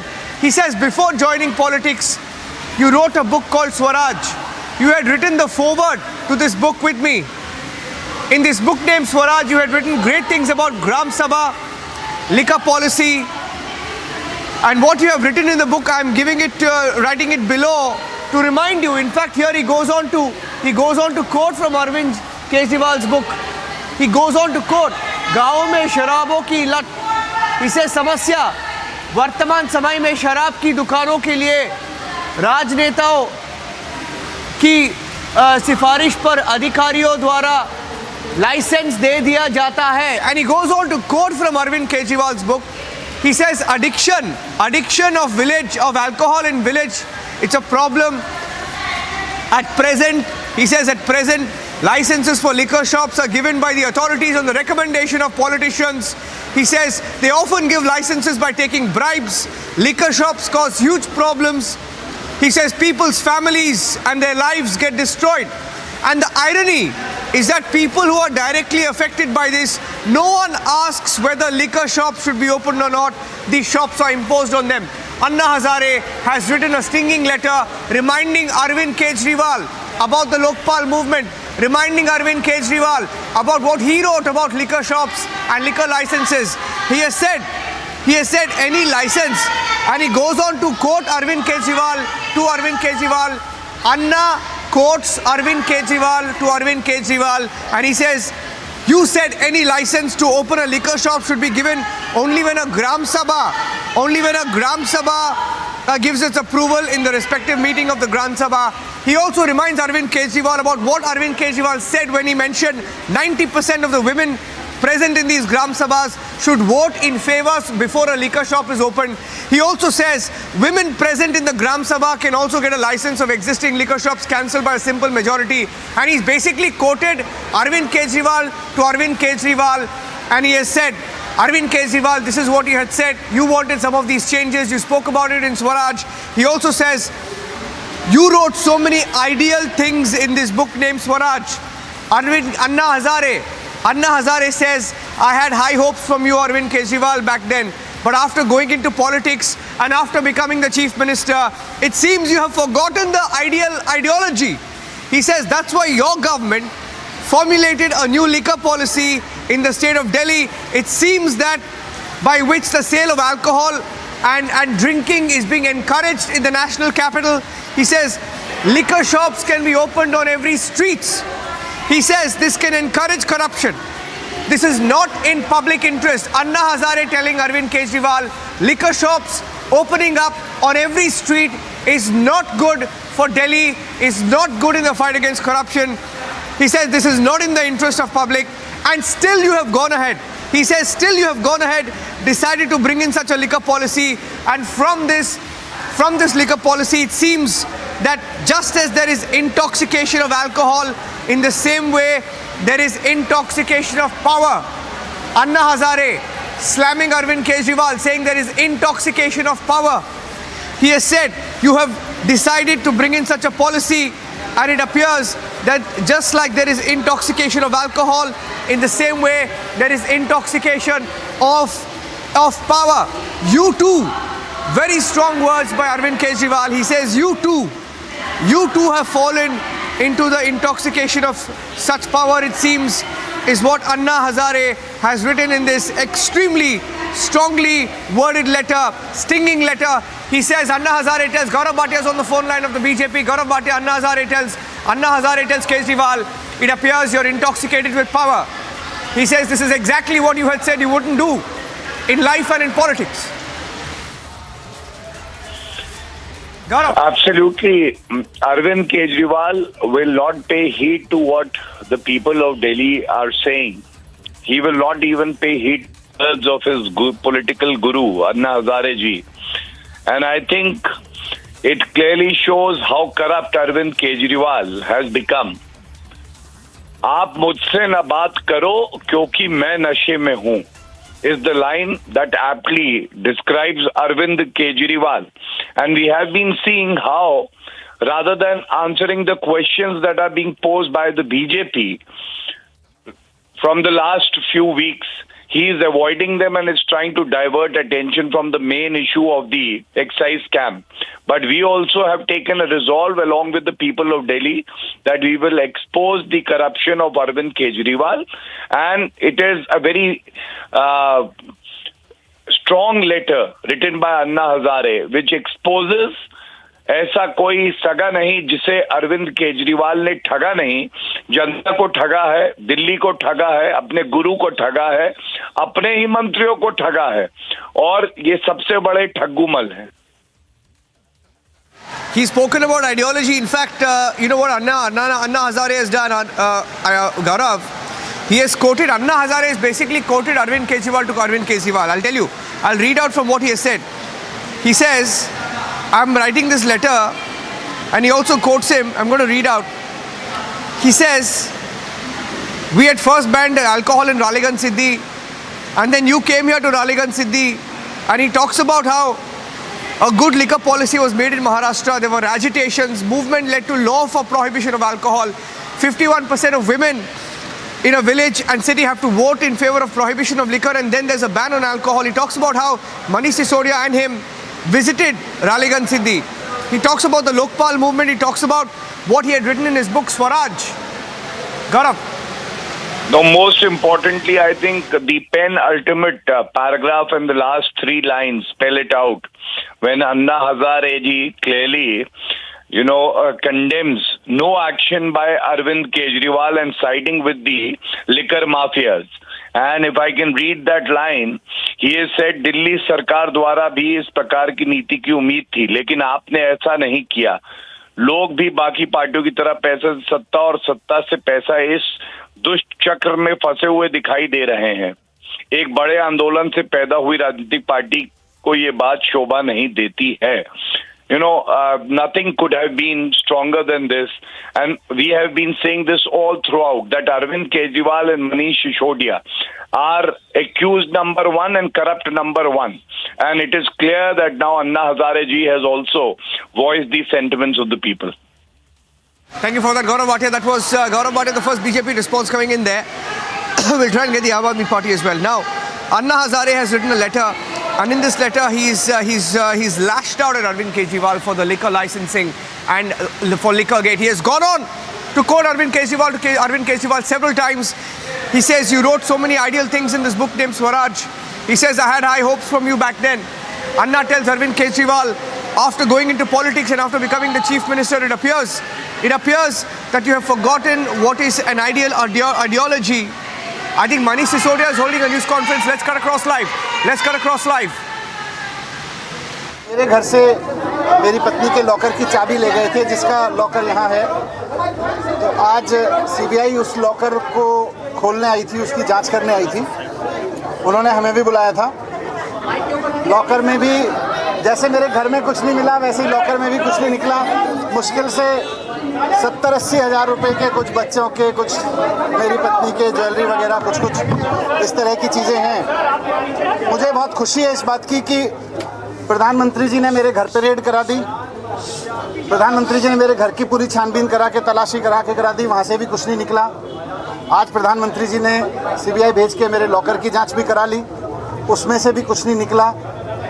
यही इस बात का सबूत है कि आज प्रधानमंत्री जी की सारी जांच में मैं और मेरा परिवार पाक साफ निकले हैं। प्रधानमंत्री जी की पूरी सारी जांच में एकदम क्लीन चिट है, कहीं कुछ ऐसा चीज़ नहीं है जिसको ये कह सके ये क्यों है, ये क्या है, ये कैसे है, कहीं एक पैसे का क्वेश्चनेबल कुछ नहीं है। तो मुझे अपनी सच्चाई पे भरोसा है, मुझे ईश्वर पे भरोसा है कि सच्चाई का साथ देके कोई दिक्कत नहीं होगी। सीबीआई ने आज भी, जैसे मैंने पहले भी कहा था, सीबीआई के सभी ऑफिसर्स ने आज बहुत अच्छे से व्यवहार किया मेरे साथ, मेरे परिवार के साथ में, और हमने भी पूरा कोऑपरेट किया। मैं जानता हूँ ये भी लोग अनऑफिशियली तो मानते हैं कि सब संतुष्ट हैं, कुछ नहीं है, लेकिन कहीं ना कहीं इनके ऊपर भी दबाव है कि भाई कुछ भी निकालो, कुछ भी करो, लेकिन 2-3 महीने के लिए तो इसको जेल में डालो। प्रधानमंत्री जी का ऊपर से बहुत दबाव है इस बात के लिए कि किसी तरह से मनीष सिसोदिया को 2-3 महीने के लिए जेल में डालो।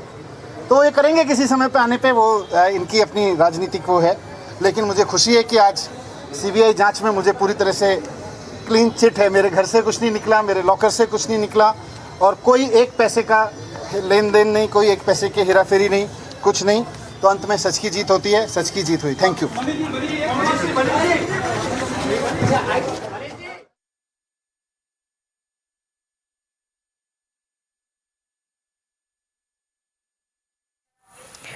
Manish Sisodia, after his locker in Ghaziabad bank was opened, and he's saying that nothing of any value, of any significant value, has emerged from the opening of the locker. He's he said that just a few pieces of jewelry of his wife, of the children, and a few 70 to 80,000 rupees. That's what he says. And he says that truth has triumphed, even as the BJP continues to maintain that the Aam Aadmi Party government in Delhi had there were many irregularities, not just in its liquor policy, but in its educational policy as well. A short while back, we had seen that press conference in which BJP spokespersons had spoken about irregularities in the construction of various schools. And just a short while back also, you had heard Niranjan, our senior executive editor, speaking about how Anna Hazare, whom he referred to as the political guru of Arvind Kejriwal, has slammed Arvind Kejriwal in a strongly worded letter in which he has slammed him for his liquor policy and going against, all that he was supposed to have believed in. And it's now over to Samiksha in the Mumbai studios for more of the news. Samiksha, it's over to you. Well, that's right, Rukma. So let me just take our viewers through some excerpts of the letter that Anna Hazare has written to Kejriwal, saying that I'm writing you a letter for the first time after you became the Chief Minister. So that's the first letter that has been written to Anna Hazare to Kejriwal ever since he became the Chief Minister. Clearly not mincing any words there, and saying that he's very sad to read indeed the news that is coming about the liquor policy of the Delhi state government for the last several days. Going on to add that I have dedicated my whole life to the village society and country for the last 47 years. I've been working for village development and doing a mass movement against corruption. So clearly pointing out that he's very saddened to hear about this liquor scam gate which has exploded, and the allegations that the AAP government is facing, of course. Going on to add that formed organization in 252 tehsils in 35 districts in Maharashtra. There were continuous agitations against corruption and for system change. We also have BJP Shehzad Poonawala joining us. Sir, if I can get your response to this letter, in fact, that has been written by Anna Hazare to Kejriwal, mincing no words there and stating that how sad he is to hear about this scam which is only exploding by the day. This is a letter of betrayal that was done by Kejriwal, not just to Anna Hazare ji, but to the principles of the movement of India against corruption and to the principles of Mahatma Gandhi. Today, Arvind Kejriwal has murdered the principles of Anna Hazare and Mahatma Gandhi ji, and those principles were zero tolerance on corruption. Today we are seeing that the twin towers of corruption have been erected by Manish Sisodia in Sharab Ghotala, Shiksha Ghotala, but Mr. Kejriwal won't even answer questions, leave alone taking any action on them. And then the second, Mr. Gandhi and Mr. Anna Hazare always fought for removing nasha from society.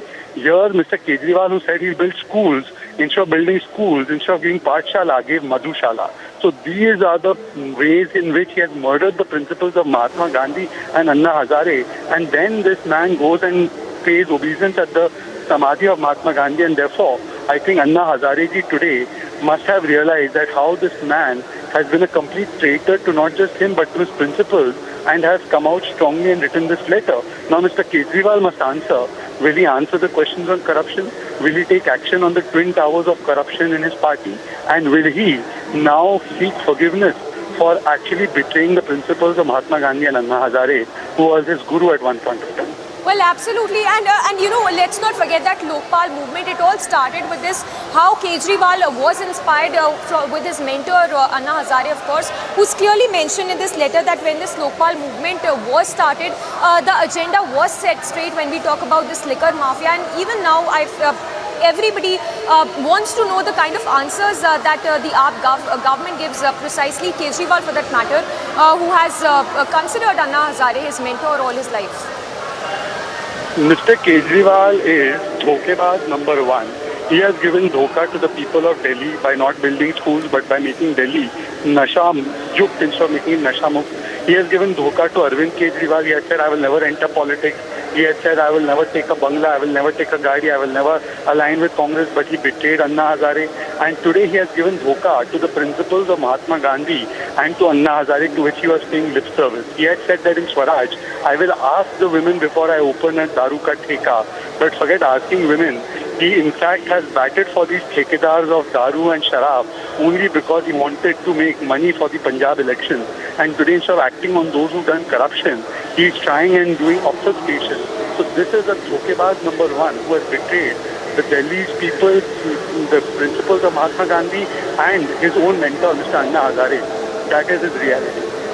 Well, absolutely. Thank you for speaking to us, Shehzad Poonawala, giving his response to this letter that has been written by Anna Hazare to Arvind Kejriwal. We also have Anuj reporting live from the national capital. Anuj, any reactions coming in as of now from the AAP with regard to this letter that has been written by Hazare? Well, as of now, there is no reaction from the Aam Aadmi Party as the assembly session is going on and the leaders are still inside. We'll try and ask the question that what exactly they have to say, what exactly their stand is. But this is becoming big now because this is Anna Hazare, from where the movement, we do remember, even we have reported on the same earlier and back when this was the movement of Anna Hazare, the Lokpal movement. And we do remember that how Arvind Kejriwal came in light, how he joined the movement. And after that, there were several promises which was made by Aam Aadmi Party. That is something which has been stated by Anna Hazare himself, and he's talking about the parties as this was then different ideology which was given to the people, the idea which was given to the people when Aam Aadmi Party launches and when it was created a movement, and after a movement this was an Aam Aadmi Party which was created. So the point which was taken is that we will not go by the power, we will not go like the other parties, and that's something what has been stated by Anna Hazare. Yes. There in that. Anu, just hold your thoughts there for a moment. We have BJP's RP Singh also joining us.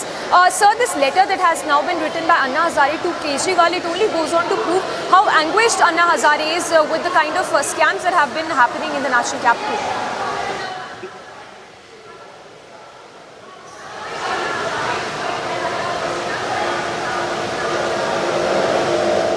All right, if RP Singh can hear us, sir, your response to this letter written by Anna Hazare to Kejriwal, he's clearly very deepened to see the kind of scams that have been happening in the national capital. Kejriwal, of course, needs to answer a whole lot of questions there, not just to the people, but to his mentor, Anna Hazare.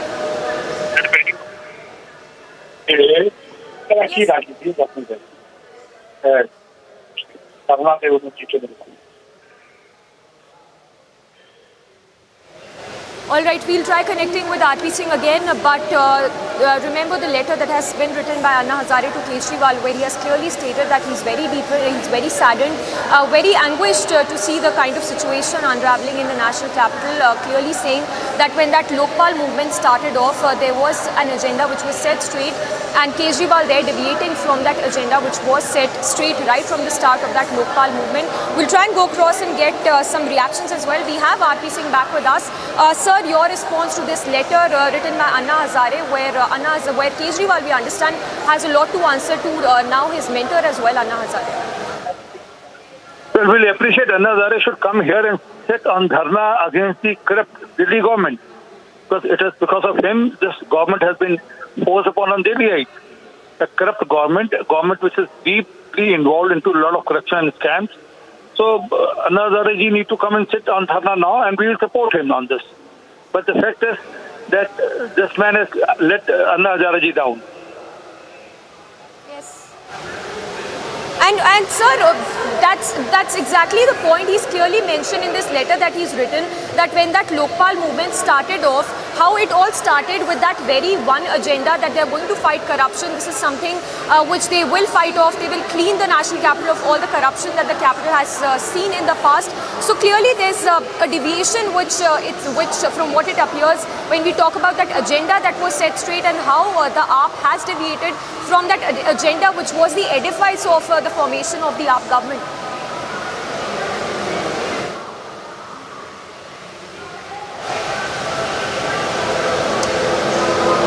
I think we've lost that connection with RP Singh, but clearly a lot of anger piling up against Arvind Kejriwal, and now we have Anna Hazare, who's been a mentor to Arvind Kejriwal, who's written a letter to Kejriwal saying that he's very anguished to read about the scams that are unfolding in the national capital. We have Anuj back with us.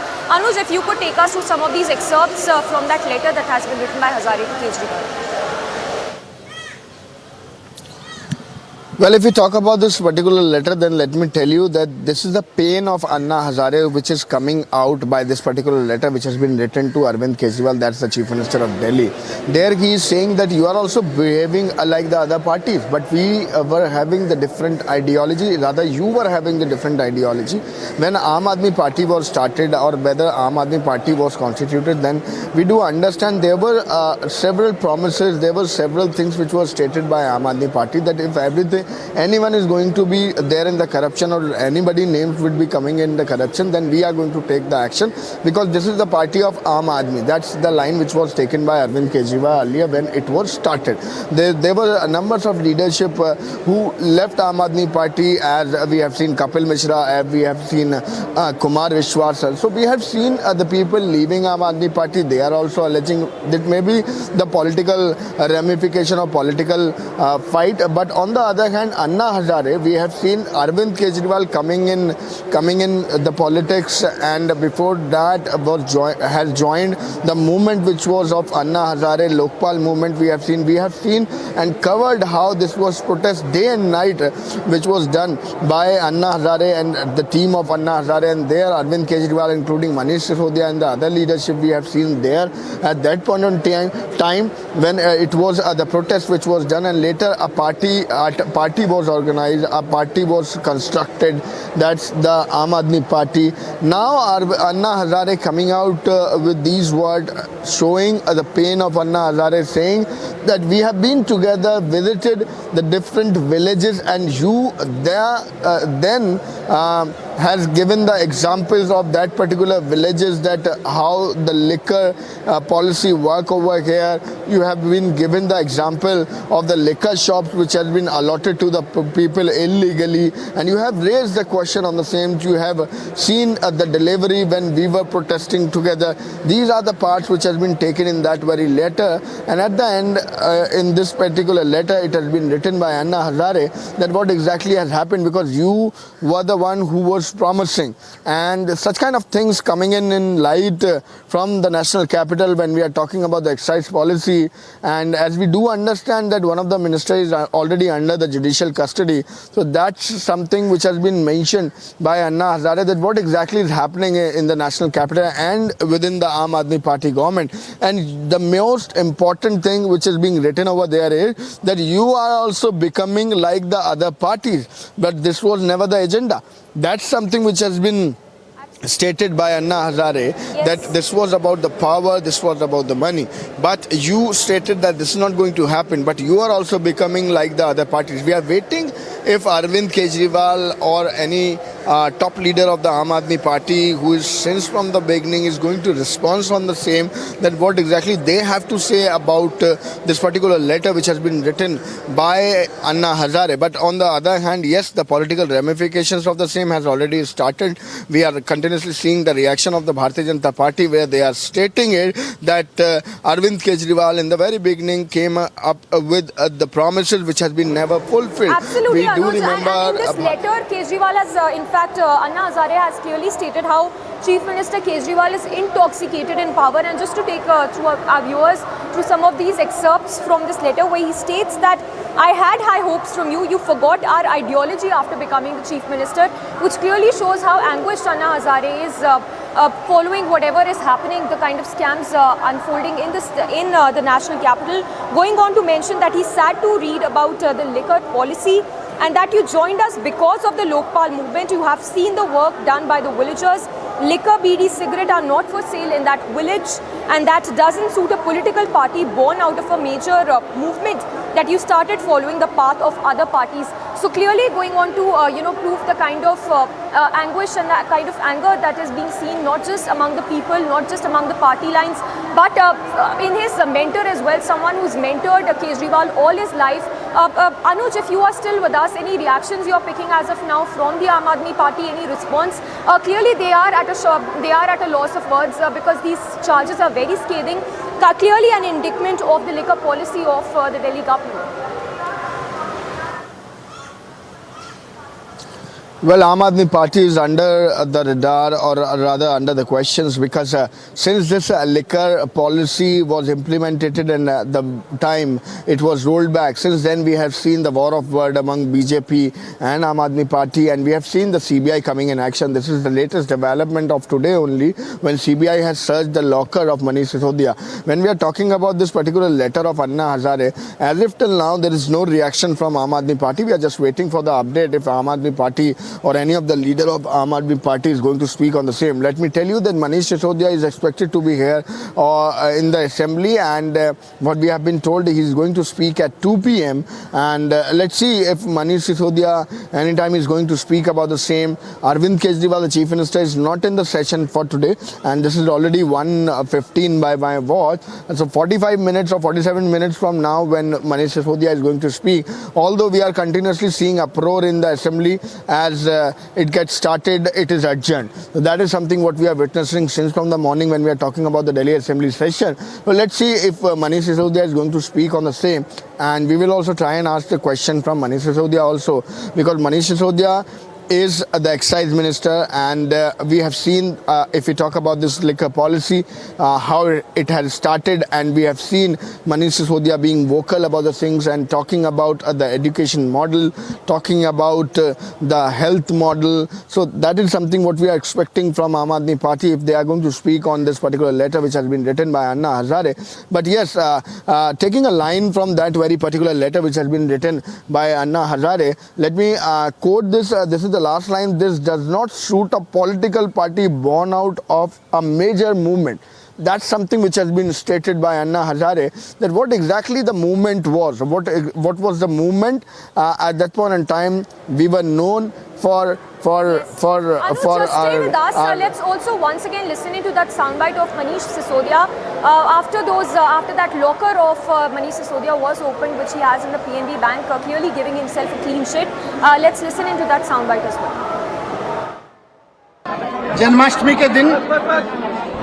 Janmashtami के दिन मेरे घर पे CBI की red की गई थी। तो जन्माष्टमी के दिन जब सीबीआई की रेड की गई थी, तो उस दिन मेरे घर से मेरी पत्नी के लॉकर की चाबी ले गए थे, जिसका लॉकर यहाँ है।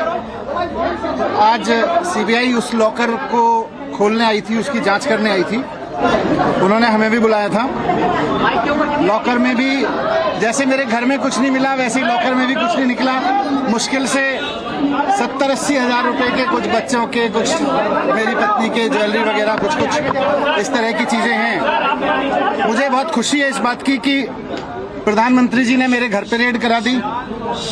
प्रधानमंत्री जी ने मेरे घर की पूरी छानबीन करा के, तलाशी करा दी, वहां से भी कुछ नहीं निकला। आज प्रधानमंत्री जी ने सीबीआई भेज के मेरे लॉकर की जांच भी करा ली, उसमें से भी कुछ नहीं निकला।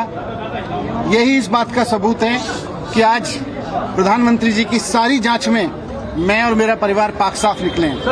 प्रधानमंत्री जी की पूरी सारी जांच में एकदम क्लीन चिट है। कहीं कुछ ऐसा चीज नहीं है जिसको ये कह सके ये क्यों है, ये क्या है, ये कैसे है। कहीं एक पैसे का क्वेश्चनेबल कुछ नहीं है। तो मुझे अपनी सच्चाई पे भरोसा है, मुझे ईश्वर पे भरोसा है कि सच्चाई का साथ देके कोई दिक्कत नहीं होगी।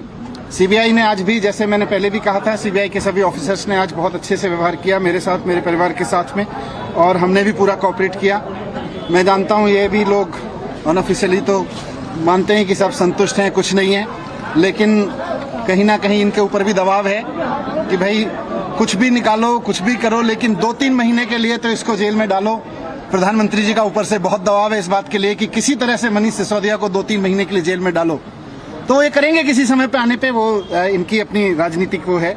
लेकिन मुझे खुशी है कि आज सीबीआई जांच में मुझे पूरी तरह से क्लीन चिट है। मेरे घर से कुछ नहीं निकला, मेरे लॉकर से कुछ नहीं निकला, और कोई एक पैसे का लेन देन नहीं, कोई एक पैसे की हेराफेरी नहीं, कुछ नहीं। तो अंत में सच की जीत होती है, सच की जीत हुई। Thank you. Well, on to more breaking news coming in, update coming in just after that letter that was shot off by Anna Hazare to Arvind Kejriwal. We have sources telling Republic that Manish Sisodia will be replying to Anna Hazare's letter at 2 p.m. That is, in fact, a source-based information coming in. Interesting to watch out for what is going to be the response of AAP when it comes to that pointed remarks that have been made by Anna Hazare in his letter that he has written to Arvind Kejriwal. So, a lot of questions there being asked and raised at this point, and several remarks, in fact, that have been made by Anna Hazare in his letter, in which he stated how that movement started, Lokpal movement, that the edifice of which was corruption, to fight back corruption, and now what is happening in the national capital is in complete contrast to what was, in fact, the basis of that Lokpal movement. Sources telling Republic that Manish Sisodia will be answering, will be giving a reply to that pointed letter of Anna Hazare to Arvind Kejriwal at 2 p.m. So all eyes on what really comes out of that briefing or an official statement, what comes from the Aam Aadmi Party with regard to this letter that has been written by Anna Hazare to Arvind Kejriwal. We'll go across to Anuj as well, who's getting us minute-by-minute updates. In fact, just to tell our viewers the pointed remarks that have been made by Anna Hazare in his letter to Arvind Kejriwal, where he has said, "I had high hopes from you after you forgot your basic ideology after becoming the Chief Minister." Now remember, this is the first letter that has been written by Anna Hazare to Arvind Kejriwal ever since Kejriwal became the Chief Minister of the national capital, and also clearly stating that how that whole Lokpal movement started with the basic crux of that being that the basic ideology was to fight back corruption, and that is something which is not really happening in the national capital, and what is happening is in complete contrast, saying that doesn't suit a political party born out of a major movement to get roiled in corruption like this, saying that you started following the path of other parties, and indeed it is very sad. These are the words of Anna Hazare, who's been a mentor to Arvind Kejriwal. Let me go again to Anuj, who's reporting live. Anuj, we understand that the AAP will be responding to Anna Hazare's letter at 2 p.m. Give us more details.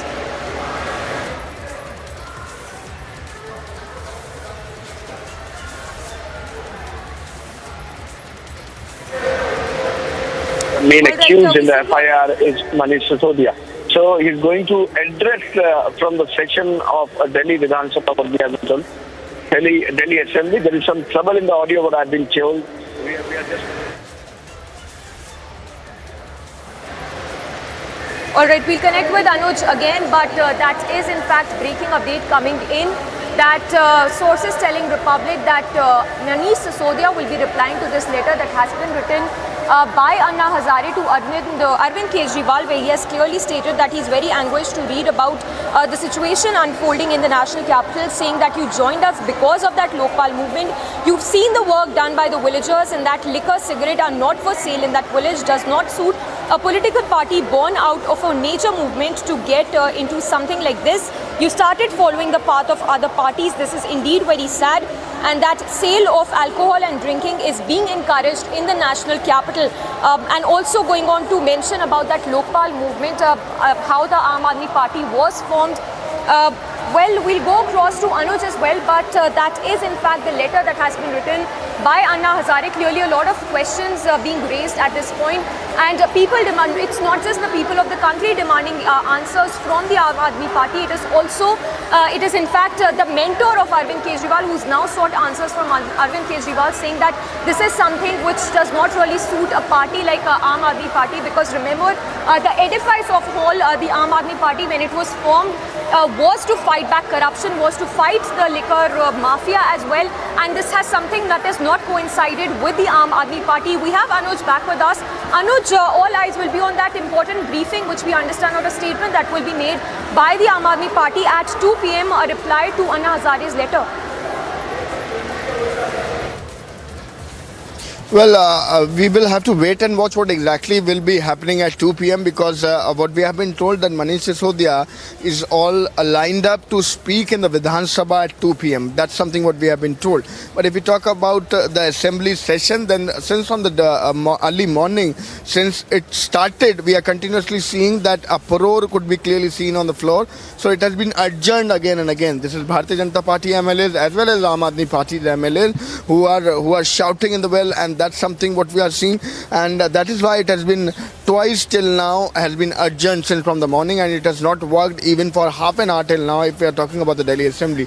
It is going to be 2 p.m. what we have been told, and Manish Sisodia will be speaking on Anna Hazare's letter. That is going to be very, very important, that what exactly is the response of Aam Aadmi Party and Arvind Kejriwal also, we can say that because this is going to be in discussion with Chief Minister himself. If Manish Sisodia is going to speak about the same, then this will be done after the discussion with Arvind Kejriwal. That's the Chief Minister, and the letter which has been written to Arvind Kejriwal himself. So there will be some discussion on the same, and after that only Manish Sisodia, the Deputy Chief Minister, will be speaking about the same.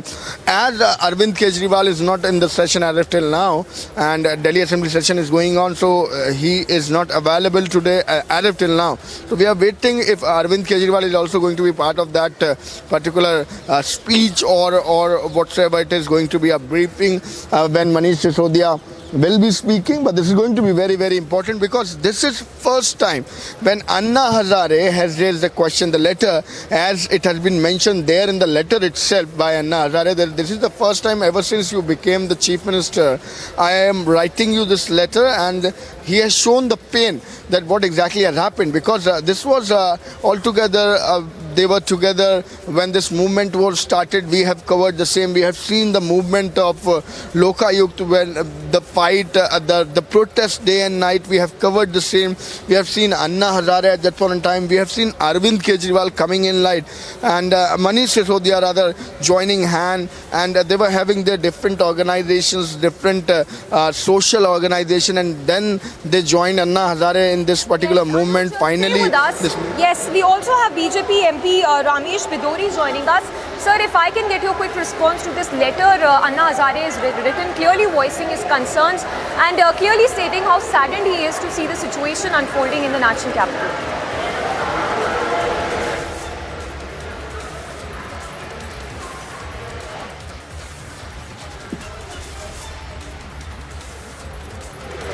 Hello जी अगर आपको हमारी आवाज़ आ रही है, आपका reaction Ramesh बिदोरी जी, ये जो लेटर, हाँ जी आपको अगर हमारी आवाज़ आ रही है, आपका रिएक्शन, ये जो लेटर लिखा है अन्ना हज़ारे ने अरविंद केजरीवाल को, क्लियरली स्टेट करा है कि उन्होंने जब लोकपाल मूवमेंट स्टार्ट करा था, उनका जो बेसिक एजेंडा था वो जो अब नेशनल कैपिटल में हो रहा है उसके बिल्कुल ऑपोजिट है।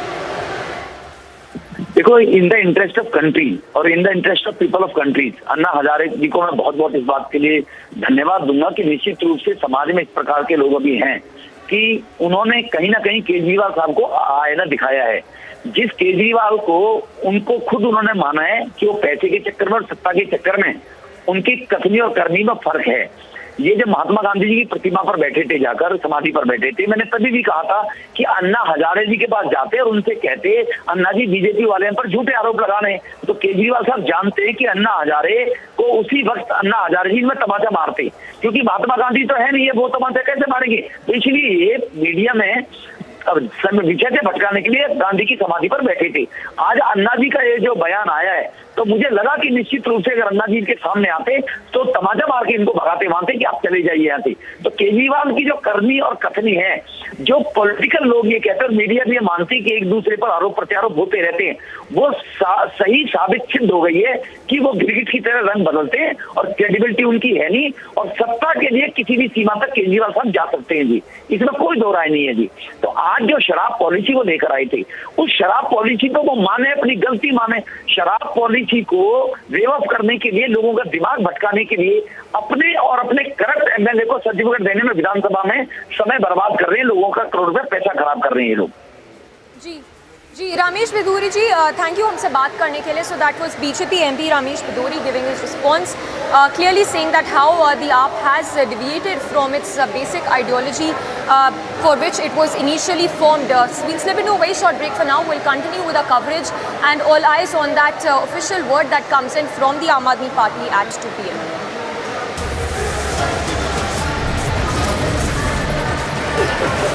Questioning about the liquor policy and blaming that you are also becoming like the other parties. Manish Sisodia to react on the same. We are reporting live on the story. Stay tuned. Let's see if Aam Aadmi Party is going to respond on the same. Stay tuned.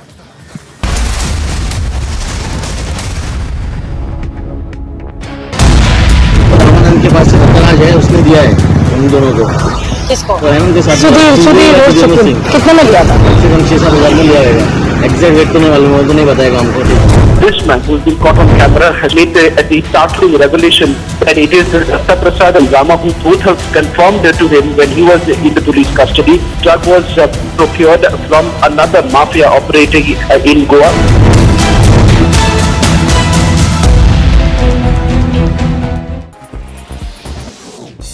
In a sharp attack on the Congress party, BJP National President JP Nadda claimed that the grand old party is losing ground because it's failed to reconcile local and national objectives. He's also said that the main reason is that people who have been members of the Congress party for more than 40 years are now leaving the party. Incessant rainfall is leading to major disruption across the country. Visuals coming to us from Badrinath highway seem to suggest that the highway was blocked, disrupting traffic. The STRF is in the spot rescuing passengers and local people. A woman named Veena Devi from Surat has filed a complaint stating that his son died by suicide, and she discovered a note which said that his partner and her brother forced him to consume beef, due to which he committed suicide. A case has been registered and a probe is now underway. In the Sonali Phogat murder case, the Goa police has confirmed that a team of police officials will go to Hisar today to verify certain allegations that have been levelled and certain suspicions that have been raised by Phogat's family.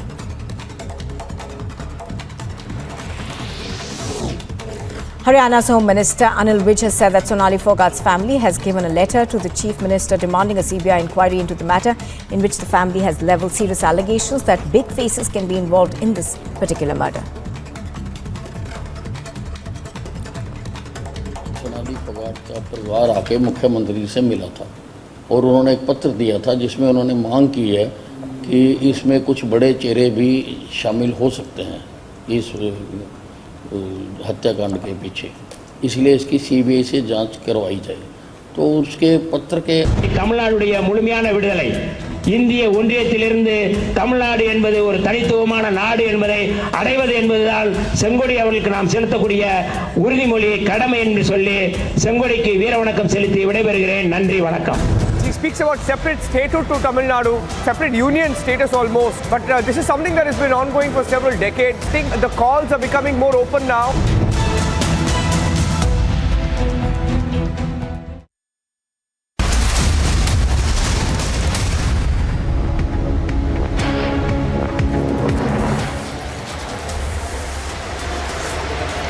Thank you for joining us here on Republic TV. I'm Niranjan, and the Delhi liquor scam. This morning we broke pictures of how Manish Sisodia, Senior Minister Arvind Kejriwal's deputy, was taken to a bank, lockers opened, and Anna Hazare has broken his silence on this entire Liquorgate issue, as there are multiple developments on the story, on the different scams. Getting in more breaking news updates now from the national capital. Just as we talk about Liquorgate, alleged Schoolgate, there is another battle now between the Delhi Lieutenant Governor and Arvind Kejriwal government, this time on the universities. Universities in New Delhi, the LG has taken a serious note of the delay in audit of accounts in universities under Delhi government by the CAG. The LG seeking explanation from the Vice Chancellor of the DPSRU for delaying CAG audit for 5 years, along with details of officers responsible for this lapse within 15 days. Aishwarya joining us with the details. Aishwarya. Absolutely, Niranjan. It is turning out to be a political slugfest to the point that now on an hourly basis you have the Arvind Kejriwal government and now the LG office raising allegations on one another. You had the LG, you had all the Aam Aadmi Party, Legislative Party, all the MLAs staying back in the assembly and demanding resignation of the Delhi LG, Mr. Saxena, and now the LG office hits back. Yet another lapse on the part of Delhi government, yet another audit lapse on the part of Arvind Kejriwal government. So it is becoming an allegation versus allegation, scam versus scam, but no result. Right from the Liquorgate, right from the excise policy scam, there are no results which are coming out, and that is becoming a real point of concern for the people of Delhi and for India, because Aam Aadmi Party says that everything is happening only and only because of the upcoming Gujarat polls, only and only because it's AAP versus the BJP. But the allegations and the points which are being raised by the LG office are very logical and pertinent. If you see point number one, it very clearly mentions that for how long the universities which come under the Delhi government have not filed their audits. Why? Also flags non-holding of university court messages. So what is happening is that rules have been flouting for a long period of time, right from 15-16 to 2021. But what is happening now, that all of these rules which have been flouted, all the norms which have not been followed up are being brought out now. And like how? On an hourly basis. We are being told there is going to be another scam which is going to be brought up by the BJP at around 3:30. Now we have Manish Sisodia replying back on Anna Hazare's letter in Vidhan Sabha at 2 p.m. This is after CBI opened his lockers in his presence today itself. So it's an all-out between first Anna Hazare and Kejriwal, now LG and Kejriwal and BJP.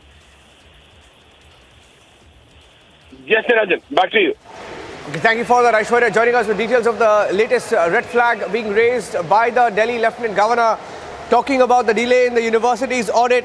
And the letter has been accessed by Republic TV. It's a note by the Lieutenant Governor, and we have the full details of it. He says the Delhi Lieutenant Governor Shri V.K. Saxena has once again flagged gross violation of accounting procedures, financial mismanagement, inordinate delay in auditing of the public education sector, adding this time under the Higher and Technical Education Department of the Government of Delhi, headed by Manish Sisodia. So it's under Manish Sisodia once again, and another department headed by him, and another charge against him. Let's play out what Manish Sisodia said. In fact, he was taken along with his wife and family members to the bank for the lockers to be opened, and he spoke to the media. Here's what Manish Sisodia said a few minutes back after he was taken to the bank, after the lockers were opened up by the CBI this morning.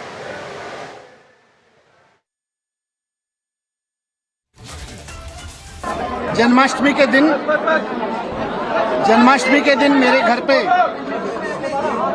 CBI की red की गई थी।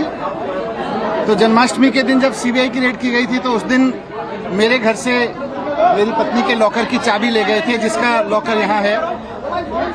आज CBI उस locker को खोलने आई थी, उसकी जांच करने आई थी। उन्होंने हमें भी बुलाया था। लॉकर में भी जैसे मेरे घर में कुछ नहीं मिला, वैसे ही लॉकर में भी कुछ नहीं निकला।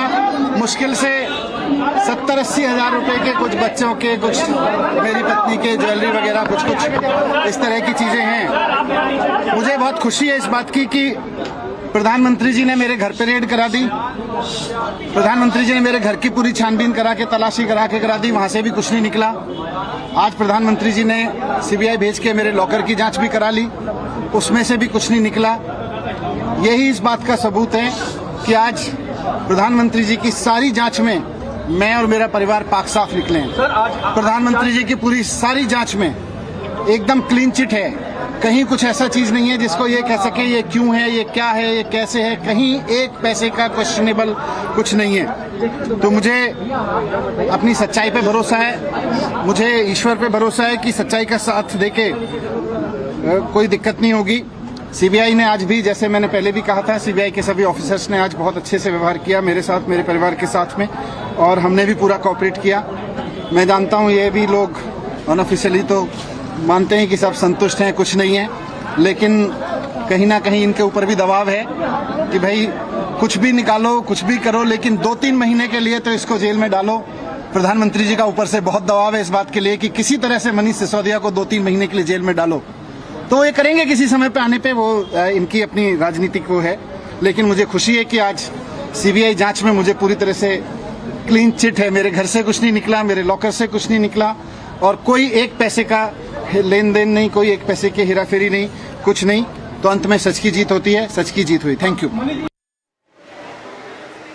So that was Manish Sisodia. But the other big breaking story this afternoon on Republic TV, Anna Hazare, who's Arvind Kejriwal's mentor, has broken his silence on Liquorgate in a letter that was broken by Republic TV earlier this afternoon. And in a scathing letter, Anna Hazare, who was instrumental in bringing up Arvind Kejriwal as a leader, who brought Arvind Kejriwal to the limelight, has lashed out at Arvind Kejriwal for the liquor scandal, talking about how he'd forgotten perhaps his own writings, and he's written a very scathing letter. We'll put out some of the excerpts of what Anna Hazare has said. He said, you yourself have you've forgotten what you had said years ago about liquor licensing and about the fight against the liquor mafia. And that was Anna Hazare's letter. We'll in fact go across now and get you some more details. In fact, the other developing story is that the Aam Aadmi Party is expected to respond to Anna Hazare in a short while from now. Manish Sisodia is expected to respond to Anna Hazare's letter in a few minutes from now. All right, we're getting in some breaking news details. Let's cut across to APTN. We're getting in a breaking news update from Iraq.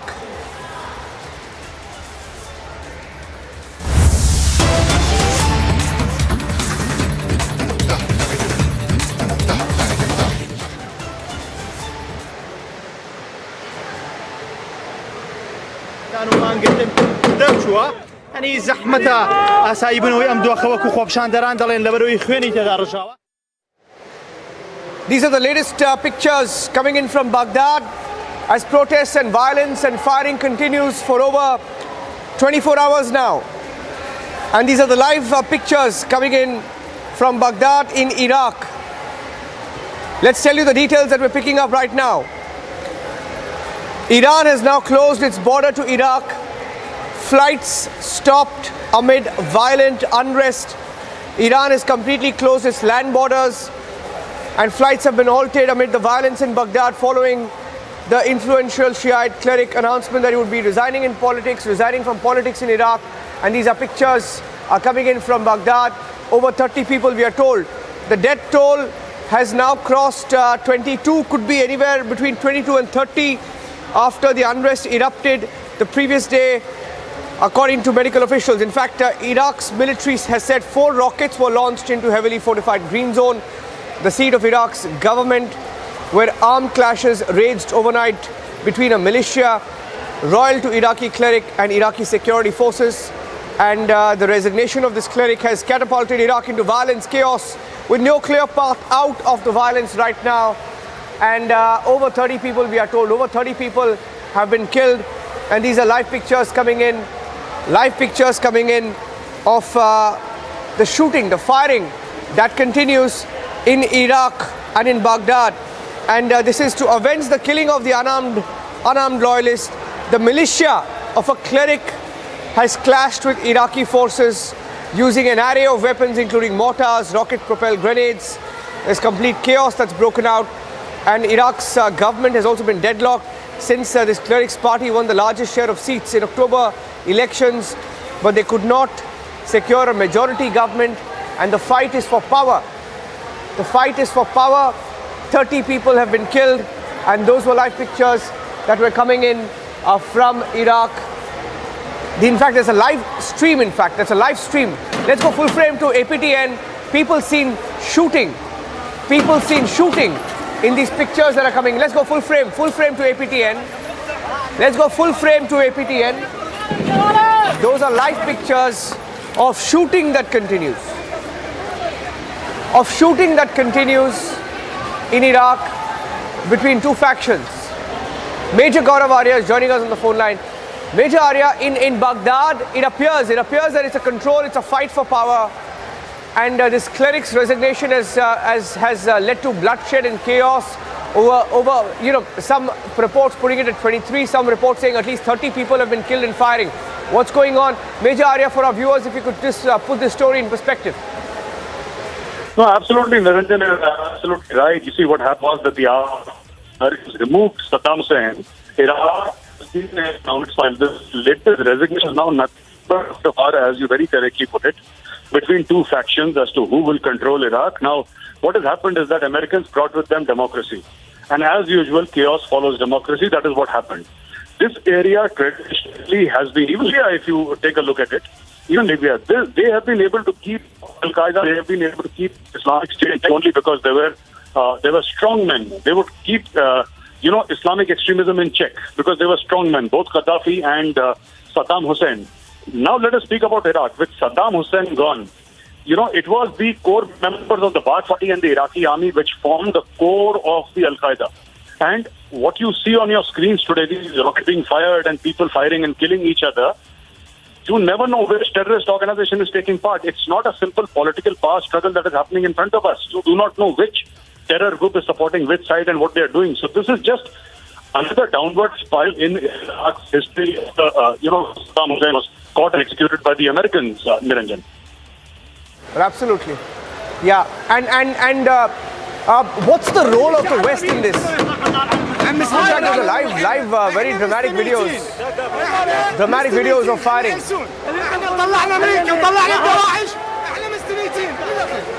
Dramatic videos of the firing there. Major Arya continues to stay with us. Major Arya, what's the role of the West in this? What's the role of the West?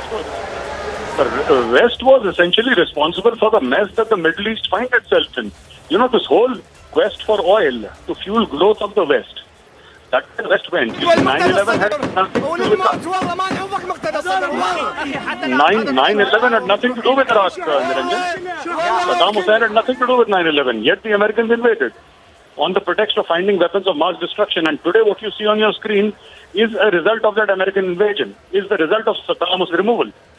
And for the next few decades, Iraq will continue to be unstable because Americans have always, and the West has always misread. They think that democracy is a panacea of sorts. You put democracy, everything will be sorted out. That's not true. At least it's not true for the Middle East. The Middle East, except for Israel, there is nobody which can be called a democracy. It's only Israel in that area and the vicinity of Israel. Apart from Israel, all of them are dictatorships or emirates or ruled by some tin-pot dictator or the other or some Islamic radical cleric. You see, the Americans wanted to superimpose a kind of government that was alien to the soil. It's like a tree. You don't plant it in the middle of the city, it will die. So this is what you're seeing unfolding in front of you on the screen. In fact, over 30 people have been shot dead. And in these pictures, you can see, in fact, if you just, we take the ambient noise up there, the firing continues. That's a live shot from Iraq. I'm going across full frame to the live shot from Iraq. And people opening fire. You can see people firing in the air. Holding guns, firing at each other. And that's the tragedy of the situation.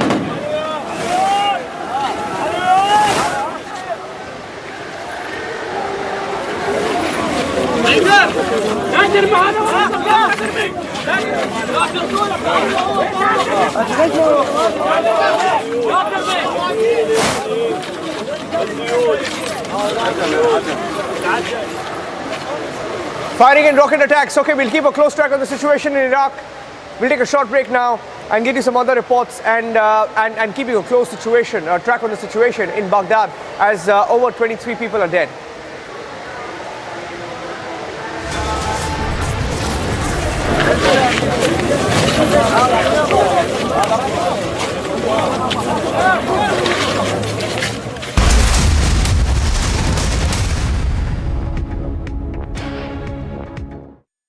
Amity University in London, accredited by Quality Assurance Agency UK and licensed by the Government of UK, offers MBA and BBA degrees at its central London campus. Embark on a global career with a globally recognized UK university degree. To apply, visit amity.edu/London. In Assam, 2 more persons identified as Akbar Ali and Abdul Kalam Azad linked to the global terror outfit of the Al-Qaeda were arrested from Barpeta district. A total of 6 people so far have been arrested in connection with the crackdown in the state. Telangana's Chief Minister K. Chandrasekhar Rao tore into the NDA government at the centre, saying people should take a pledge to make a BJP Mukta Bharat in 2024, and further said that a government of farmers will be coming at the national level in the future soon. After the tragic demise of 19-year-old Ankita, who was set on fire on the 23rd of August in Jharkhand's Dumka, the ADG ML Meena visited the deceased family. He inspected the place of occurrence of the crime and said that safety and security for the family has been ensured. 2 accused have been arrested so far in the case. और ये इमारत जो है ये धराशायी हो चुकी है, ये भ्रष्टाचार की इमारत ज़मींदोज़ हो चुकी है. It happened in just 9 seconds. It was perfect execution. 100-meter tall building brought down in just 9 seconds.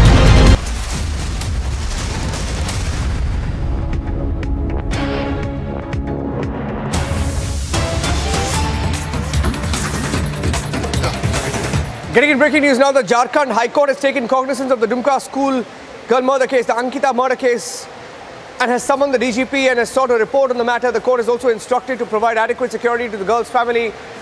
This is a breaking news update coming in the Justice for Ankita campaign. Justice for Ankita campaign, Republic extensively reported on the story yesterday, and the family also spoke, saying that they could have done a lot more, but they didn't. Saying that they could have, but they refused to act. They could have given a better treatment, but they did not. And he's been, the DGP has been now summoned by the court. And some MLAs now bending over backwards, trying to make up for what they could not do, saying that culprits should be shot in public, etc., crossing the line completely. Let's listen in. Ankita Singh की दुमका में जिस तरह से एक दरिंदे के द्वारा हत्या कर दी गई, उसके विरोध में निकले हुए आक्रोश मार्च में मैंने भाषण में कहा है कि ऐसे दरिंदों को जो हत्या कर देते हैं घर में घुसकर किसी निर्दोष की, और जब पुलिस पकड़ती है तो मुस्कुराते हैं, तो ऐसे हत्यारों की सजा यही होनी चाहिए कि उनको पकड़ा जाए, पकड़ के चौराहे पर लटका दिया जाए, गोली मार दी जाए. सरकार अपने कानून में संशोधन कर दे. जब अदालत फैसला देती है कि फांसी के घर में सजा होगी, वैसे ऐसी दरिंदगी के लिए अदालत का फैसला हो कि चौक चौराहे पर खड़ा होके इन लोगों को गोली मार दी जाए. सरकार इस तरह का प्रावधान करे कानून में, कानून को बदले, क्योंकि ऐसे जो दरिंदे हैं इनकी मौत इस तरह से लोगों के सामने हो कि कोई दूसरा फिर से इस तरह की दरिंदगी करने की हिम्मत नहीं जुटाए. इसलिए कल मैंने जो भाषण में कहा था, मैं आज भी उस पर कायम हूं कि कानून में ऐसा प्रावधान कर दिया जाए. इस तरह का व्यक्ति जो किसी एक लड़की को जो उसके द्वारा प्रताड़ित की जा रही है, घर में खिड़की से पेट्रोल छींटकर उसको जला देता है और पकड़े जाने के बाद शान से दांत निपोड़ते हुए, मुस्कुराते हुए पुलिस की कस्टडी में जाता है, ऐसे लोगों की क्या सजा होनी चाहिए? कानून में प्रावधान करना चाहिए कि ऐसे लोगों को चौक चौराहे पर खड़ा करके और उनको गोली मार दी जाए. फांसी घर में इनको सजा देना पर्याप्त नहीं है. So that was a Jharkhand MLA there saying that there should be instant justice. They couldn't give justice, they couldn't save Ankita's life, and he says they should now, that is the culprits, should be shot in public. So that's a quick update coming in from Jharkhand. There's also an SIT that has now been formed to look into the murder of Ankita, a schoolgirl who was killed. Petrol was thrown on her and she was set ablaze while she was asleep in the middle of the night. Her family was also targeted. Let's move on now and get you some other stories that we're tracking closely here on Republic TV. And the story from Karnataka where a seer accused of alleged rape faces charges under POCSO as well, accused of abusing minors, and he's still not arrested. From top political leaders saying that he's innocent, giving him character certificates. BJP MLAs are also meeting him. One BJP MLA met him. My colleague Ashwin is at this mutt, the Muruga mutt in Chitradurga, Karnataka, where protests were also seen close by, asking for the arrest of the seer. Why hasn't he been arrested? Ashwin.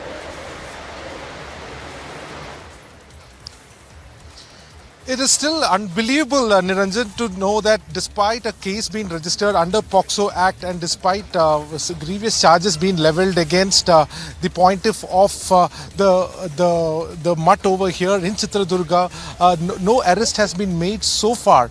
And what is also perplexing is the fact that we are seeing a kind of guest visitors in the mutt itself, right from politicians to seers from other community also, all coming down to give support to the seer who has been alleged to have committed these crimes. But what is important is the fact that though the police investigation is going on, it is definitely on a slow pace. But however, the survivor today, in a short while from now, the survivors, will be giving under section 164 a confidential statement to the Sessions Court today.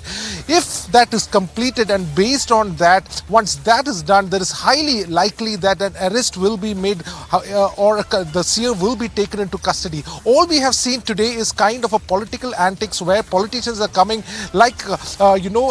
they're coming out in support of the seer, very confidently stating that this is just an alleged crime and no crime has been done so far, clearly indicating that the Lingayat community shouldn't be upsetted by the political fraternity over here. So, but what we have seen so far is the laxity in the way the whole investigation is going on. Despite being 4 days, we are seeing right now that even the seer who holds a very prominent position in the community has not been taken into custody, or even for that matter questioned hard, or has been any custodial interrogation has not been done so far. It's quite perplexing. Two girls, 15-year-old and 16-year-old girls have who were part of the mutt, who just behind me is the building where the large educational building where the organizers, the officials had stated there are about 1,000 children studying in these institutions. Most of them are from a poor background. Some of them are orphans. And such students are studying here. About 1,000, they said, and over 4,000 staff was also been employed. Now, 2 students have gone out and they were initially taken to Cottonpet police station, and then the whole case was transferred. But essentially, Niranjan, the shocking part is that 4 days over, no arrest, but we are seeing a row of political representatives coming and giving a kind of support. However, they say this is no way any kind of pressurizing the law enforcement, as they are not calling the SP or the DYSP. That is what the Chitradurga MLA G.S. Tippar Reddy had also stated. He did come and visit. He said he is not allowed to meet the survivors in this case, and that is why he is not meeting them. But when we confronted him, what is the reason for me coming over here at this point of time when there is an alleged crime that has taken place in this very mutt, the reason he gave was quite not very strong. He also stated that the government stance is very clear, whether it is the Home Minister who has stated, Chief Minister, or even the senior senior-most BJP leader Yediyurappa, all of them have stated that justice will be given in this case. But justice must come first when there is a strong questioning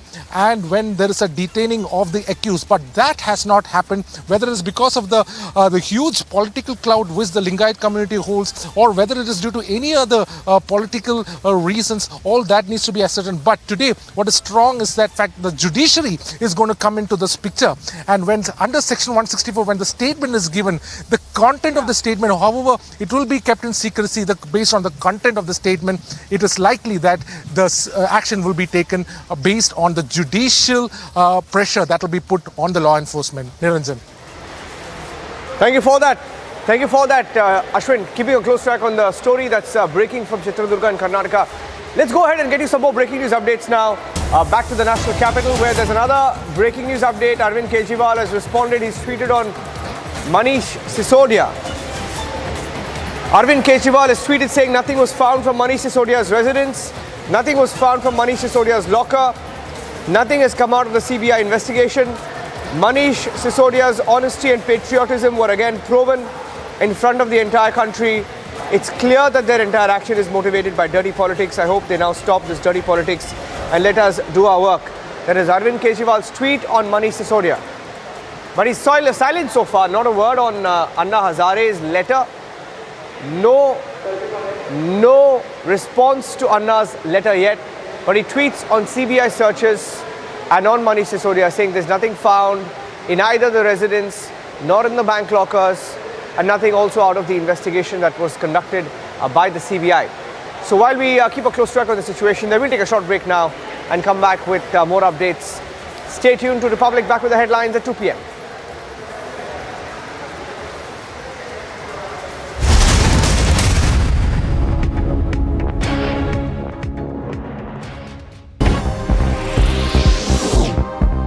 The Aam Aadmi Party and the opposition BJP are both holding protests on the premises of the Delhi Assembly building and are both accusing one another of corruption. The AAP MLAs set up beneath the monument of Mahatma Gandhi, while the BJP MLAs began their sit-in near the sculptures of legendary freedom fighters Bhagat Singh, Rajguru and Sukhdev inside the Delhi Assembly grounds.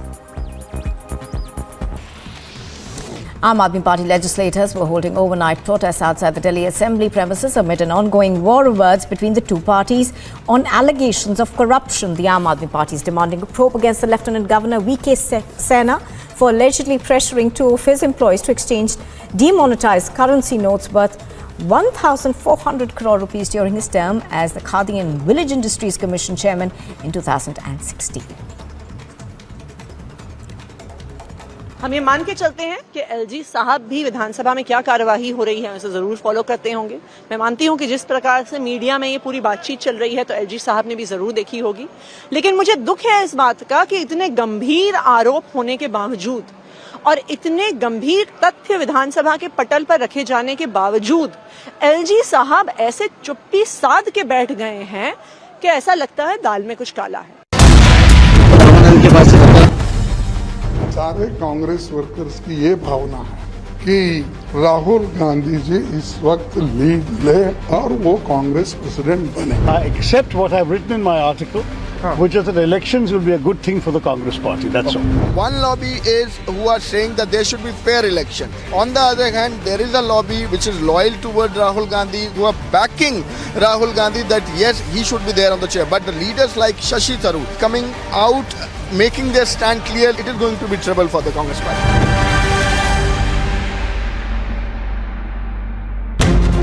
This is the society which is going to face biggest impact.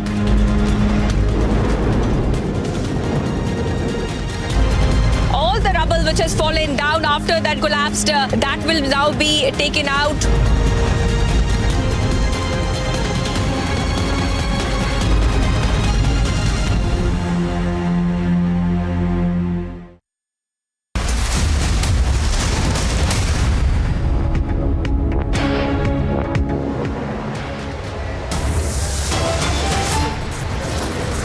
Mentor Anna takes on Kejriwal in a stinging letter, says Kejriwal has fallen to the power of intoxication.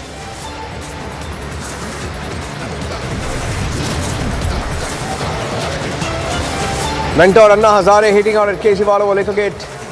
Manish Sisodia is set to respond to Kejriwal, to Anna shortly.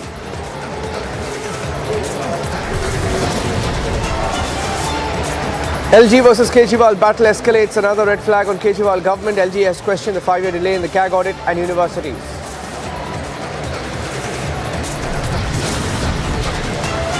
Top DMK ally from the VCK makes open call for secession.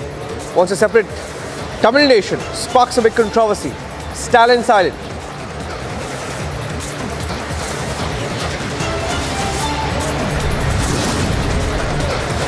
New levels of drama in the Vadra Congress. Rahul Gandhi forced to be president. Tharoor also challenging Rahul.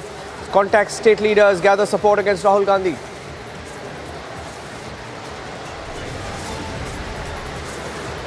Bombay calls for action in the Seer rape scandal. Yediyurappa backs the accused. Another BJP MLA goes and meets him. Demands for arrest growing. Bombay assures free hand to the police, but MLA meets accused here. It's the biggest confrontation as the Republic Media Network questions this MLA.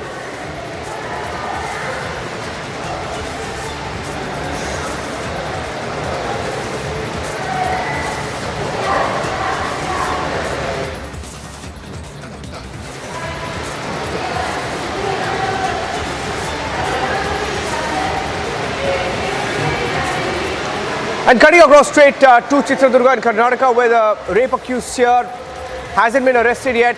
We are hearing that Seers are addressing a news conference. Let's cut across live.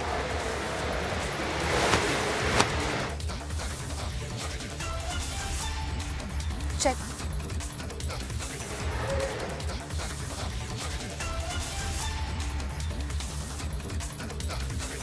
The visuals coming in right now where the Seers will be holding a press conference very shortly, so stand by for that important press conference which will take place any moment from now.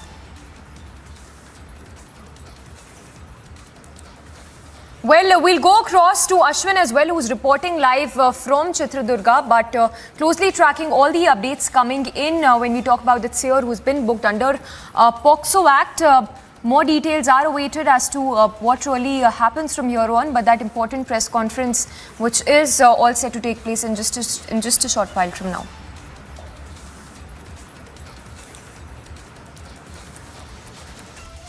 Shivamurthy Murugharajendra ಶರಣರ ಅಡಿದವರಲ್ಲಿ ಭಕ್ತಿಯ ಪ್ರಣಾಮ ಸಲ್ಲಿಸಿ ಈ ಪತ್ರಿಕಾಗೋಷ್ಠಿಯಲ್ಲಿ ಭಾಗಿರ್ತಕ್ಕಂಥ ಎಲ್ಲ ಪರಮ ಪೂಜ್ಯರು ಸದಾ ಭಕ್ತಿಯ ಶರಣನ್ನು ಸಮರ್ಪಿಸಿ ಎಲ್ಲ ಆತ್ಮೀಯ ಪತ್ರಿಕಾ ಮಾಧ್ಯಮದವರೇ, ನಮ್ಮ ಪರಮ ಪೂಜ್ಯ ಶಿವಮೂರ್ತಿ ಮುರುಘರಾಜೇಂದ್ರ ಶರಣರು ತಮ್ಮದಂಥ ವೈಚಾರಿಕ ಕ್ರಾಂತಿಯಿಂದ ಈ ನಾಡಿನ ಗಮನವನ್ನು ಸೆಳೆದಿರ್ತಕ್ಕಂಥವ್ರು. The Seer Shivamurti has served the state. ಶ್ರೀಮಠವನ್ನು ಸರ್ವತೋಮುಖ ಬೆಳವಣಿಗೆಯಲ್ಲಿ ಬೆಳೆಸೋದ್ರಲ್ಲಿ ಭಾಳ ಮುಂಚೂಣಿಯಲ್ಲಿ ಇರ್ತಕ್ಕಂಥದ್ದು, ಜಗಜ್ಜಾಗೀರವಾಗಿರ್ತಕ್ಕಂಥದ್ದು ಎಲ್ಲರಿಗೂ ಗೊತ್ತಿದೆ. The developments are very alarming. ಪರಮ ಪೂಜ್ಯರು ವಿಚಾರವಂತರು, ವೈಚಾರಿಕೆಯ ಬೆಳವಣಿಗೆ ಸಹಿಸದ ಕೆಲವು ಪಟ್ಟಬದ್ಧ ಹಿತಾಸಕ್ತಿಗಳು ಸ್ವಾಮೀಜಿಯ ಮುಖಕ್ಕೆ ಕಪ್ಪು ಮಸಿಯನ್ನು ಬೆಳತಕ್ಕಂಥ ಒಂದು ಷಡ್ಯಂತ್ರ. There's an attempt to tarnish the image. There's an attempt to tarnish the image of Shivamurti.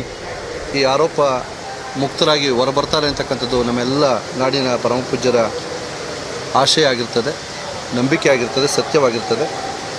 ಇಲ್ಲಿ ಸ್ವಾಮೀಜಿಯವರ ಬೆಂಬಲಕ್ಕೆ, ಸ್ವಾಮೀಜಿಯವರ ಹೋರಾಟದಲ್ಲಿ ಪರಮ ಪೂಜ್ಯ ಶಿವಮೂರ್ತಿ ಮುರುಘರಾಜೇಂದ್ರ ಮಹಾಸ್ವಾಮಿಗಳ ಎಲ್ಲ ಶಾಖಾ ಮಠಾಧೀಶರು, ಎಲ್ಲ ಸಮುದಾಯದ ಎಲ್ಲ ಪೂಜ್ಯರು ಅವರ ಜೊತೆಲಿದ್ದು ಅವರಿಗೆ ಧೈರ್ಯ ಸ್ಥೈರ್ಯವನ್ನು ತುಂಬಿ ಅವರ ಹೋರಾಟದಲ್ಲಿ ನಾವೆಲ್ಲ people of all communities have come together to back ಜೊತೆಗಿದ್ದುಕೊಂಡು Shivamurti. ಇವತ್ತು we are getting support from across religions. ಅವರವರು ಇರ್ತಕ್ಕಂಥ ಸ್ಥಳದಲ್ಲಿ ಬೆಂಬಲವನ್ನು ಸೂಚಿಸ್ತಾ ಇದ್ದಾರೆ, ಸ್ವಾಮೀಜಿಗೆ ಆತ್ಮಸ್ಥೈರ್ಯವನ್ನು ತುಂಬ್ತಾ ಇದ್ದಾರೆ, ಎಲ್ಲ ಮಠಾಧೀಶರಿಗೂ ಅದನ್ನು ಆತ್ಮಸ್ಥೈರ್ಯವನ್ನು ತುಂಬ್ತಾ ಇದ್ದಾರೆ. ನಾಡಿನ ಎಲ್ಲ ಹಿರಿಯ ಮಠಾಧೀಶರು ಸುಧಾ ಸ್ವಾಮೀಜಿಗೆ ಆತ್ಮಸ್ಥೈರ್ಯವನ್ನು ತುಂಬಿರ್ತಕ್ಕಂಥದ್ದನ್ನು ಈ ಸಂದರ್ಭದಲ್ಲಿ ಸ್ವಾಮೀಜಿಯವರು ಆರೋಪ ಶ್ರೀಮಠದ ಬೆಳವಣಿಗೆನ ಇನ್ನೂ ಆಕಾಶ ಎತ್ತರಕ್ಕೆ ನಡೆಸ್ಕೊಂಡು ಹೋಗ್ತಾರೆ ಅಂತಕ್ಕಂಥದ್ದು ನಮ್ಮೆಲ್ಲರ ನಂಬಿಕೆ ಆಗಿರ್ತದೆ. ಅದಕ್ಕೆ ನಮ್ಮ ಬೆಂಬಲ ಸಹಕಾರ ಯಾವತ್ತೂ We ಸದಾ are confident that Shivamurthy will ಇವತ್ತಿನ ಪತ್ರಿಕಾಗೋಷ್ಠಿಯಾಗಿದೆ. prove himself ಶರಣಾರ್ಥಿ. and these charges will fall flat.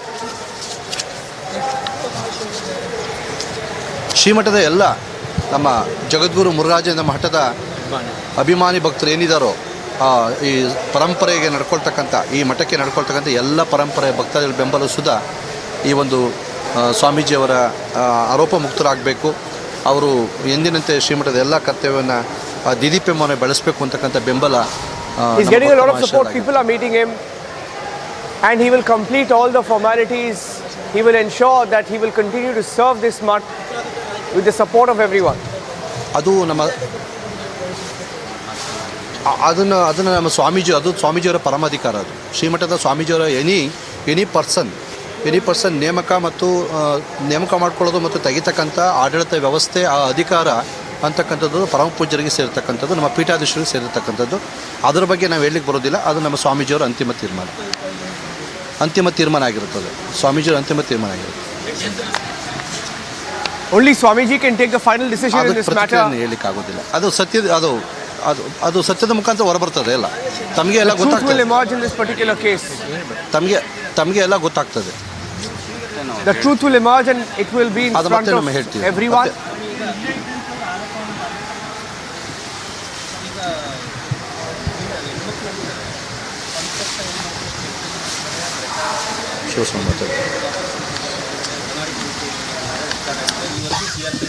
ಕೋರ್ಟ್ನಲ್ಲೂ ಕೂಡ ಹೋರಾಗಲಿಕ್ಕಿದೆ ಅಂತೇಳಿ ಅವರ ಬಗ್ಗೆ ತಾವುಗಳು ಪೂಜ್ಯರಿದ್ದೀರಿ, ಸ್ವಾಮಿಗಳಿದ್ದೀರಿ, ಸಮಾಜಕ್ಕೆ ಮಾರ್ಗದರ್ಶನ ಮಾಡಬೇಕಾಗಿದ್ದೀರಿ.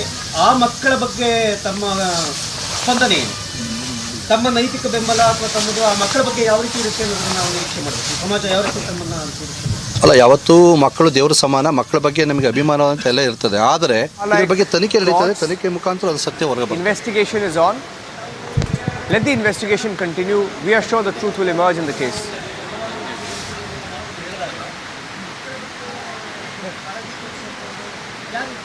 ಅಲ್ಲ, ಈಗ ಪ್ರಕರಣ ನ್ಯಾಯಾಲಯದಲ್ಲಿ ಇರೋದ್ರಿಂದ ಹೆಚ್ಚು ನಾವು ಪ್ರತಿಕ್ರಿಯೆ Since the matter is in court, we can't speak much. Please forgive us. This is all we can say for now.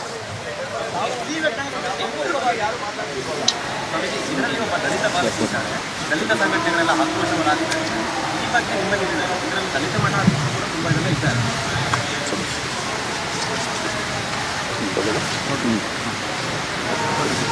ಸಂತ್ರಸ್ತ ಅಮಾಯಕ ಮಕ್ಕಳ ಬಗ್ಗೆ ನಾವು ಒಮ್ಮುಖವಾಗಿ ನಿಂತ್ಕೊಳ್ಳೋದು ಹೇಗೆ, ಸಮಾಜಕ್ಕೆ ಯಾವ ರೀತಿಯ ಸಂದೇಶ ಕೊಡ್ತಾ ಇದ್ದೀವಿ ಸ್ವಾಮಿಗಳೇ ನಾವೆಲ್ಲ? ಇನ್ವೆಸ್ಟಿಗೇಷನ್ ಅದರಲ್ಲೂ ಆಗ್ತದೆ, ಇನ್ವೆಸ್ಟಿಗೇಷನ್ ಇದರಲ್ಲೂ ಆಗ್ತದೆ ಅಲ್ವಾ? ಒಂದು ಪರವಾಗಿ ಮಾತಾಡ್ತಾರೆ ಇನ್ವೆಸ್ಟಿಗೇಷನ್, ಇನ್ನೊಂದು ಪರವನ್ನು ಮಾತಾಡ್ಬೇಕಲ್ಲ. ಪರಂಪರೆಯ ನಡೆಯುವುದು ಸರಿನಾ? ಈಗ ಹೆಚ್ಚಿನ ಇದನ್ನ ನಾವು ಮತ್ತೆ ಕರೆದು ಮಾತನಾಡುವ.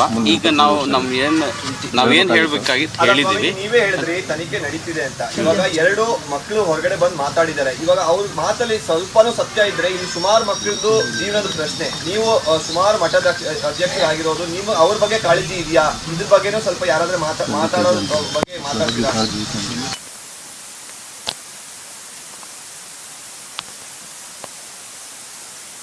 Across, those were the seers of Chitradurga addressing the Manish Sisodia speaking in the Delhi Assembly. Let's cut across live. Manish Sisodia in the Delhi Assembly cutting across live.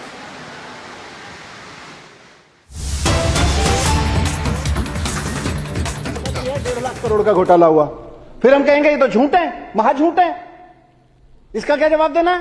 तो बोलेंगे नहीं 1,500 करोड़ का नहीं हुआ, 1100 करोड़ का हुआ था. इन्हीं के नेता बोलते हैं. ये इनकी पार्टी के अध्यक्ष जो कल जेपी नड्डा जी बोल रहे थे कि प्रश्नों के जवाब नहीं दे रहे केजरीवाल जी. कौन से प्रश्न का जवाब दें? आपने बोला 8,000 करोड़ का घोटाला, हमने कहा झूठ बोल रहे हो, महाझूठ बोल रहे हो. इन्होंने कहा 1.5 लाख करोड़ का घोटाला हो गया. मैंने कहा बजट ही नहीं है दिल्ली सरकार का 1.5 लाख करोड़ का, तो 75,000 करोड़ का बजट है, झूठ बोल रहे हो. फिर चुप हो गए. फिर बोले 1,100 करोड़ का घोटाला हो गया. मैंने कहा झूठ बोल रहे हो. सारे प्रश्नों के जवाब दिए इनके. फिर बोले नहीं 144 करोड़ का घोटाला हो गया. मैंने कहा यह भी झूठ है तुम्हारा, बकवास कर रहे हो. बोले हाँ बकवास कर रहे होंगे, चलो 30 करोड़ का है. बोले अपनी सारी बातों को खुद ही झूठ करते जा रहे हैं और हमसे कह रहे जवाब दो. सारे प्रश्नों के जवाब दिए हैं. फिर बोले नहीं 30 करोड़ का भी नहीं है जी।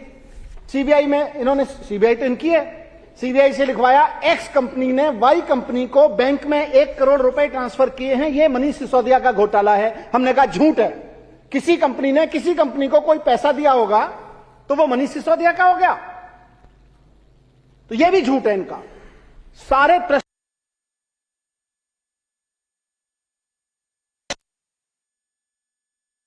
यहां बैठ के मैं तो इनको बधाई दे रहा था कि जेपी नड्डा जी इनकी पार्टी के अध्यक्ष हैं। कल उन्होंने अरविंद केजरीवाल जी को बार बार कहा प्रश्न करो, प्रश्नों के जवाब दो, प्रश्नों के जवाब दो। मैंने सोचा मैं बधाई दे देता हूं जेपी नड्डा जी के नेतृत्व में और आदरणीय प्रधानमंत्री जी के नेतृत्व में पार्टी बड़ी हो गई है और बड़ी होते होते देश की बड़ी पार्टी हो गई है। कहते हैं दुनिया की सबसे बड़ी पार्टी हो गई है। गुंडागिरी से शुरू हुई, गुंडागिरी करते करते दोस्तवाद पे आ गए, दोस्तवाद को करते करते ऑपरेशन लोटस और खोखा खोखा करने लगे, वहां से करते करते बधाई है इन लोगों को कि इनकी पार्टी बच्चा चोरी पे तक पे आ गई है। रेलवे स्टेशन पे सवारियों के सोए हुए बच्चे ये लोग चोरी कर रहे हैं। ये इसी लायक हैं, इसी के लिए बने हैं, इनको बधाई हो। अपनी गति को प्राप्त हो रहे हैं, अपनी गति को प्राप्त हो रहे हैं, नारकीय काम करते हैं। लेकिन उसके बावजूद मैंने कहा कि मैं प्रश्नों के जवाब दे रहा हूं।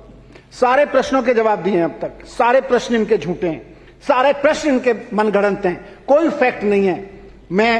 मैंने कहा कि आपने सीबीआई भेजी है, मैं एक एक प्रश्न का जवाब दूंगा। मैं अपने घर में सीबीआई को वेलकम किया, मैंने कहा मैं पूरा सहयोग करूंगा, मेरा पूरा परिवार सहयोग करेगा। घर तलाश लो, कुछ मिले तो बताओ, जो सवाल पूछने पूछो। 14 घंटे तक मेरे घर में सीबीआई रही। 14 घंटे में जो उन्होंने पूछा, देखना चाहा देखा, पूछना चाहा पूछा, मैंने हर प्रश्न का जवाब दिया। जेपी नड्डा जी सीबीआई भेजी थी, उसी से पूछ लो। अगर मेरी बात यहां पब्लिक में समझ में नहीं आती है तो सीबीआई तो आपकी भेजी हुई थी, उससे पूछ लो। भाई मनीष सिसोदिया ने इस प्रश्न का क्या जवाब दिया? जो यहां खड़े होकर दे रहा हूं वो वहीं दिया। क्या जवाब दें? जवाब तो सारे दे दिए। आप अपनी सीबीआई पे भरोसा नहीं कर रहे कि सीबीआई वाले आपको सच बताएंगे। सीबीआई वाले भी कह रहे हैं कि हम संतुष्ट हैं, इनके घर से कुछ नहीं मिला। सीबीआई वाले भी कह रहे हैं कि पूरा घर छान मारा, कुल मिला के मतलब छोटे से खर्चे के पैसे घर पे मिले, बीवी के छोटे से गहने, मतलब अभी मजाक कर रहे थे बाहर निकल के लोग। आज अभी मैं लॉकर से आ रहा हूं, इनको लग रहा था बहुत लॉकर में पता नहीं क्या क्या सामान होगा, क्या क्या सामान होगा। कुल मिला के 70-80 हजार रुपए का, उसमें गोल्ड के भी छोटा मोटा है, उसमें चेन भी है, उसमें बच्चा पैदा हुआ था मेरा 15 साल पहले, उसका झुंझुना भी है। वो सारा मिला के 70-80 हजार रुपए आज की वैल्यू का सामान नहीं निकला। फिर जब इनका नहीं चला, फिर झूठ। अब जवाब तो ये दें, कहां से झूठ बोलते हैं? इन्होंने अभी थोड़ी देर पहले मैं वहां से चला, मैं बता के चला सारे मीडिया को कि मेरे घर से कुछ नहीं निकला। मेरे बैंक लॉकर का इतना इन्होंने हल्ला मचाया, बैंक लॉकर तलाशेंगे, बैंक लॉकर तलाशेंगे, उसमें से निकलेगा, उसमें भी कुछ नहीं निकला। मैंने सारा बताया, मेरे पास सारे सर्च मेमो हैं, क्लीन चिट मिली है मुझको। प्रधानमंत्री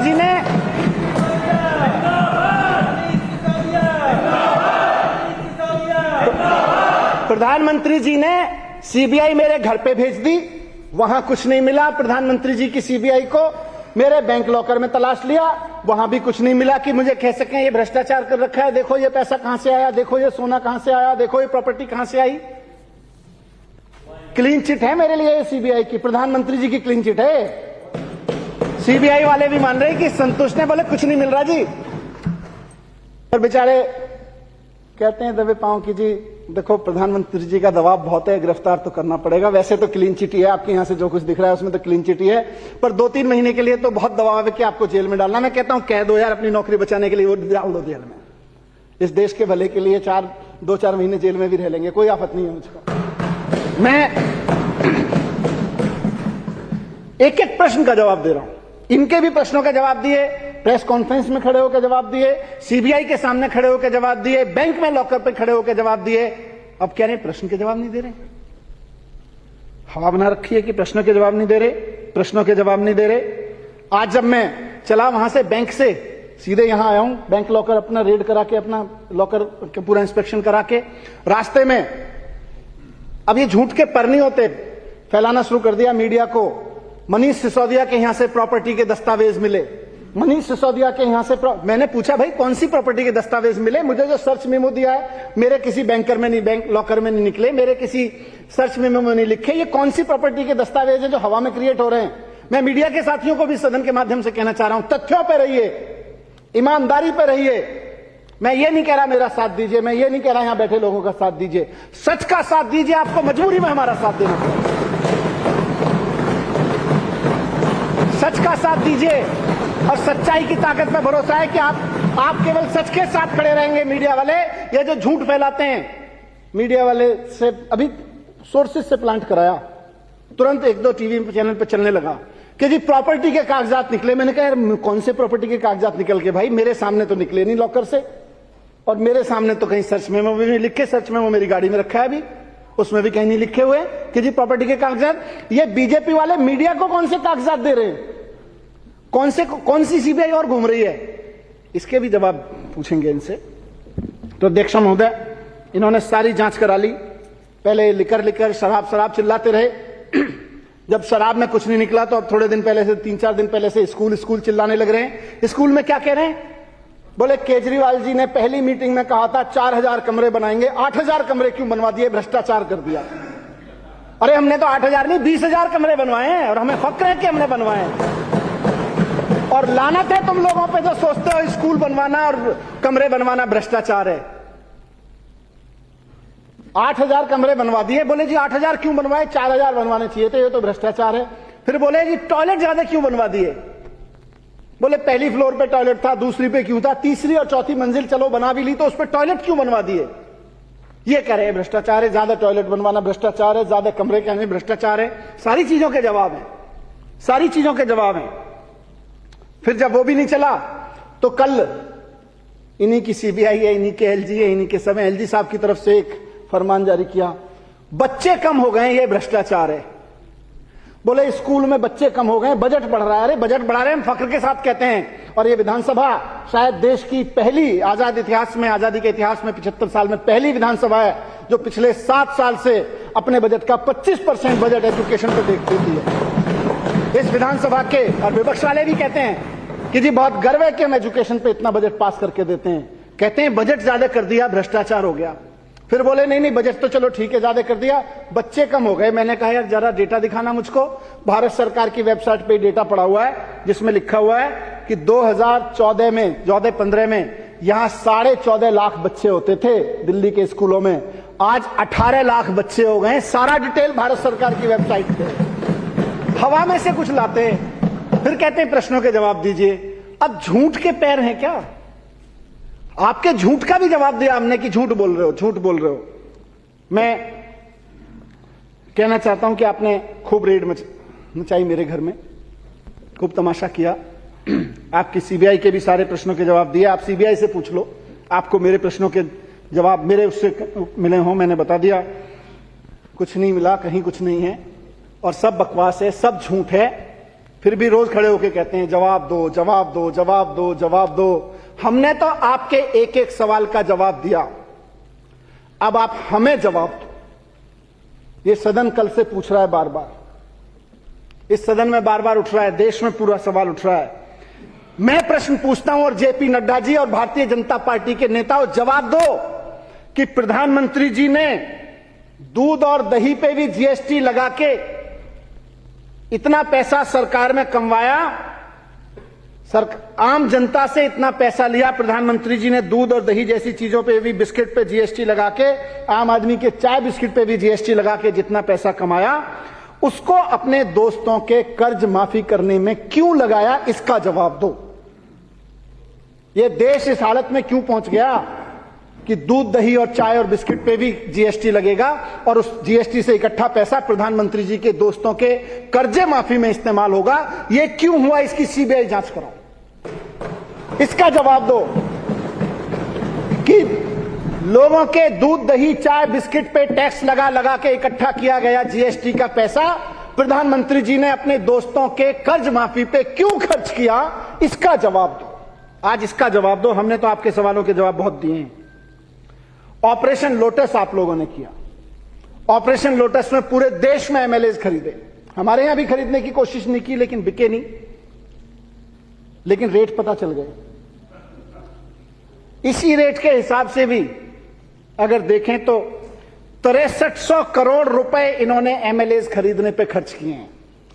ये 6300 रुपए कहां से आया जेपी नड्डा जी और प्रधानमंत्री जी, इस बात का जवाब दो।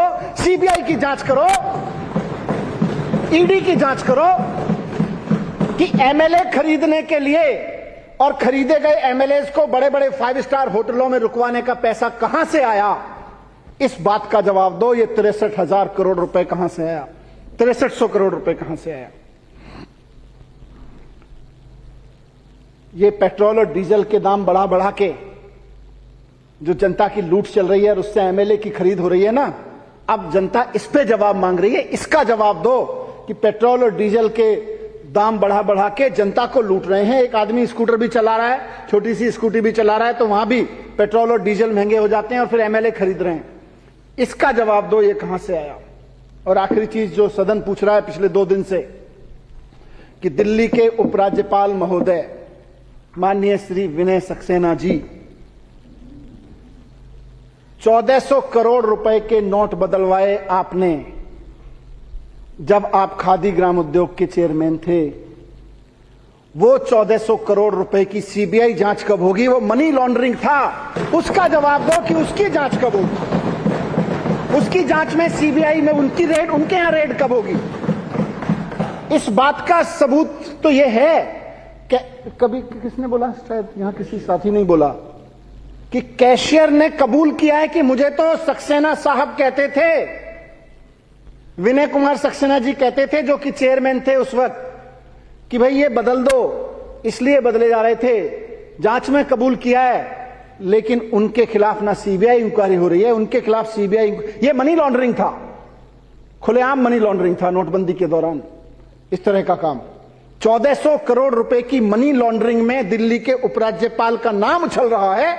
इनके खिलाफ सीबीआई की जांच कब होगी, इनके यहां ईडी की रेड कब होगी, इस बात का जवाब दो। 3 प्रश्नों के जवाब, ज्यादा नहीं पूछ रहा। आज मेरे 3 प्रश्नों के जवाब दें भारतीय जनता पार्टी वाले कि जीएसटी बढ़ा बढ़ा के दूध दही चाय बिस्किट पे भी जीएसटी बढ़ा के प्रधानमंत्री जी के दोस्तों के कर्जे क्यों माफ किए जा रहे हैं, इसकी सीबीआई जांच क्यों नहीं हो रही है, इसका जवाब दो। पहली बात। दूसरी बात, ऑपरेशन लोटस का एमएलएज को खरीदने का 5 स्टार खर्चों का पैसा कहां से आ रहा है, ये सारा जवाब दो। ये सब बेईमानी का पैसा है, पेट्रोल और डीजल को के दाम बढ़ा के लाया जा रहा है।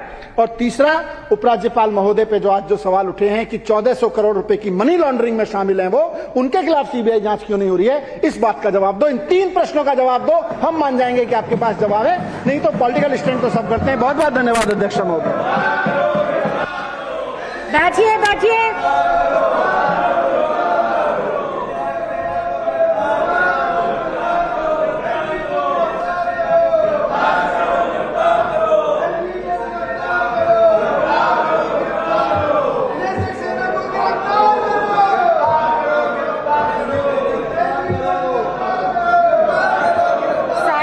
अपनी सीट पर जाएं।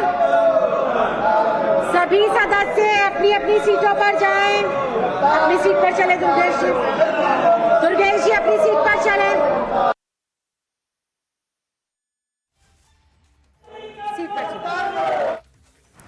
So, Manish, Sisodia there responding in the Delhi Assembly to the allegations that have been made by the BJP as well as the CBI raids that have been, in fact, the raids that have been carried out, beg your pardon, the raids that have been carried out by the central agencies at the residence of Manish Sisodia. So, several allegations that have been levelled on the Deputy Chief Minister of Delhi.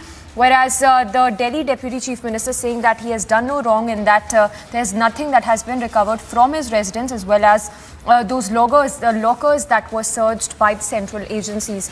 So we'll go across to Anuj as well to get us more details. Clearly, Manish Sisodia is there saying that he has done no wrong and that all the allegations that have been made.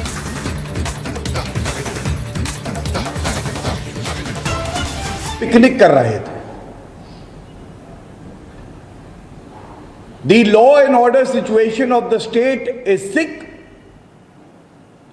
The CM is busy in a picnic. Nothing can be more condemnable than the insensitive behavior of Hemant Sorenji. And what makes it worse, Hemant ji, it was your duty to protect our sister. If she has lost her life, it is because law and order situation in Jharkhand has completely collapsed. And while our sister was struggling, fighting her battle, the Chief Minister of Jharkhand, Hemant Sorenji, was busy partying and doing picnic. The behavior and the utterances of Hemant Sorenji, that such incidents happen on a regular basis, are painful and should be condemned. And people, not just of Jharkhand, but of the entire country, will never forgive you for the insensitivity that you have shown and your failure to protect the women of the state. The law and order situation in Jharkhand has completely collapsed. The crime against women in Jharkhand are increasing day by day. AK-47 is recovered from people close to the Chief Minister, and this shows people who break law with impunity have no fear of the law, because they know that serious matters of crime will be brushed aside by saying that these are only small incidents and they happen regularly. Thank you. ये अलग से कर लेंगे क्या है government, लेकिन सवाल अच्छा है, सवाल So BJP's press conference there hitting out at the Jharkhand government and also hitting out at the Jharkhand Chief Minister with regard to his earlier statement saying that such incidents keep happening at regular intervals. This is with reference to this remarks that were earlier made by the Jharkhand Chief Minister Hemant Soren on the Dumka incident in which the victim lost her life after she was set ablaze by the accused Shahrukh. So BJP there hitting out at the Jharkhand government and saying how the law and order situation has collapsed in the state of Jharkhand. Well, we'll try and get more reactions, but remember the victim who was set ablaze in Jharkhand's Dumka by the accused, in which and following which she in fact succumbed to her injuries. We'll slip into a very short break, but on the other side we'll continue with our coverage as BJP questions the law and order situation in the state of Jharkhand.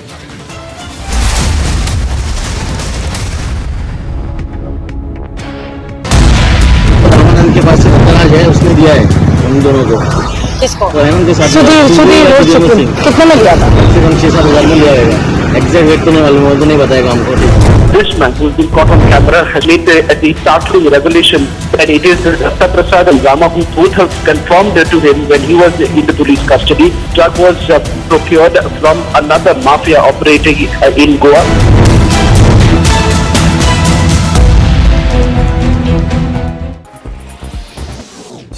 In a sharp attack on the Congress party, BJP National President JP Nadda claimed that the Grand Old Party is losing ground because it's failed to reconcile local and national objectives. He's also said that the main reason is that people who have been members of the Congress party for more than 40 years are now leaving the party. Incessant rainfall is leading to major disruption across the country. Visuals coming to us from Badrinath highway seem to suggest that the highway was blocked, disrupting traffic. The STRF is in the spot rescuing passengers and local people.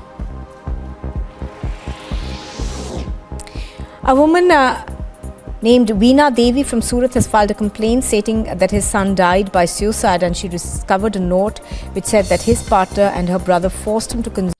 தமிழ்நாடுடைய முழுமையான விடுதலை இந்திய ஒன்றியத்திலிருந்து தமிழ்நாடு என்பது ஒரு தனித்துவமான நாடு என்பதை அடைவது என்பதுதான் செங்கோடி அவர்களுக்கு நாம் செலுத்தக்கூடிய உறுதிமொழி கடமை என்று சொல்லி செங்கோடிக்கு வீரவணக்கம் செலுத்தி விடைபெறுகிறேன். நன்றி, வணக்கம்.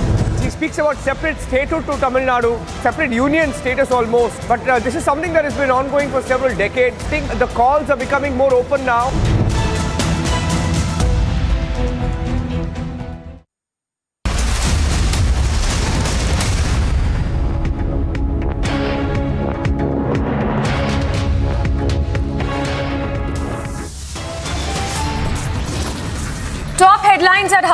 2, mentor Anna Hazare takes on Kejriwal in a stinging letter, says Kejriwal has fallen to power of intoxication.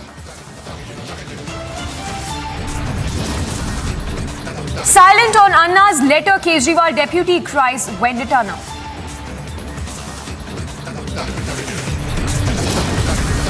LG versus Kejriwal battle escalates now. Another red flag on Kejriwal government now as LG questions 5-year delay in CAG audit. Top DMK ally makes open call for secessionism, sparks massive row. Will Stalin act now? New levels of drama in Vadra Congress as Rahul forced to be the president. Tharoor now challenges Rahul. Contacts state leaders, gathers support against Rahul Gandhi. Bomai assures free hand to cops, but MLA meets accused here. It's the biggest confrontation as Republic questions the MLA.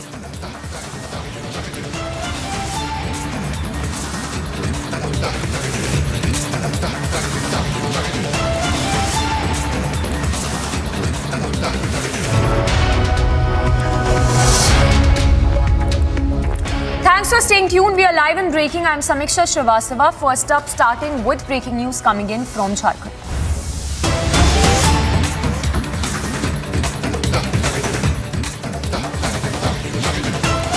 And as political turmoil simmers in Jharkhand, we understand that UPA MLAs may be flown in to Raipur at 4 p.m. today. That's the breaking update coming in on the Jharkhand political crisis, where we understand that the UPA MLAs will be flown to Raipur at 4 p.m. We'll go across to Prakash as well, who's tracking all the updates from Jharkhand as to the situation unfolding in the state of Jharkhand. And trouble, it seems, mounting for the Jharkhand Chief Minister Hemant Soren, as what we understand is that he's trying to keep his flock together. Latest what we understand is that the UPA MLAs will be flown to Raipur at 4 p.m. today. We also have Prakash joining us. Prakash, if you could give us more details that you're picking up with regard to these MLAs who we understand will be flown to Raipur.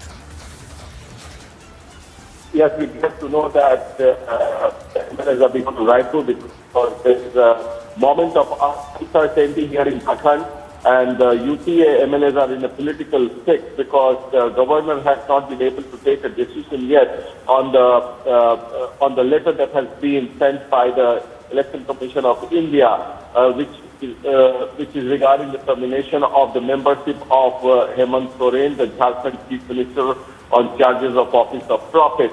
So it's political drama unfolding here. It's a cat and mice going on. The BJP is also keeping a close watch.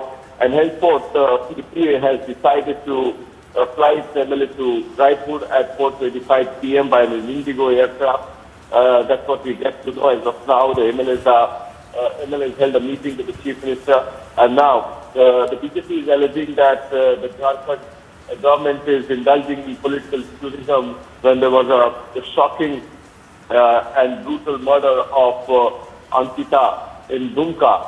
So the BJP is keeping a close eye on the development in Jharkhand because there are 30 MLAs and 11 short of forming a government in Jharkhand, and the UPA has 50 MLAs, 30 of the JMM, 18 of the Congress, and 2 others, which includes NCP and 1 independent. So they have the numbers, but the political uncertainty is there because the governor and the speaker or the election commission has not delivered their verdict as of now regarding what will happen.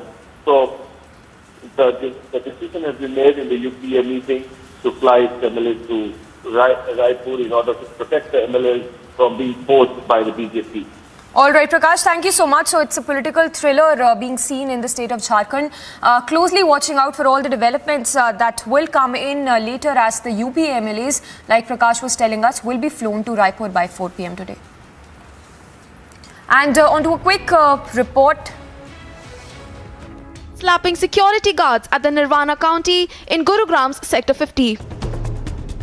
The man slapped the guards after he was rescued from an elevator that had been stalled in the society.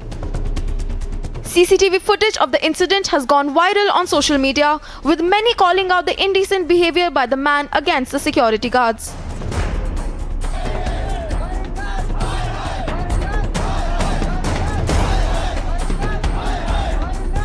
The guards later raised a protest against the man after he slapped at least 2 out of the 3 guards upon being rescued from the elevator. The police in Gurugram, after intervening, filed charges against the sections of the Indian Penal Code that relate to causing hurt and criminal intimidation. Bureau Report, Republic TV.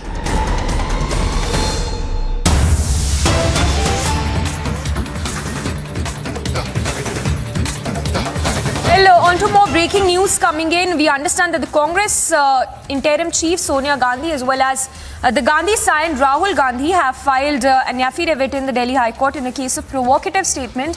So that's the plea that has been filed by Sonia as well as Rahul Gandhi in the Delhi High Court.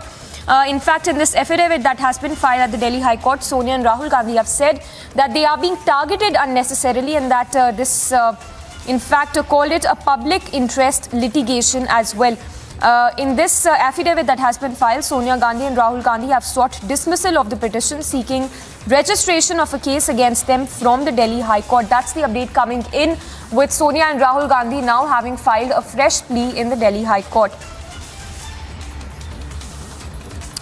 We understand that Sonia Gandhi and Rahul Gandhi have sought dismissal of the petition seeking registration of a case against them from the Delhi High Court and also opposing the petition. In this affidavit that has been filed by the duo, it has been said that he had not made any such provocative statement. So this is in relation to a statement that was made by Rahul Gandhi earlier, which is being called as a provocative statement, whereas this affidavit that has been filed by Sonia Gandhi and Rahul Gandhi, where they've moved the High Court over the Delhi riots case. So that's the update coming in. The opposition opposing the petition in the affidavit, it has been said that he had not made any such provocative statement. So that's a fresh plea that has been filed by Sonia Gandhi and Rahul Gandhi with regard to the statement that was earlier made by Rahul Gandhi, saying that no such provocative statement has been made by him. And this is with regard to in fact, this is in this affidavit that has been filed at the Delhi High Court. Sonia Gandhi and Rahul Gandhi have said that they are being targeted unnecessarily. So they have said that they are being targeted and that it has no basis, the case that was earlier registered. In fact, in this affidavit that has been filed in the Delhi High Court, Sonia Gandhi and Rahul Gandhi called it a public interest litigation. So a fresh plea that has been filed in the Delhi High Court by Sonia Gandhi and Rahul Gandhi with regard to the statements that were made by Rahul Gandhi, which was termed as a provocative remark. Well, we'll try and go across and get some reactions as well, but that's the news break coming in this hour. Sonia Gandhi and Rahul Gandhi having moved to the Delhi High Court. And a quick roundup of all that's making news from across the country. Let's take a look at this quick wrap of news. Delhi Deputy Chief Minister Manish Sisodia reached Punjab National Bank branch in Ghaziabad for the CBI search of his locker in connection with its probe into alleged irregularities and Capital's now withdrawn excise policy. BJP MP Manoj Tiwari cited the incident in which a government school teacher in outer Delhi's Nangloi was injured after a ceiling fan in a classroom fell on her head. He alleged that the semi-permanent structures were used in many government schools and that is the reason why fans are falling off the ceilings. Delhi की school में पढ़ने वाली एक बच्ची के ऊपर चलता हुआ पंखा गिर गया। नांगलोई की वो बच्ची इस समय अस्पताल में जीवन और मौत से जूझ रही है। अभी भी उसकी स्थिति चिंताजनक है। While the accused here, Murghamat Chief Pontiff has in fact said that he will come out clean and that it is all a conspiracy against him. Protests erupted in front of Bala Bhavan. The protesters demanded the arrest of the seer.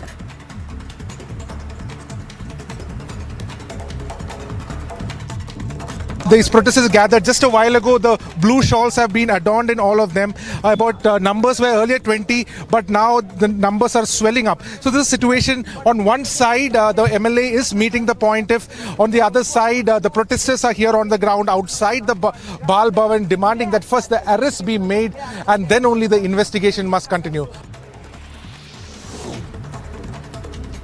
While their raging demand to nab the Karnataka seer continues, we understand that the Chitradurga MLA met Murga Mutt seer and said that fair probe will be conducted in this matter. Notably, the leaders of BJP's Karnataka unit seem to be taking varying stances after Murga Mutt chief pontiff was booked under the POCSO Act.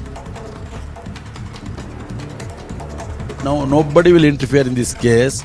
Whatever the police and law is there, according to that, they will inquire, and whoever is found guilty, they will be punished. They have already mentioned there is no question of any influence, nothing. As since my childhood, I am a follower of this man. But for that, I have just come here and just visited, and I am going back at the same time. Meanwhile, the hearing in the anticipatory bail petition of the Chief Pontiff of Murga Mutt, Shivamurthy Murgara, was adjourned to 1st of September by District Sessions Court. He has been booked in a sexual assault case involving minors. Congress MP Shashi Tharoor said that an election will be good for the Congress while refusing to comment on whether he will run for the Congress presidential election after his recent article in a Malayalam daily that triggered speculation that the former union minister could contest for the Congress chief position. A leader of the VCK, which is an ally of the DMK in Tamil Nadu, was seen promoting the secession of Tamil Nadu, further promoting an expansion of the movement over the course of the next year. Goa Chief Minister Pramod Sawant said that his government has submitted a confidential report on the investigation into the case of alleged murder of BJP leader Sonali Phogat to Haryana Chief Minister and the DGP as well. A team of Goa police meanwhile has left for Haryana to record some statements as part of the investigation. SC has closed all proceedings arising out of the 2002 riots in Gujarat. A batch of pleas was pending before the Supreme Court in connection with the riots case. The Supreme Court said that the cases have now become infructuous with passage of time and that trials in 8 out of 9 cases are over and final arguments have been going on in one case in the trial court.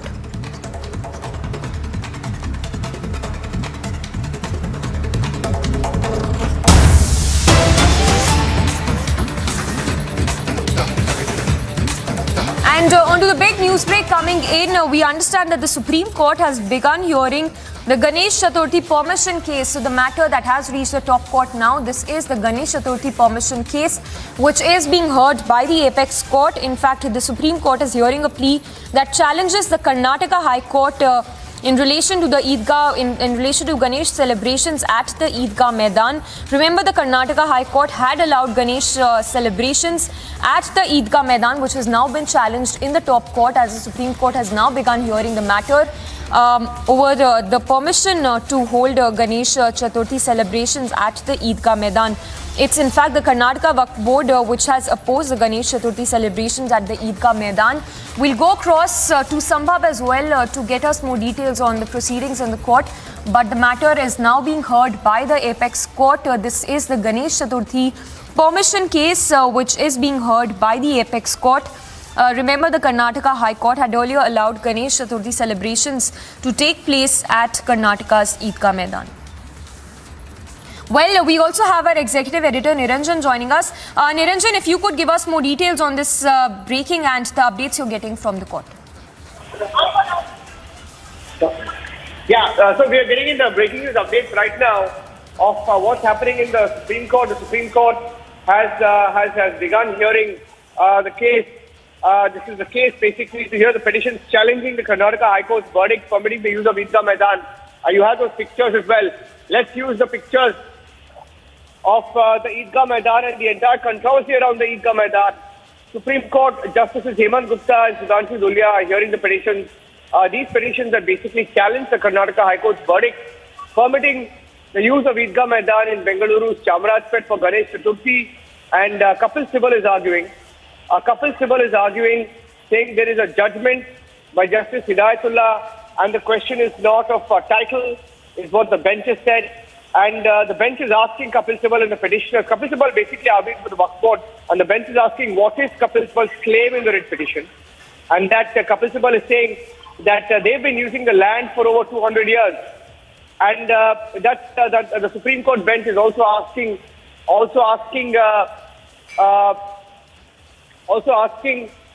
the petitioners, in this case Kapil Sibal, what is the prayer?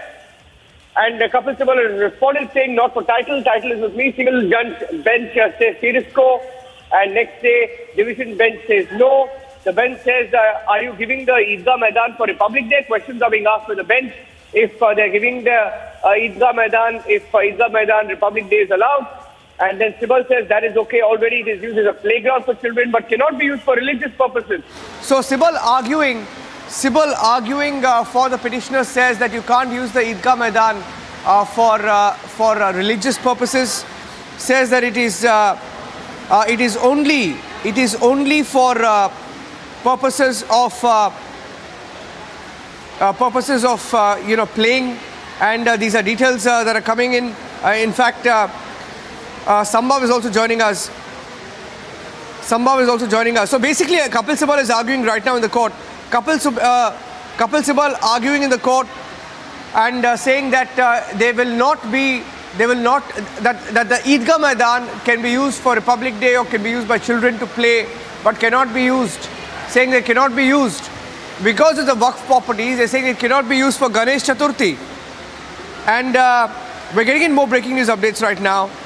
Kapil Sibal arguing has said that it is used as a playground for children but cannot be used for religious purposes. So we're getting in live updates as we speak. So we'll go across to Sambhav as well, and we'll get some more updates on this. But the argument of Sibal is that this ground has been used for over 200 years by Muslims and should not be used by the Hindu side for Ganesh Chaturthi. That's the basic argument right now.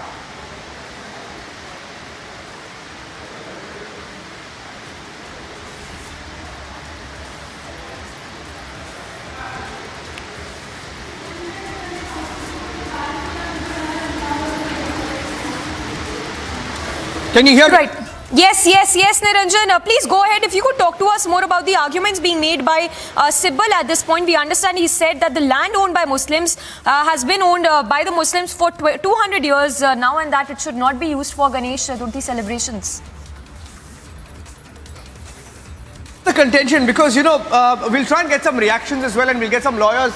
Try and get some reactions and get some lawyers also on the phone line, because this case is essentially, I'll tell you, this is coming before the elections, and like every other issue, we've been talking about it.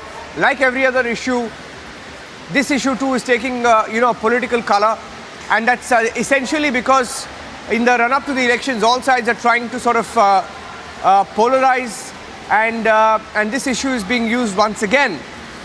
And some more updates coming in from the court. Sibal has said, your lordships know the consequences. Supreme Court has said that the possession is mine. So Sibal, arguing for the Waqf Board, has said that that the ground, the Ganesh Chaturthi, cannot be used, cannot be conducted, the celebration cannot be conducted on the Eidgah Maidan.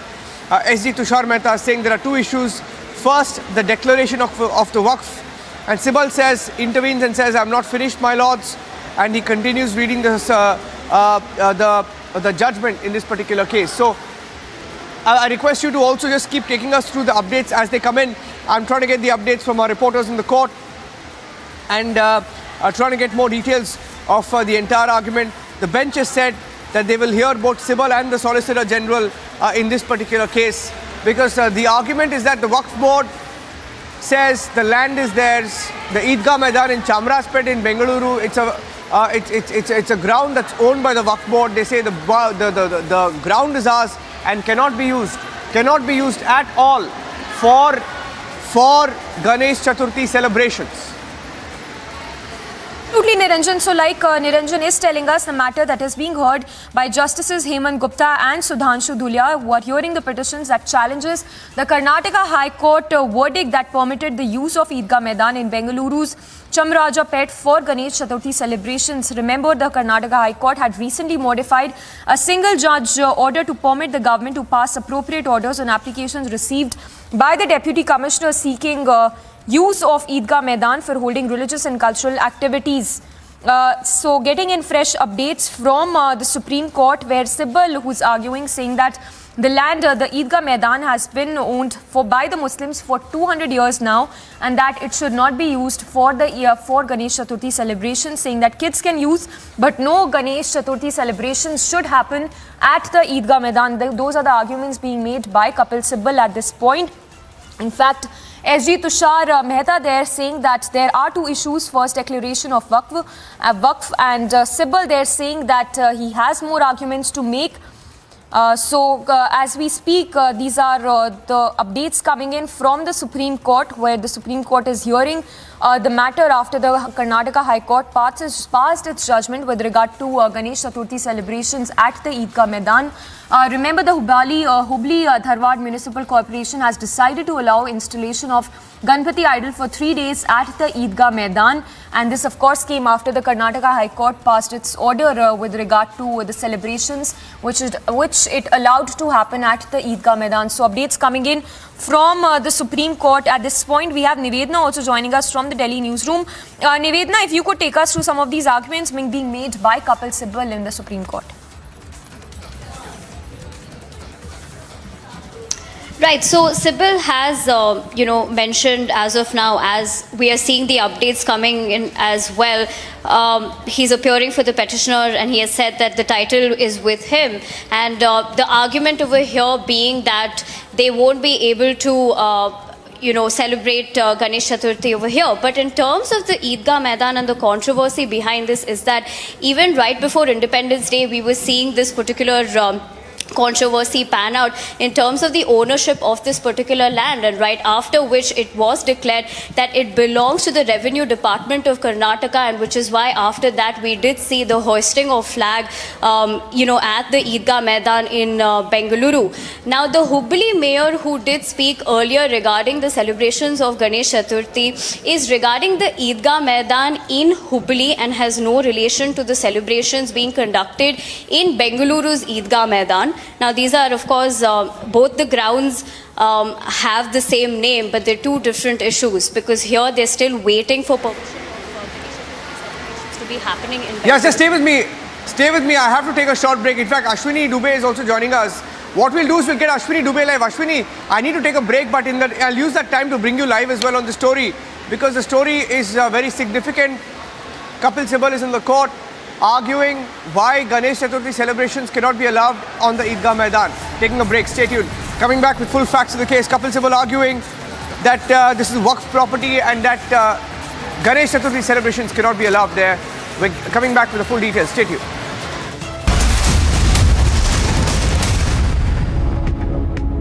Amity University in London, accredited by Quality Assurance Agency UK and licensed by the Government of UK, offers MBA and BBA degrees at its central London campus. Embark on a global career with a globally recognized UK university degree. To apply, visit amity.edu/London.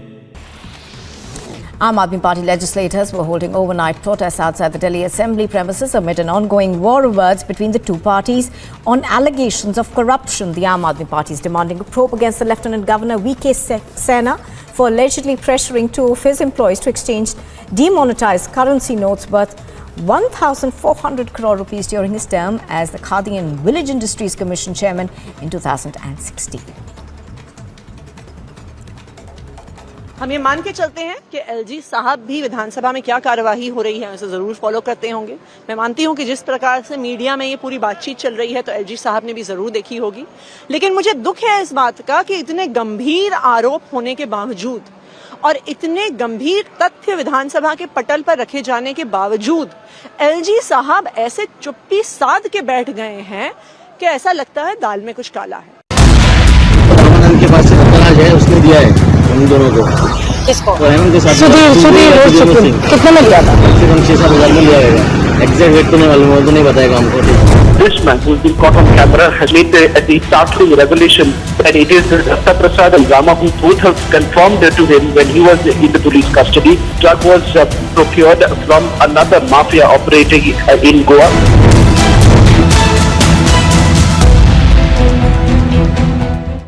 In Assam, 2 more persons identified as Akbar Ali and Abdul Kalam Azad linked to the global terror outfit of the Al-Qaeda were arrested from Barpeta district. A total of 6 people so far have been arrested in connection with the crackdown in the state. Telangana's Chief Minister K. Chandrasekhar Rao tore into the NDA government at the centre, saying people should take a pledge to make a BJP Mukta Bharat in 2024, and further said that a government of farmers will be coming at the national level in the future soon.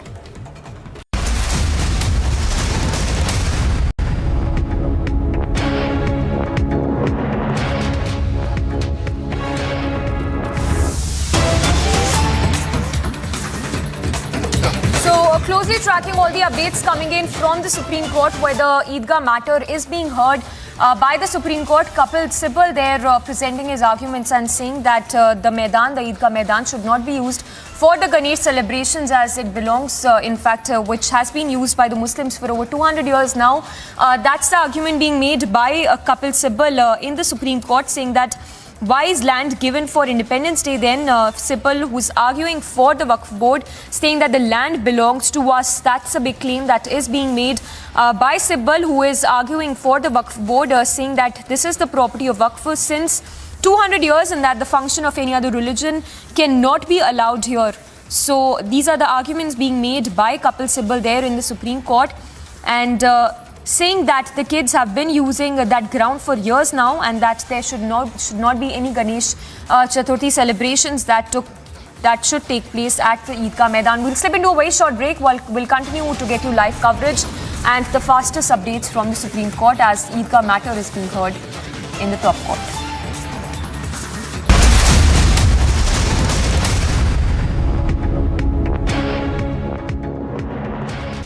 In Assam, 2 more persons identified as Akbar Ali and Abdul Kalam Azad linked to the global terror outfit of the Al-Qaeda were arrested from Barpeta district. A total of 6 people so far have been arrested in connection with the crackdown in the state. Telangana's Chief Minister K. Chandrasekhar Rao tore into the NDA government at the centre, saying people should take a pledge to make a BJP Mukta Bharat in 2024, and further said that a government of farmers will be coming at the national level in the future soon. After the tragic demise of 19-year-old Ankita, who was set on fire on the 23rd of August in Jharkhand's Dumka, the ADG ML Meena visited the deceased family. He inspected the place of occurrence of the crime and said that safety and security for the family has been ensured. 2 accused have been arrested so far in the case. और ये इमारत जो है ये धराशायी हो चुकी है, ये भ्रष्टाचार की इमारत जमींदोज हो चुकी है. It happened in just 9 seconds. It was perfect execution. 100-meter tall building brought down in just 9 seconds.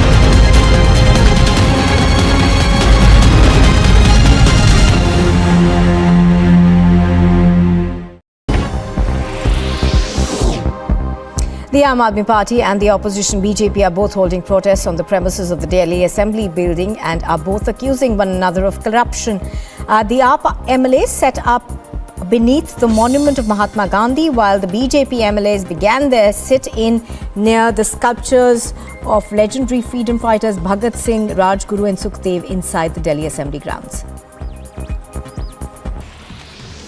Aam Aadmi Party legislators were holding overnight protests outside the Delhi Assembly premises amid an ongoing war of words between the 2 parties on allegations of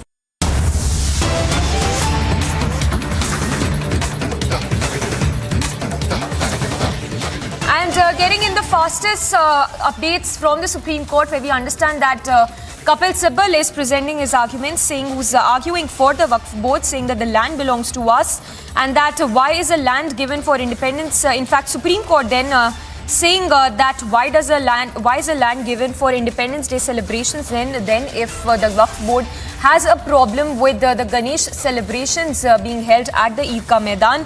With Kapil Sibal then responding that this is the property of Waqf since 200 years and that the function of any other religion cannot be allowed here, that kids have been using this ground for many years.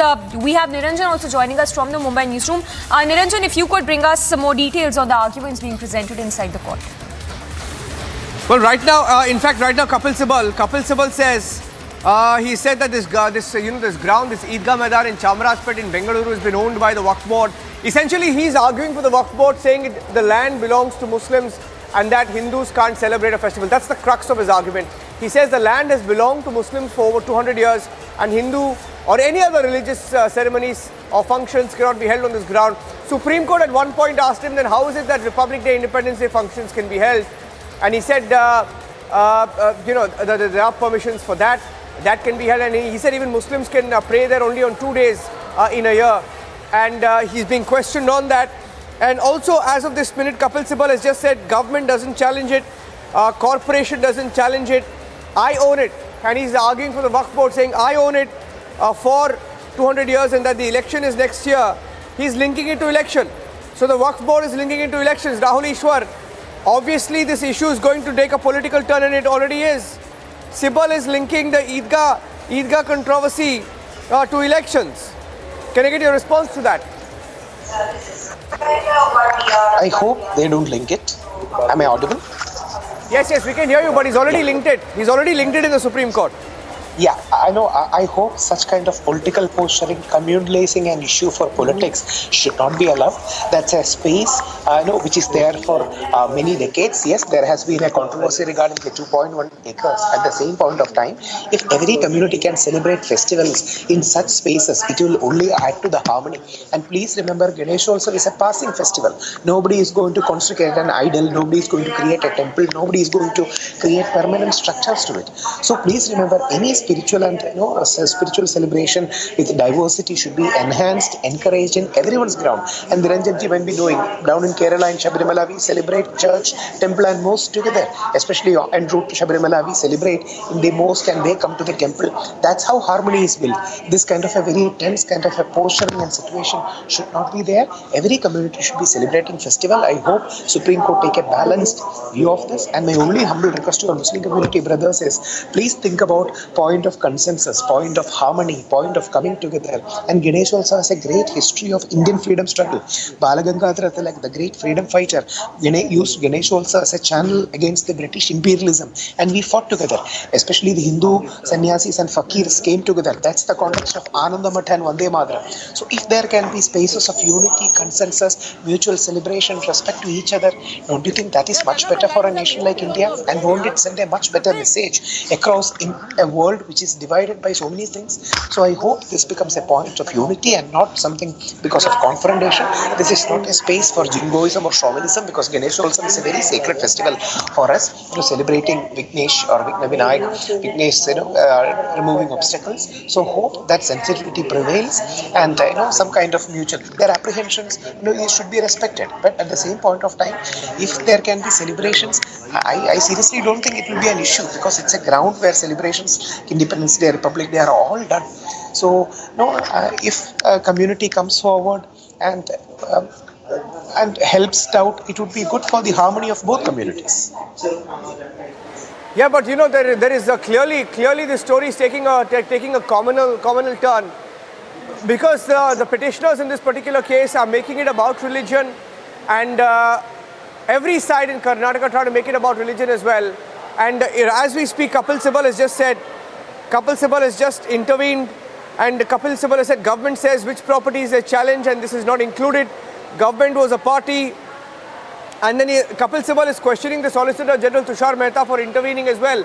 Deshradha Nigam also joining us on the broadcast. Kapil Sibal also says government doesn't challenge, corporation doesn't challenge, I'm using it, elections are next year, and he says suddenly this happens.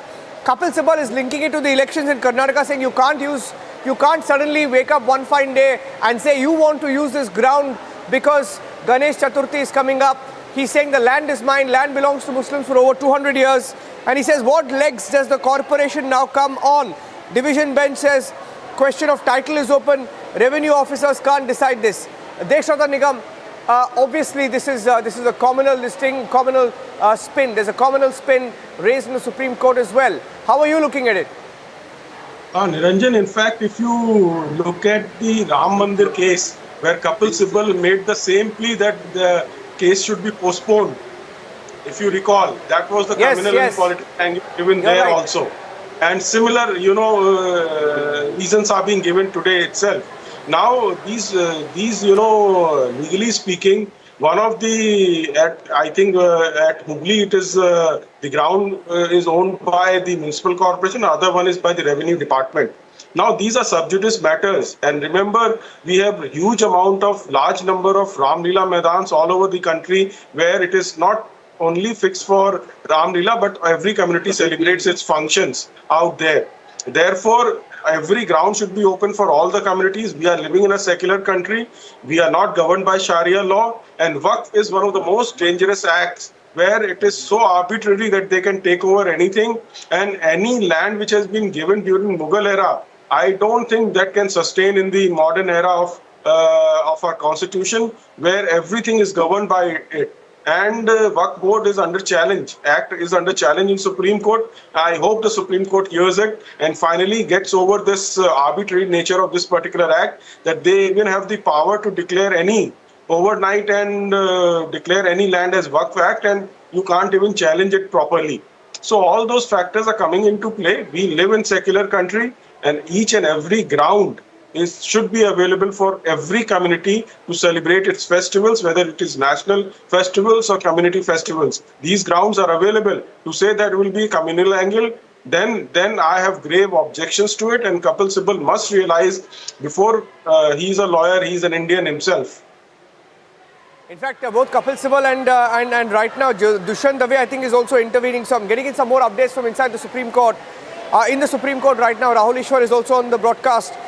Advocate Dushyant Dave is speaking on the injunction order, and he has just said this is an issue which needs consideration a lot at admission stage. Article 25 expressly deals with it, adding that they've been restrained from entering the land and that it's been upheld by the Supreme Court.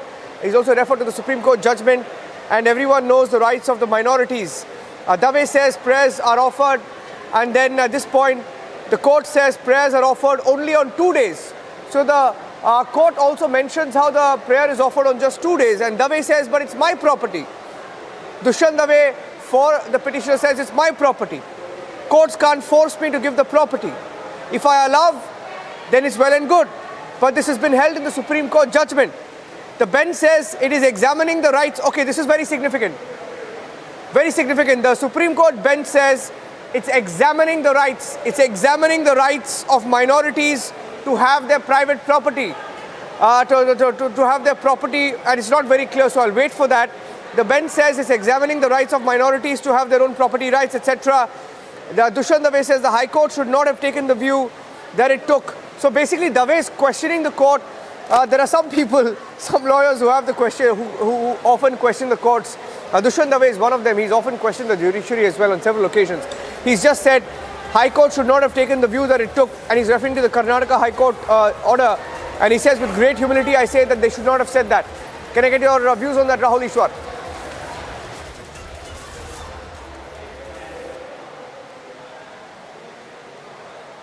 Okay, I have an issue. Nobody's disputing the seniority of Dushyant Dave, but as we all know, he has his own sense of twisted logic in some cases. And see, the core here is, what is the core issue here? No, I don't think there is a serious issue regarding Article 25 or 26. There is a celebration in a society regarding Ganesh also. It is celebrated all over India. People from various communities take part. In Maharashtra, our Muslim brothers and sisters also take part in the celebration as a matter of confidence building. So such a celebration is going to happen. So, if that celebration is going to be there, what is the big issue is one question we have to ponder. Nobody is going to, I don't think anybody is going to build a permanent structure. There is a power struggle here. If the Supreme Court or the court so feels, they can take an undertaking that unless the dispute is solved, no other structure will be taken here or no other process will be taken here, and this cannot be considered anything else. The most important thing is, let us build these things as a matter of consensus and unity rather than of confrontation. We are living in a world where people can inject and inspire hatred at the drop of the hat. So all these occasions, I hope, why don't you talk to other community members, find a solution, find a consensus. These are the ways that we should go ahead and not in a path of confrontation. Having police, having army, CRPF for celebration will send out a very wrong message. So the most important thing regarding the Ganeshotsava committee and our Muslim brothers is that they have to find a point of consensus, talk to each other, bring out a consensus and not necessarily go for confrontation. That approach, please remember, whatever the position finally wins is, the approach to these issues are important. It should not create scars in the minds of the people. It should not tear apart the social fabric. Yeah, and he has just argued, I'm getting in more details of the argument being made by Dushyant Dave here. Dushyant Dave has said in the courtroom, he has said, the AG says there's a dispute with regard to title of property, but you cannot file a suit for possession. I have it in my possession for 200 years. Would a Muslim community ever be... So he's making it about religion. He says here, Deshwata Nigam, would the Muslim community ever be permitted to celebrate in a Hindu religious ground? See, he's come down to it. Finally, it's come down to it. It's about religion, isn't it? Yes, in fact, Niranjan, if you look at Muharram Julus pass from every Hindu locality.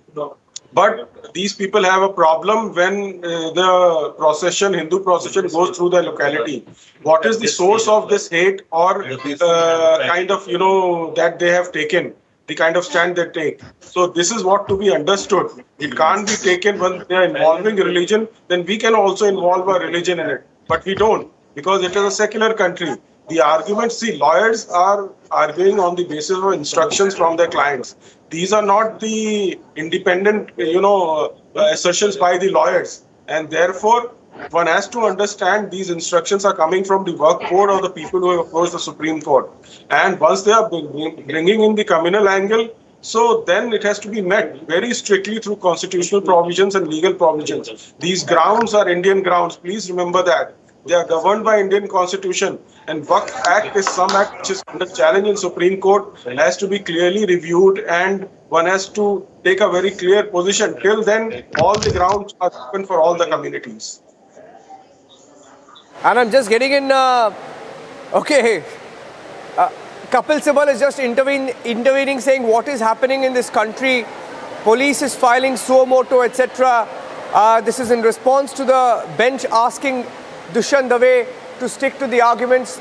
Dushyant Dave was asked to stick to the arguments when he asked a question, in fact, Rahul Ishwar, he asked a question, if Muslims would ever be allowed to use a Hindu ground. So he made it about Hindus and Muslims, and at that point the bench asked him to come back and stick to the subject, and the bench has asked him to stick to the argument. Dave says, my humble submission is that your lordship should protect us. Sibal is suddenly intervened and he's saying what is happening in this country. Sibal is questioning the state of the country, the state of law and order in the country. He's saying police is filing suo motu, at which stage the Supreme Court intervenes. Rahul Ishwar, coming back to you, if you want to take that. Yeah, Rahul Ishwar.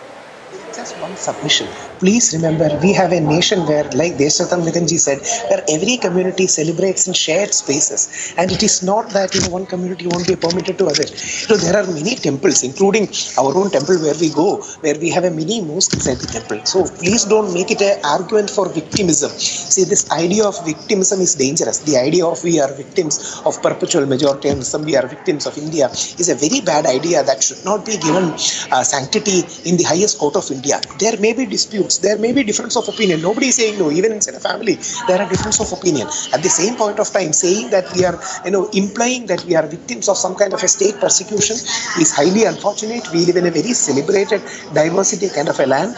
So please remember that kind of arguments will only tear apart social fabric.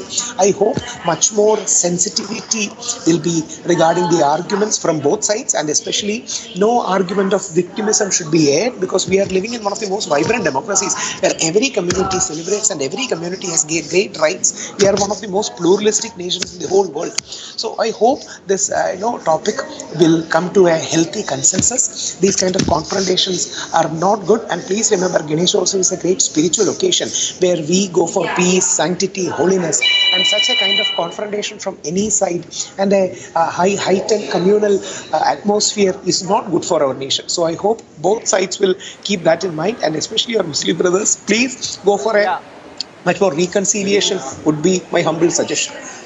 Yeah, I think we have S. Prakash also joining us. Just stay with me, Rahul. I'll just quickly get in a word from the BJP as well. S. Prakash, the Waqf board is making it about religion, saying that would Muslims be ever allowed to use a Hindu ground? So, it all comes down to that. It all comes down to that somewhere, No, the government has categorically stated Muslim can use that ground for prayers twice a year. That is during the Bakrid and the Ramzan. There is no bar on that. And there's no bar on holding religious and other cultural activity on the ground which belongs to the state government. Anyone can do it. But this condition of holding 2 days of prayer stands firm. No change in it. The Muslims should also understand when the land does not belong to them, they should be gracious enough to allow other religious functions also to be held on that land. Okay, S. Prakash, what we'll do is we'll get you a little later when the hearing continues, because I'm getting some more updates from the courtroom right now. Supreme Court has said there will be many objections. Don't cite from something which is, and at which point Dushyant Dave intervenes saying it's the statutory function of the Waqf board to prepare a list of properties. So it's becoming a larger debate now with the Waqf board coming into question. So that's the breaking news update. There's a larger debate. Supreme Court also says at one point we have to look at the Muslim property angle. Doesn't get into the details of it. But Kapil Sibal at one point has intervened, saying the situation is alarming in the country. From Eidgah Maidan issue, he made it about situation in the country being alarming. Kapil Sibal said it's alarming. And the Supreme Court bench, actually at some point, I think the bench has also come in and said, you can be alarmed by a lot of things. Sibal said after the Joint Commissioner's report, a suo motu FIR was lodged, and he called the FIR alarming. And the Supreme Court said you can be alarmed by a lot of things. Senior advocate Huzaifa Ahmadi has also said a list of Waqf under Act, unless subverted by a competent authority, is held final. So they're saying that the Waqf board stand will be final. Property is theirs. Nobody can allow Ganesh Chaturthi celebrations. Nobody can allow Ganesh Mandap there. And saying that there's a judgment of your Lordship Court that in a suit of injunction the bench has discussed. And Ahmadi also says corporation has held earlier that the property is mine. Okay, so let me go across to Swapnil Kothari as well. Swapnil also joining us on this hearing. So far, three very senior advocates are intervening on behalf of the groups that want to hold Ganesh Chaturthi celebrations. Celebrations are here, celebrations around the corner. Why can't we just celebrate and get on with it? Why can't a mandap be erected there at the Eidgah Maidan in Chamrajpet in Bengaluru? What's wrong? Because it is also across the country, the Ganesh Chaturthi celebrations are an occasion for everybody to come together. For example, we're broadcasting from Mumbai. It's one of the biggest festivals in Mumbai and Samiksha. And you also know that it is one of the biggest festivals in Mumbai. And it brings people together, communities together, while politicians are trying to divide. This is one opportunity, I think, where everyone could have come together and said, let's use this to send perhaps a message of unity, but because inside the courtroom right now, it's becoming about religion. It is becoming about religion. The Waqf board drawing the line, saying we will not allow Ganesh Chaturthi celebrations, and at the same time, the government saying that it's being communalized by the Waqf board, etc. So this is the latest update right now. Sibal has questioned the police action in this case, saying that the police acted suo motu. They filed an FIR, calling it an alarming development. Also went on to question the law and order in the country, using the situation to say that the situation in India has become alarming all of a sudden. So the Waqf board is saying that the property is there. So that's the crux of the argument. Let me see if Rahul Ishwar is live with us, and I'll go across to him. Swapnil is also live with us right now. Swapnil Kothari, what do you make of the hearing so far? Sibal says police files FIR saying it's Saffron Day, it's alarming. Ben says you can be alarmed by a lot of things. Another advocate seeks time to argue. The advocate has I think that's Hafiz saying that you have national festivals, flag hoisting on the land. The single judge bench passed the order on the 25th. They could have applied for modification before the single judge bench, but went to the double bench. But they said there's a dispute with the title, and it's becoming a very controversial issue. Swapnil, like many issues when it comes to religion, the split is vertical. Yes, absolutely, Niranjan. You couldn't be more right. The split is absolutely vertical, and it literally, drives straight into the heart of the matter, especially when there are religious, issues involved. And when there is a single bench which has given a judgment against you, and then when it has given in the favor of the Ganesh Chaturthi celebrations, and then now it's up before the Supreme Court will have to be sort of taking a very, very cautious stand. Because one of the things which is there is that the Waqf property people can argue that this has been going on for us Muslims since about 200 years, as I can see Mr. Sibal's arguments. Suddenly, this has been used only for Republic Day and Independence Day celebrations and Muslim activities. And now Ganesh Chaturthi activities are taking place on this. So, depending upon what the state administration also has to say in terms of whether this can cause any riots in the future, because should Supreme Court allow Ganesh Chaturthi celebrations on something which was hitherto only used by the Muslims, then I think you are asking for a Pandora's box to be opened. So, Supreme Court has tried to tread very cautiously, look at all the possible issues. First of all, the title to the land. Secondly, the constitution of the Waqf Board. Third, the objectives of the Waqf Board. And then look at the arguments of the lawyers, because both the lawyers on both the sides are going to argue very vociferously. One is going to argue the right of the Muslims to practice and propagate on a Waqf land. The second one, the opposite side, is going to say Article 25 of the Constitution, right to practice religion, profess religion, it has to be open to all religions. It cannot be just one particular religion. Otherwise, we are destroying the secular fabric of the country. So both these arguments will have to be kept into balance, kept into abeyance, and rather kept into observation. And then the Supreme Court will have to come to the issue at hand and then decide accordingly. I think the Supreme Court should look at arguments very, very objectively and then sort of take a call after taking even a day or two. It's not necessary to do it today itself, because both the arguments are going to take place extremely vociferously. So, Niranjan, it's a very slippery slope here. But Ganesh Chaturthi is here, Swapnil. Ganesh Chaturthi is already here. Look at the irony of it. I mean, I wish we could have avoided all of this. Ganesh Chaturthi is here already, and the Supreme Court says, the advocate here argues that religious tolerance is required, and so the land must be thrown open, but that's not the spirit of Article 25 and Article 26. Maybe you'll be able to tell us a little more about Article 25 and Article 26. Supreme Court bench coming in saying, admittedly, your difficulty is you're using the ground only for 2 days. When you're using it only for 2 days, why don't you give it out for religious functions is what the argument is. Swapnil. Well, then that's where exactly what I'm saying, Niranjan, that one side which wants to use this for Ganesh Chaturthi festivals is bound to advocate Article 25, which is fundamental right to religion. Now, whether that fundamental right to religion under Article 25 trumps over what has been hitherto held earlier for several years, which has been going on that particular property. I'm talking about that particular property. I'm very much open to the idea of having Ganesh Chaturthi celebrations. But then the Supreme Court would have to look into the fact as to what has been going on. What is the constitution of the Waqf Board? What are the objectives of the Waqf Board? Whether any permission needed to be sought. There are other issues that come into play, not just one particular Article 25. And then the court has to marry these issues and then eventually decide whether this 2 days of celebration is going to eventually open up some sort of a Pandora's box as far as riots are concerned or anything of that sort, especially because you know what happens in Karnataka, Niranjan, the hijab issue and all of those things have been there earlier. So I'm looking at this in the wake of all this history that has taken place. I'm not just looking at this, through the prism of this particular point that you are saying. I completely agree with you that 2 days of celebrations are not going to bring down anything.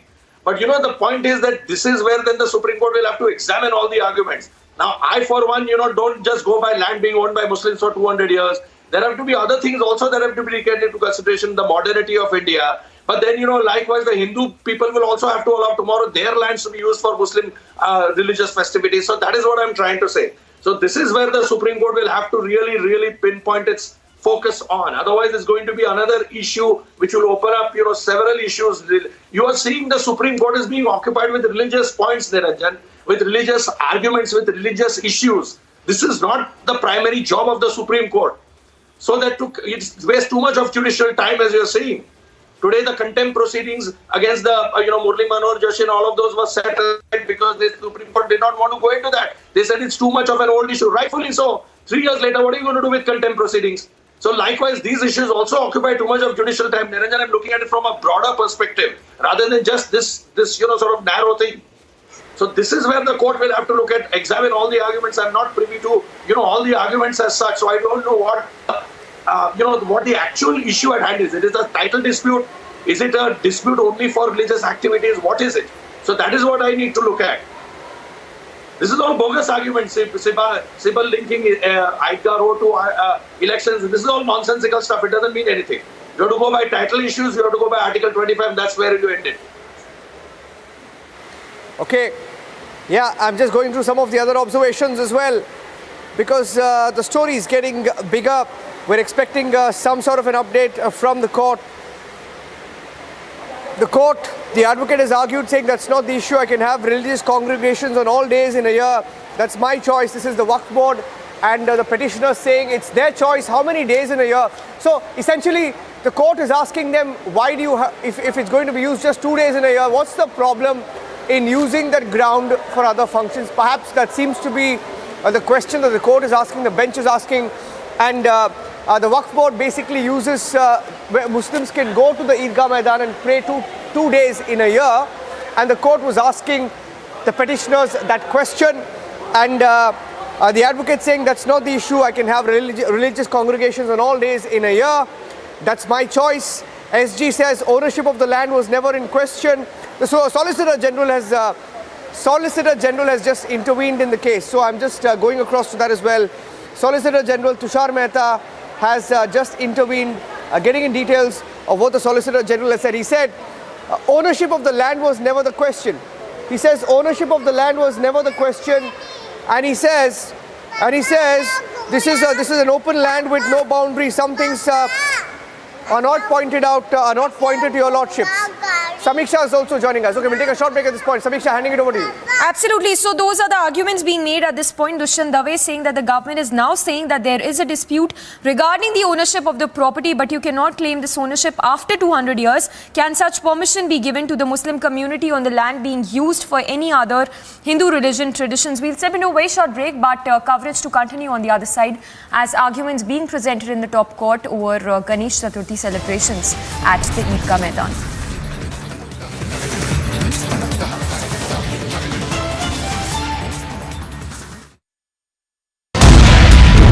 के पास से दराज है, उसने दिया है उन दोनों को।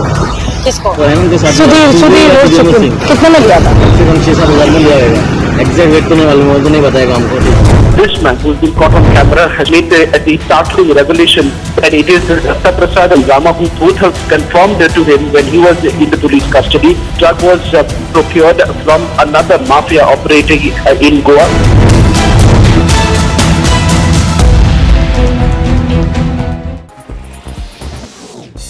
In a sharp attack on the Congress party, BJP National President JP Nadda claimed that the grand old party is losing ground because it's failed to reconcile local and national objectives. He's also said that the main reason is that people who have been members of the Congress party for more than 40 years are now leaving the party.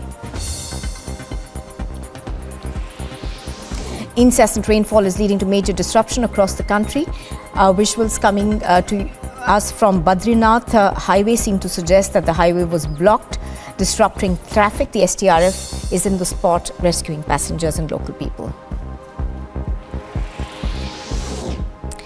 A woman named Veena Devi from Surat has filed a complaint stating that his son died by suicide, and she discovered a note which said that his partner and her brother forced him to consume beef, due to which he committed suicide.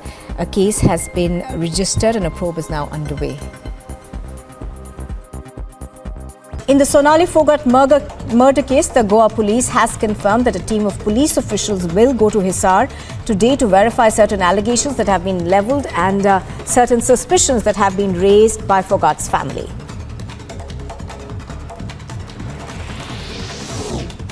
Haryana's Home Minister Anil Vij has said that Sonali Phogat's family has given a letter to the Chief Minister demanding a CBI inquiry into the matter, in which the family has levelled serious allegations that big faces can be involved in this particular murder.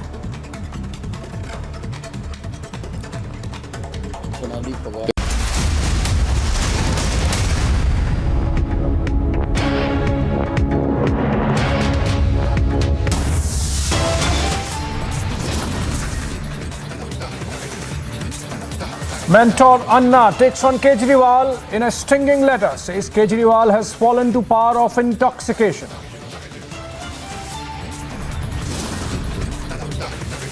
Mentor hits out at Kejriwal over Liquorgate. Deputy set to respond to Anna in a while.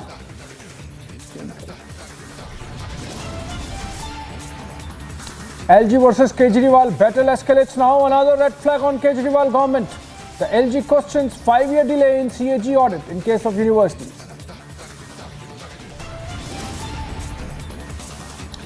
Top DMK ally makes open call for secessionism, sparks massive row. Will Stalin act now against VCK?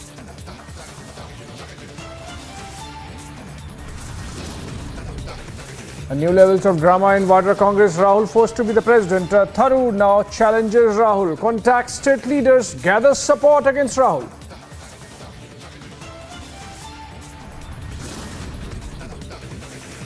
Bombay assures free hand to cops, but MLA meets accused seer. It's the biggest confrontation as Republic questions the MLA.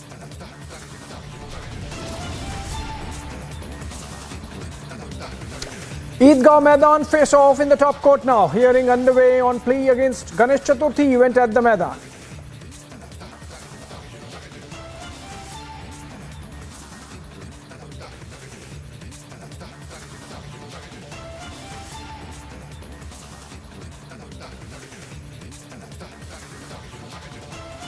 Alright, getting in news from Karnataka, where Ganesh Chaturthi festivities have now been permitted at the Eidgah Maidan, of course, by the Brihan Bengaluru Mahanagar Palike. In a statement, Mayor of Hubbali Dharwad said that 6 groups wanted to host the festival of Ganesh Chaturthi at the Maidan by displaying installations at the Eidgah. After holding a meeting with the officials, elected representatives and police, permission has been granted for the installation of Lord Ganesha at the Eidgah Maidan. A hearing is currently underway in the Supreme Court, in fact, where the Karnataka government is being represented by Solicitor General Tushar Mehta, where he has said that if it's an open ground and that there are no boundaries. For more details, let's go to Niranjan. He's there in the Mumbai newsroom, and of course, he would have guests discussing that issue with him. Niranjan, over to you. Well, just a small correction there, Abhishek, small correction, because there is an Eidgah controversy from Bengaluru to Hubbali. While in Hubbali it has been allowed, even in the case of Bengaluru it was allowed, but there's been an intervention now in the Supreme Court. But this specific case is regarding the Eidgah Maidan in Bengaluru.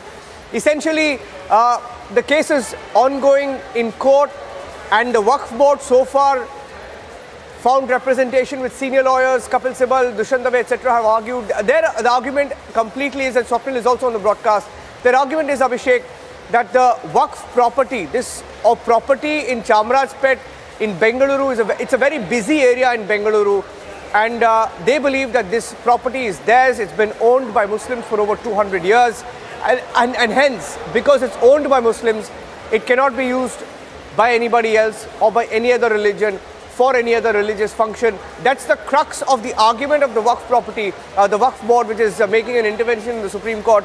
The Waqf board has said it is their property, and the government and the police and the corporation, they believe, is jumping the gun on an issue that has been settled in the Supreme Court as well. But as we speak, some very interesting arguments on in the Supreme Court. I'm going to read out some of the developments from the court, and we'll go across and get some responses.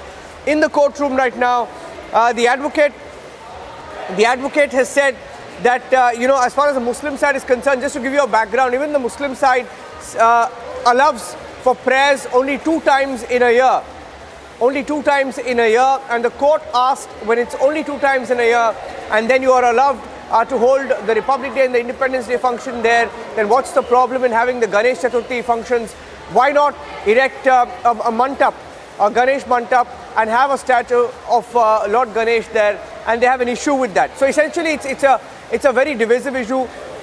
Some of the arguments made were that would Hindus, for example, one lawyer argued, saying that would Hindus allow Muslims to use their land? And I think that's a very Swapnil will be able to tell us more about that kind of an argument that has been made in the Supreme Court. But that seems to be the crux of this argument of whether they can allow that, whether they would have been allowed the same privilege.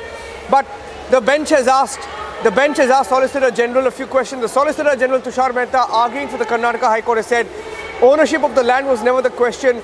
This is an open land with no boundaries. Some things are not pointed to your lordships. He says it's an open ground, and I've seen that ground, Abhishek. When in Bengaluru, it's basically an open ground with no boundaries. Children play there all the time. It's basically, imagine it's a ground which is open, and anybody can use that ground. But when it comes to Ganesh Chaturthi, they have a problem. The Waqf Board has a problem. And Solicitor General says it's only on use. What's the problem in using? SG reads from the submissions, and the bench has asked the Solicitor General, is it under ownership of Eidgah or corporation? Solicitor General says both fail. Court merely says corporation, unable to show that it is the owner. The bench asks, did you go to the civil court? The corporation went. Why did they, the petitioners, go? The Solicitor General says, I'm not the corporation, I'm the state. Solicitor General Tushar Mehta argues that till this stage, a title was never gone into by any forum. For the first time, they approached the Revenue Authority, namely the Joint Commissioner. He gave a notice himself. We never approached. Okay, Sibal has clarified, basically saying he gave a notice himself. We never approached, is what Sibal has said. That is, Solicitor General says, I'll read, my lords, I'm sorry, this is where the story stands. If I can quickly get in Swapnil Kothari on the development so far. So the hearing continues, Swapnil. Well, absolutely, Niranjan. You're seeing the questions which are being asked by the Supreme Court, because now the Supreme Court is trying to gather and decide upon first the issue as to whether who owns it. Is it the Waqf property, the Eidgah people, or is it being owned by the corporation? If it's being owned by the corporation, if Tushar Mehta is not able to answer that very clearly and effectively, then obviously the Supreme Court's judgment may well go against him. If he is able to say that yes, it is owned by the corporation, then it becomes an open land without boundaries. More so effectively, rather than something, because as you've yourself said, and the people are saying there, the Kapil Sibal himself is saying that this is only 2 times the Muslim prayers are being offered in the whole year. Otherwise, it's a land for cricket for all children, and of course Independence Day and Republic Day, which are absolutely secular in nature without any religious affinity attached to that. So that that being said, it becomes difficult for the court then to say that, okay, let's allow Ganesh Chaturthi. Likewise, it becomes difficult for even Mr. Sibal on behalf of Waqf people to say that, oh, just because it's, so what if it's there only for twice in a whole year, the Muslim festivities. That doesn't mean that we have to allow all sorts of festivities. Otherwise, tomorrow all other religions will come out and say that let's put up something here and let's celebrate our own festivities. And likewise, reverse arguments will be made whether Hindus or Parsis or Sikhs or some other religion will be allowed, would allow Muslims to or say for that matter any other religion to pursue their festivities. So Niranjan, I'm repeating this. This is a powder cake. This is not something which can be resolved in a very simple fashion. This will open up a Pandora's box if you were to allow Ganesh Chaturthi celebrations. So Supreme Court will have to decide in its wisdom, looking at everything, unless and until the argument is legal. It is based on legal and not just practice. What is being practiced on that court? It is legal. Only in that sense and in that essence, looking after the constitution of the Waqf, it becomes an easier terrain, like the Ayodhya verdict. That was more of a very, very easy verdict, although the judgment ran into 1,000 pages, but it was very easy since it was a very, very old disputed matter.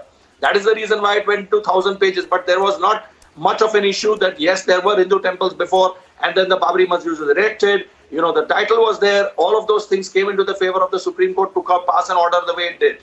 But here, it will have to look at all these issues and then come to an order. Otherwise, this will open up a Pandora's box because it is coming from the top court of the land.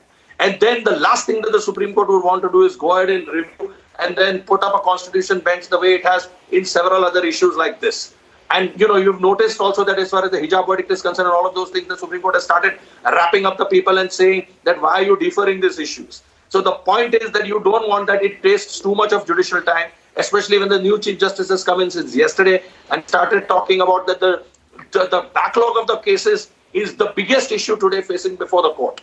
So looking at all of these things and primarily looking at it from the prism of this also, the Supreme Court will have to take a call. I am very much open for the idea of Ganesh Chaturthi celebrations to be there, but then likewise I also have to be magnanimous enough to allow other religions to practice or to do things, to do activities in my land as well, if I'm a Hindu or a Sikh or a Jain or whatever it may be. So this is my view of the court. It's not going to be decided very easily. It shouldn't be decided. This has to be taken call of. You sit over this for about 2 days and then pass a judgment if the arguments are over today, which I doubt they would be over because, this seems to going on and on, the way Sibyl and Tushar Mehta are going to argue. They're not going to leave it that easily. Swapnil, in fact, I think I find myself in agreement with your line of argument and the position you are taking. In fact, extending that argument a bit, shouldn't the government stay away from this, like the Solicitor General and the AG representing what seems like the position of Karnataka government? Of course, they have the liberty to do that, and since it's Karnataka government, they can. But given the sensitivity involved, not just sensitivities involved, technicalities also perhaps do not stand in support of the government. You think the centre could have desisted from having its law officers stand for the Karnataka government on this? Well, I would agree. So if the state government doesn't have a proper council to represent them, which I doubt very much, Abhishek, I agree with you. Tushar Mehta represents the union most of the time. I don't know why he's there. But nevertheless, I believe if he's the only advocate who was available on that particular day, rather this day, this time, then if they've gone for the best one that they think that there is, then so be it. I think, that's the way they're looking at it. But I completely agree with you that the state should keep out of religious issues. That's what, the Establishment Clause of the United States Constitution also says, that there cannot be any immersion or, combination between state and religion. The moment you do that, you're opening up a you're in fact destroying the secular fabric of the country. So unless the Karnataka government feels that, the issue of the corporation owning it and all of those things, and whether this is an open land without boundaries, the state will have to put in its word. Then that is where, if the strategy is there, and if that is the main issue on which the Supreme Court seems to be asking also, so then, you have to, allow yourself to be either wrapped by the Supreme Court, be defeated by the Supreme Court, be subject to several other arguments which you are going to be asked to. So, Abhishek, I completely agree with you that he should have stayed out of it. But then I believe, sometimes some lawyers are not available. So I believe if a lot of things go on the basis of experience that you've had, you've dealt with issues earlier of this nature, you know exactly what is the mind of the Supreme Court on this, and you're reading this. So those questions come into play, and then, the state doesn't have a choice. Yeah, absolutely. In fact, the government, it seems, has complicated things by suggesting that the government itself can organize the Ganesh Chaturthi celebration for a day or two. Clearly, this is something which could have been resisted. We have to move on. Thank you so much, Swapnil Kothari, for joining us. And on that note, let's slip into a 1-minute report and then come back. External Affairs Minister Dr. S. Jaishankar, at a recent address in New Delhi, spoke on the relationship between India and China. The External Affairs Minister focused on the situation between the two countries at the border, stating how the current standoff would determine the future course of action between the two countries. Of the future of Asia depends on how relations between India and China develop in the foreseeable future. For ties to return to a positive trajectory and remain sustainable, they must be based on the three mutuals. The External Affairs Minister also gave his statement at the launch of the Asia Society Policy Institute in the national capital. Meanwhile, the line of actual control recently made the news following a video of Chinese construction equipment and forces of the country's army were seen right at the border near Arunachal Pradesh. Bureau Report, Republic TV.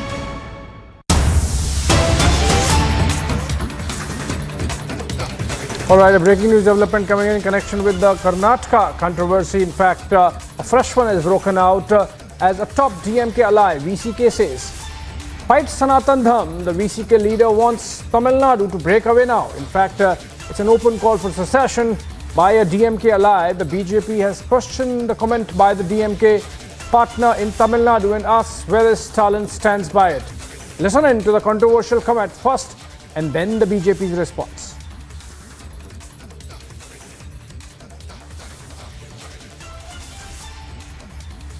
ஓராண்டு August 17 அடுத்த ஆண்டு August 17 வரை நாங்கள் இதை விரைவுபடுத்துவதற்காக கிராமமாக சனாதன சக்திகளுக்கு எதிராக களமாடுகின்றோம். அதற்கான இளைஞர்களை நோக்கி நாங்கள் தந்தை பெரியார் புரட்சியாளர் அம்பேத்கருடைய கருத்தியலோடு நாங்கள் அணியமாகிக் கொண்டிருக்கின்றோம். இந்த சனாதன சக்திகளுக்கு எதிராக களமாடுவதில் எங்களுடைய உயிரே போனாலும் அதை பற்றி கவலைப்பட மாட்டோம். சனாதன சக்திகளை வீழ்த்துவது, தமிழ்நாட்டை முழுமையான தமிழ்நாடாக நாங்கள் மாற்றுவது என்கின்ற அடிப்படையில் தான் விடுதலை சிறுத்தைகள் களமாடுகின்றோம். அந்த அடிப்படையில் செங்கொடியின் இந்த நினைவு நாளில் விடுதலை, தமிழ்நாடுடைய முழுமையான விடுதலை, தமிழர்களுடைய உரிமை, இந்திய ஒன்றியத்திலிருந்து தமிழ்நாடு என்பது ஒரு தனித்துவமான நாடு என்பதை அடைவது என்பதுதான் செங்கொடி அவர்களுக்கு நாம் செலுத்தக்கூடிய உறுதிமொழி, கடமை என்று சொல்லி செங்கொடிக்கு வீர வணக்கம் செலுத்தி விடைபெறுகிறேன். நன்றி, வணக்கம். A political party that is in alliance with the DMK, which has got elected MLAs and MPs, one of its leaders in the stage, talks about creating a separate state, getting away from India. This language which was used in the early 1960s is still being used in Tamil Nadu. So we have seen in the last 2 years, especially with the DMK and its alliance partners, this is not nothing new. Recently in a stage when the Chief Minister of Tamil Nadu was sitting in Namakkal, a sitting DMK MP from Ooty was speaking the same language, same tone and tenor. It is not unusual for our Tamil Makkal to see a TV debate and the spokesperson of DMK using the same language there also. And again, it is not unusual to see their alliance partners speaking in the same language. They can give a number of explanations, but the wording is very clear. And the Tamil Nadu government books sedition cases against a number of people who don't toe the government line, who are critical of the state government in their actions, who bring out the corrupt activities of the state government, but they don't book this kind of sedition cases against people who do seditious activity. I also like to bring an attention, it is not new. There was a pastor, I think by name Jagat Kasper somebody, who made a mention a few months back, the minorities of this state should demand a separate state of their own. And here the top DMK politicians hobnob with the same said pastor. Nothing new. There is nothing new. They have gone on record stating the minorities of the state should demand a separate state. They should go as far as southern India to build a federation. The same statement. Not even a single FIR filed. Now the alliance, one of the leader talks on the stage, separate Tamil Nadu. Now they can talk about separate Tamil Nadu for us means unique Tamil Nadu. But you talked about separation. Not only you, we are talking of the whole context, the whole environment. If somebody alone is speaking, nobody else is speaking, you can say maybe a slip of tongue. When a sitting DMK MP uses the same tone and tenor. When a leading ideologue who gives a lot of moral support to the DMK uses the same language. When an alliance party uses the same language, then probably it is time for Election Commission, time for Supreme Court, time for other governmental agencies to really understand is the political parties in Tamil Nadu running their parties in consonance with the law of the land, in consonance with the Constitution of India? That is a very important and pertinent question to ask right now.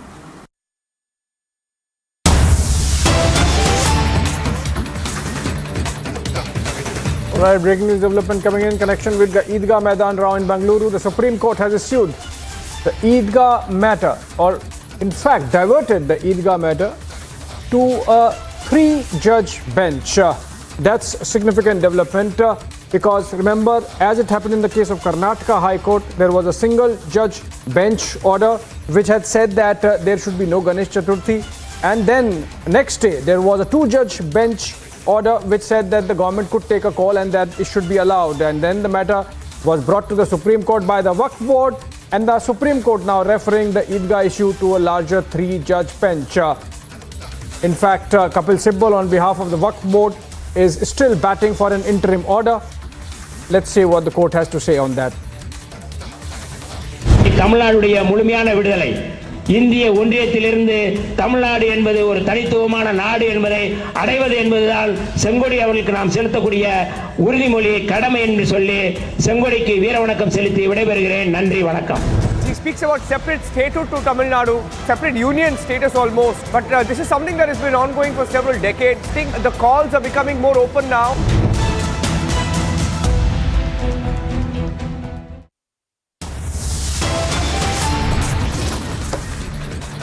LG versus Kejriwal battle escalates now. Another red flag on Kejriwal government. LG questions 5-year delay in CAG audit of Delhi universities.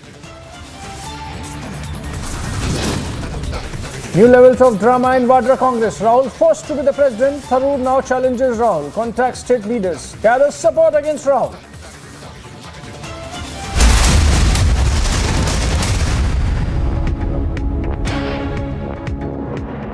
Amity University in London, accredited by Quality Assurance Agency UK and licensed by the Government of UK, offers MBA and BBA degrees at its central London campus. Embark on a global career with a globally recognized UK university degree. To apply, visit amity.edu/London.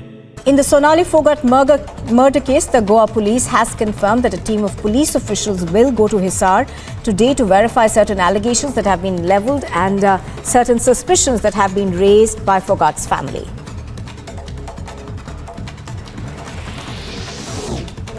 Haryana's Home Minister Anil Vij has said that Sonali Phogat's family has given a letter to the Chief Minister demanding a CBI inquiry into the matter, in which the family has levelled serious allegations that big faces can be involved in this particular murder. Sonali Phogat का परिवार आके मुख्यमंत्री से मिला था और उन्होंने एक पत्र दिया था जिसमें उन्होंने मांग की है कि इसमें कुछ बड़े चेहरे भी शामिल हो सकते हैं इस हत्याकांड के पीछे, इसलिए इसकी सीबीआई से जांच करवाई जाए। तो उसके पत्र के आधार पर हमने गोवा के मुख्यमंत्री को, गोवा सरकार को हमने लिख दिया है कि इसकी हम सीबीआई जांच की स्ट्रॉन्गली रिकमेंड करते हैं कि इसकी सीबीआई जांच करवाई जाए। नहीं, अब उनका पत्र है, उसी आधार पर हमने गोवा की सरकार को लिखा है। The Aam Aadmi Party and the opposition BJP are both holding protests on the premises of the Delhi Assembly building and are both accusing one another of corruption. The AAP MLAs set up beneath the monument of Mahatma Gandhi, while the BJP MLAs began their sit-in near the sculptures of legendary freedom fighters Bhagat Singh, Rajguru and Sukhdev inside.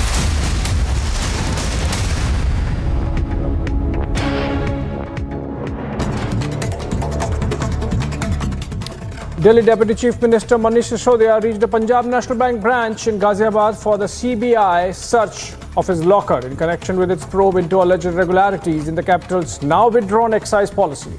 Sisodia was accompanied by his wife, and the CBI sleuths were also there. After the Central Bureau of Investigation searched the bank lockers of Delhi Deputy Chief Minister Manish Sisodia in connection with its investigation into the alleged irregularities in the Delhi excise policy, Sisodia gave himself a clean chit, stating that nothing was found in the CBI probe. The face-off over the Delhi liquor scam exploded as social activist Anna Hazare has hit out at Aam Aadmi Party Supremo and his former protege Arvind Kejriwal. In a letter addressed to Kejriwal, he reminded the Delhi CM of his stance pertaining to liquor shops during his India Against Corruption days.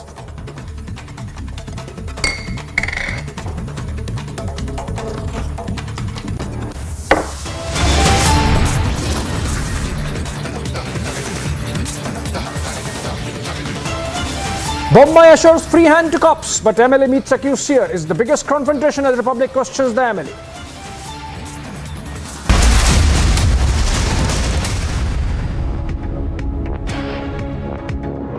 Amity University in London, accredited by Quality Assurance Agency UK and licensed by the Government of UK, offers MBA and BBA degrees at its central London campus. Embark on a global career with a globally recognized UK university degree. To apply, visit amity.edu/London.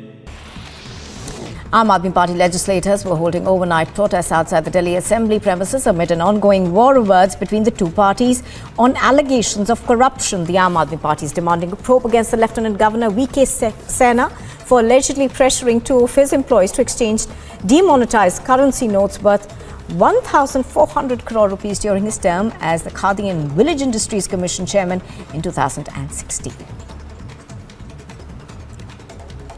हम ये मान के चलते हैं कि LG साहब भी विधानसभा में क्या कार्यवाही हो रही है उसे जरूर फॉलो करते होंगे। मैं मानती हूं कि जिस प्रकार से मीडिया में ये पूरी बातचीत चल रही है तो एलजी साहब ने भी जरूर देखी होगी। लेकिन मुझे दुख है इस बात का कि इतने गंभीर आरोप होने के बावजूद और इतने गंभीर तथ्य विधानसभा के पटल पर रखे जाने के बावजूद एलजी साहब ऐसे चुप्पी साध के बैठ गए हैं कि ऐसा लगता है दाल में कुछ काला है। के पास से तलाश है, उसने दिया है उन दोनों को।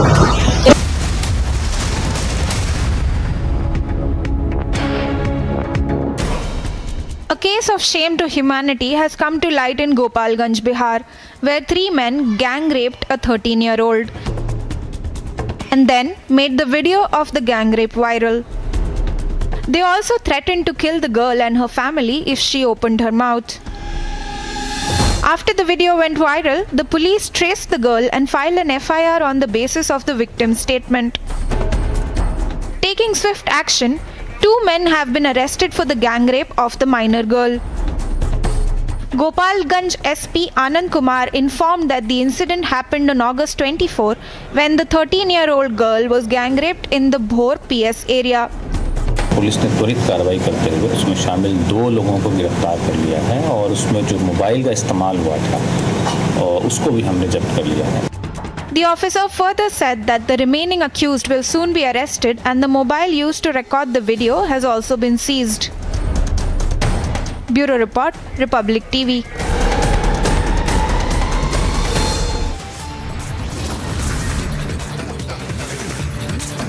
Mentor Anna takes on Kejriwal in a stinging letter, says Kejriwal has fallen to power of intoxication. Eidgah Maidan face-off in top court now. Hearing underway on the plea against Ganesh Chaturthi event at the Maidan.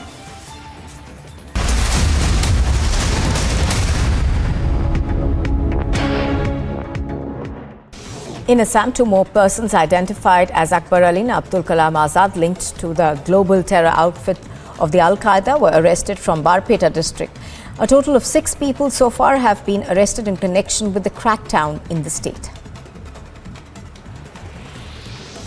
Telangana's Chief Minister K. Chandrasekhar Rao tore into the NDA government at the centre, saying people should take a pledge to make a BJP Mukta Bharat in 2024 and further said that a government of farmers will be coming at the national level in the future soon.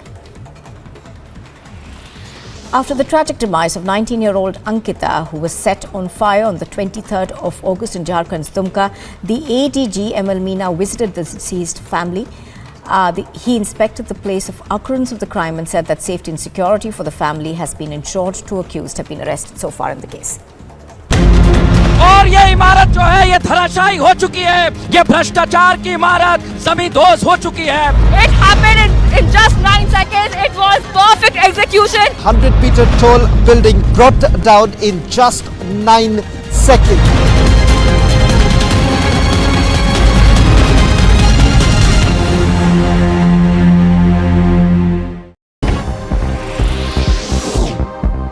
The Aam Aadmi Party and the opposition BJP are both holding protests on the premises of the Delhi Assembly building and are both accusing one another of corruption. The AAP MLAs set up beneath the monument of Mahatma Gandhi, while the BJP MLAs began their sit-in near the sculptures of legendary freedom fighters Bhagat Singh, Rajguru and Sukhdev inside the Delhi Assembly grounds. Aam Aadmi Party legislators were holding overnight protests outside the Delhi Assembly premises amid an ongoing war of words between the 2 parties on allegations of corruption. The Aam Aadmi Party is demanding a probe against the Lieutenant Governor V.K. Sena for allegedly pressuring 2 of his employees to exchange demonetized currency notes worth 1,400 crore rupees during his term as the Khadi and Village Industries Commission chairman in 2016. हम ये मान के चलते हैं कि LG साहब भी विधानसभा में क्या कार्यवाही हो रही है उसे जरूर फॉलो करते होंगे। मैं मानती हूं कि जिस प्रकार से मीडिया में ये पूरी बातचीत चल रही है तो एलजी साहब ने भी जरूर देखी होगी। लेकिन मुझे दुख है इस बात का कि इतने गंभीर आरोप होने के बावजूद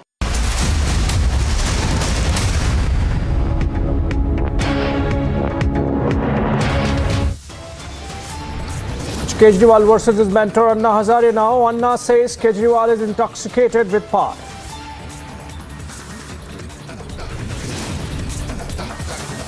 Delhi LG red flags the AAP government again. Questions 5-year delay in the CAG audit of universities in Delhi.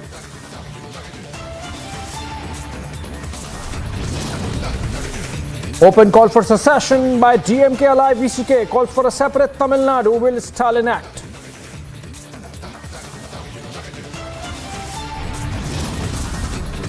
BJP MLA meets the accused seer. No action yet. Is there a go slow in the investigation?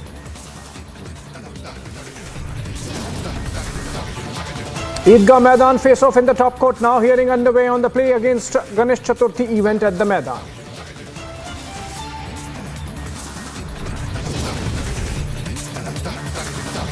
And new levels of drama in Vadra Congress. Rahul forced to be the president. Tharoor now challenges Rahul. Contacts state leaders. Gathers support against Rahul.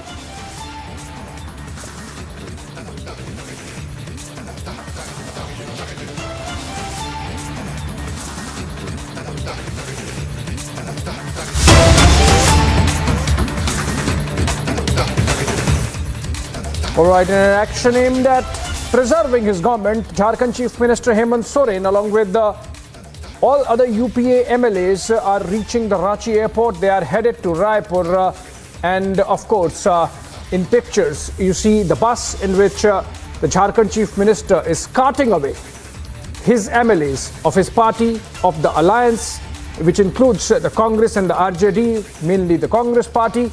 And these MLAs are to be taken in Raipur, the capital of Chhattisgarh, obviously because it's a Congress-ruled state, and it's a travesty. Look at the irony. Hemant Soren is the Chief Minister of Jharkhand, but he's not very confident that he can keep his flock together under his own watch, and that's why he's taking them to Raipur. From here in the bus, they would be heading to the airport, and from the airport in Ranchi, they would be flying out in a charter flight to Raipur. देखिए, पूरे देश में जिस प्रकार से सियासत को तिजारत का बाजार बना करके रखा गया है, तो हम भी राजनीति में हैं, हम अपना स्ट्रेटेजिक मूव ले ही सकते हैं।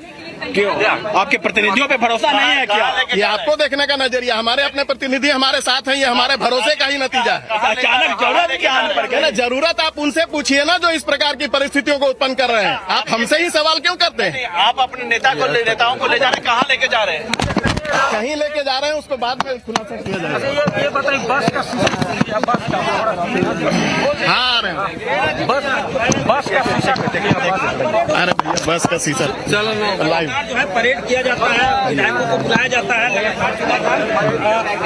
जो है उनको, ताकि नंबर कितने हैं वो लगातार लोगों के। Alright, these are fresh pictures of the Jharkhand MLAs led by Chief Minister Hemant Soren himself, in fact, heading out in a bus and a carcade to Ranchi airport, from where they would be taken away to Raipur, most likely from Ranchi to Raipur. And the commentary is that the Chief Minister is not confident of course, keeping the flock together. Let's go to Prakash Singh on that note. Prakash Singh joins us over the phone. Prakash, Hemant Soren not confident of keeping his flock together under his own watch in Ranchi, and that's why taking to Raipur, taking all his MLAs, the JMM, Congress, RJD MLAs to Raipur. Why so? That he is not confident of his own government, own police, keeping the MLAs in the safety of Ranchi.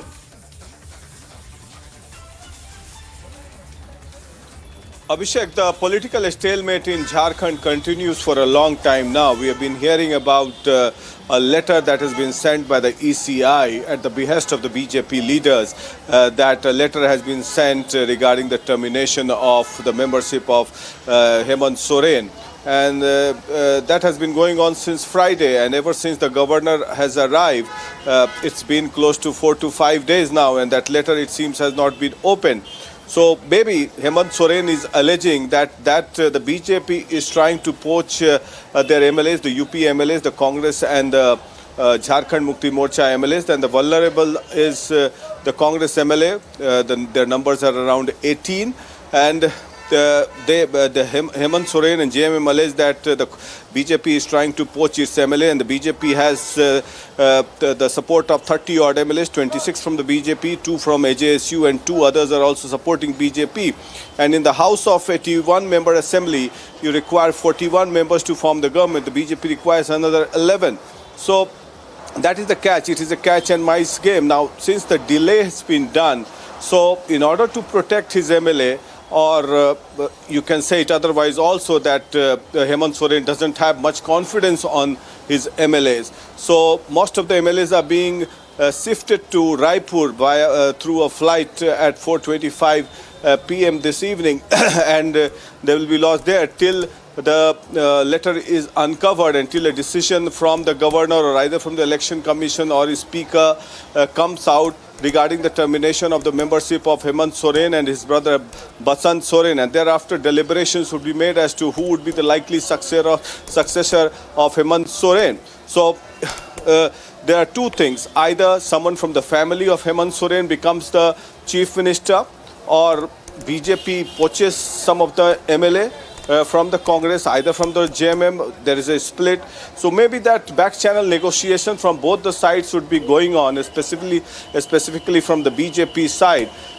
One fails to understand why there is a delay if the decision has already been conveyed by the Election Commission and the hearings have been made. So it's a political stalemate in Jharkhand. And the one wonders why not the letter is being handed over if at all a decision has been made. So that's what the argument of Hemant Soren and his party as well. And as part of the precautionary measure, all the MLAs are being flown into Raipur to avoid being poached. And as you rightly pointed out, it seems that Hemant Soren doesn't have enough confidence on his MLAs.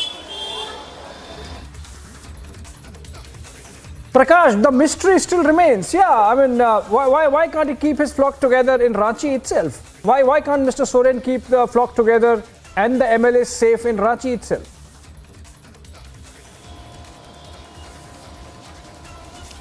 That is for Hemant Soren to speak, but it seems that he's not confident about his MLAs. It seems that the BJP would be having some back channel negotiation with the MLAs. It would be easy for the MLAs to talk to the BJP to hold negotiations regarding the postings in the next government if at all they switch sides. That's what it happens. It would have been easier to just take away their phones from them. It would have been easier to just take away their phones from them. Would have saved some carbon footprint of one flight from Ranchi to Raipur. But for the other mystery, let me go to Aishwarya. He joins us over the phone. In fact, he's live with us from our newsroom. Aishwarya, the other mystery.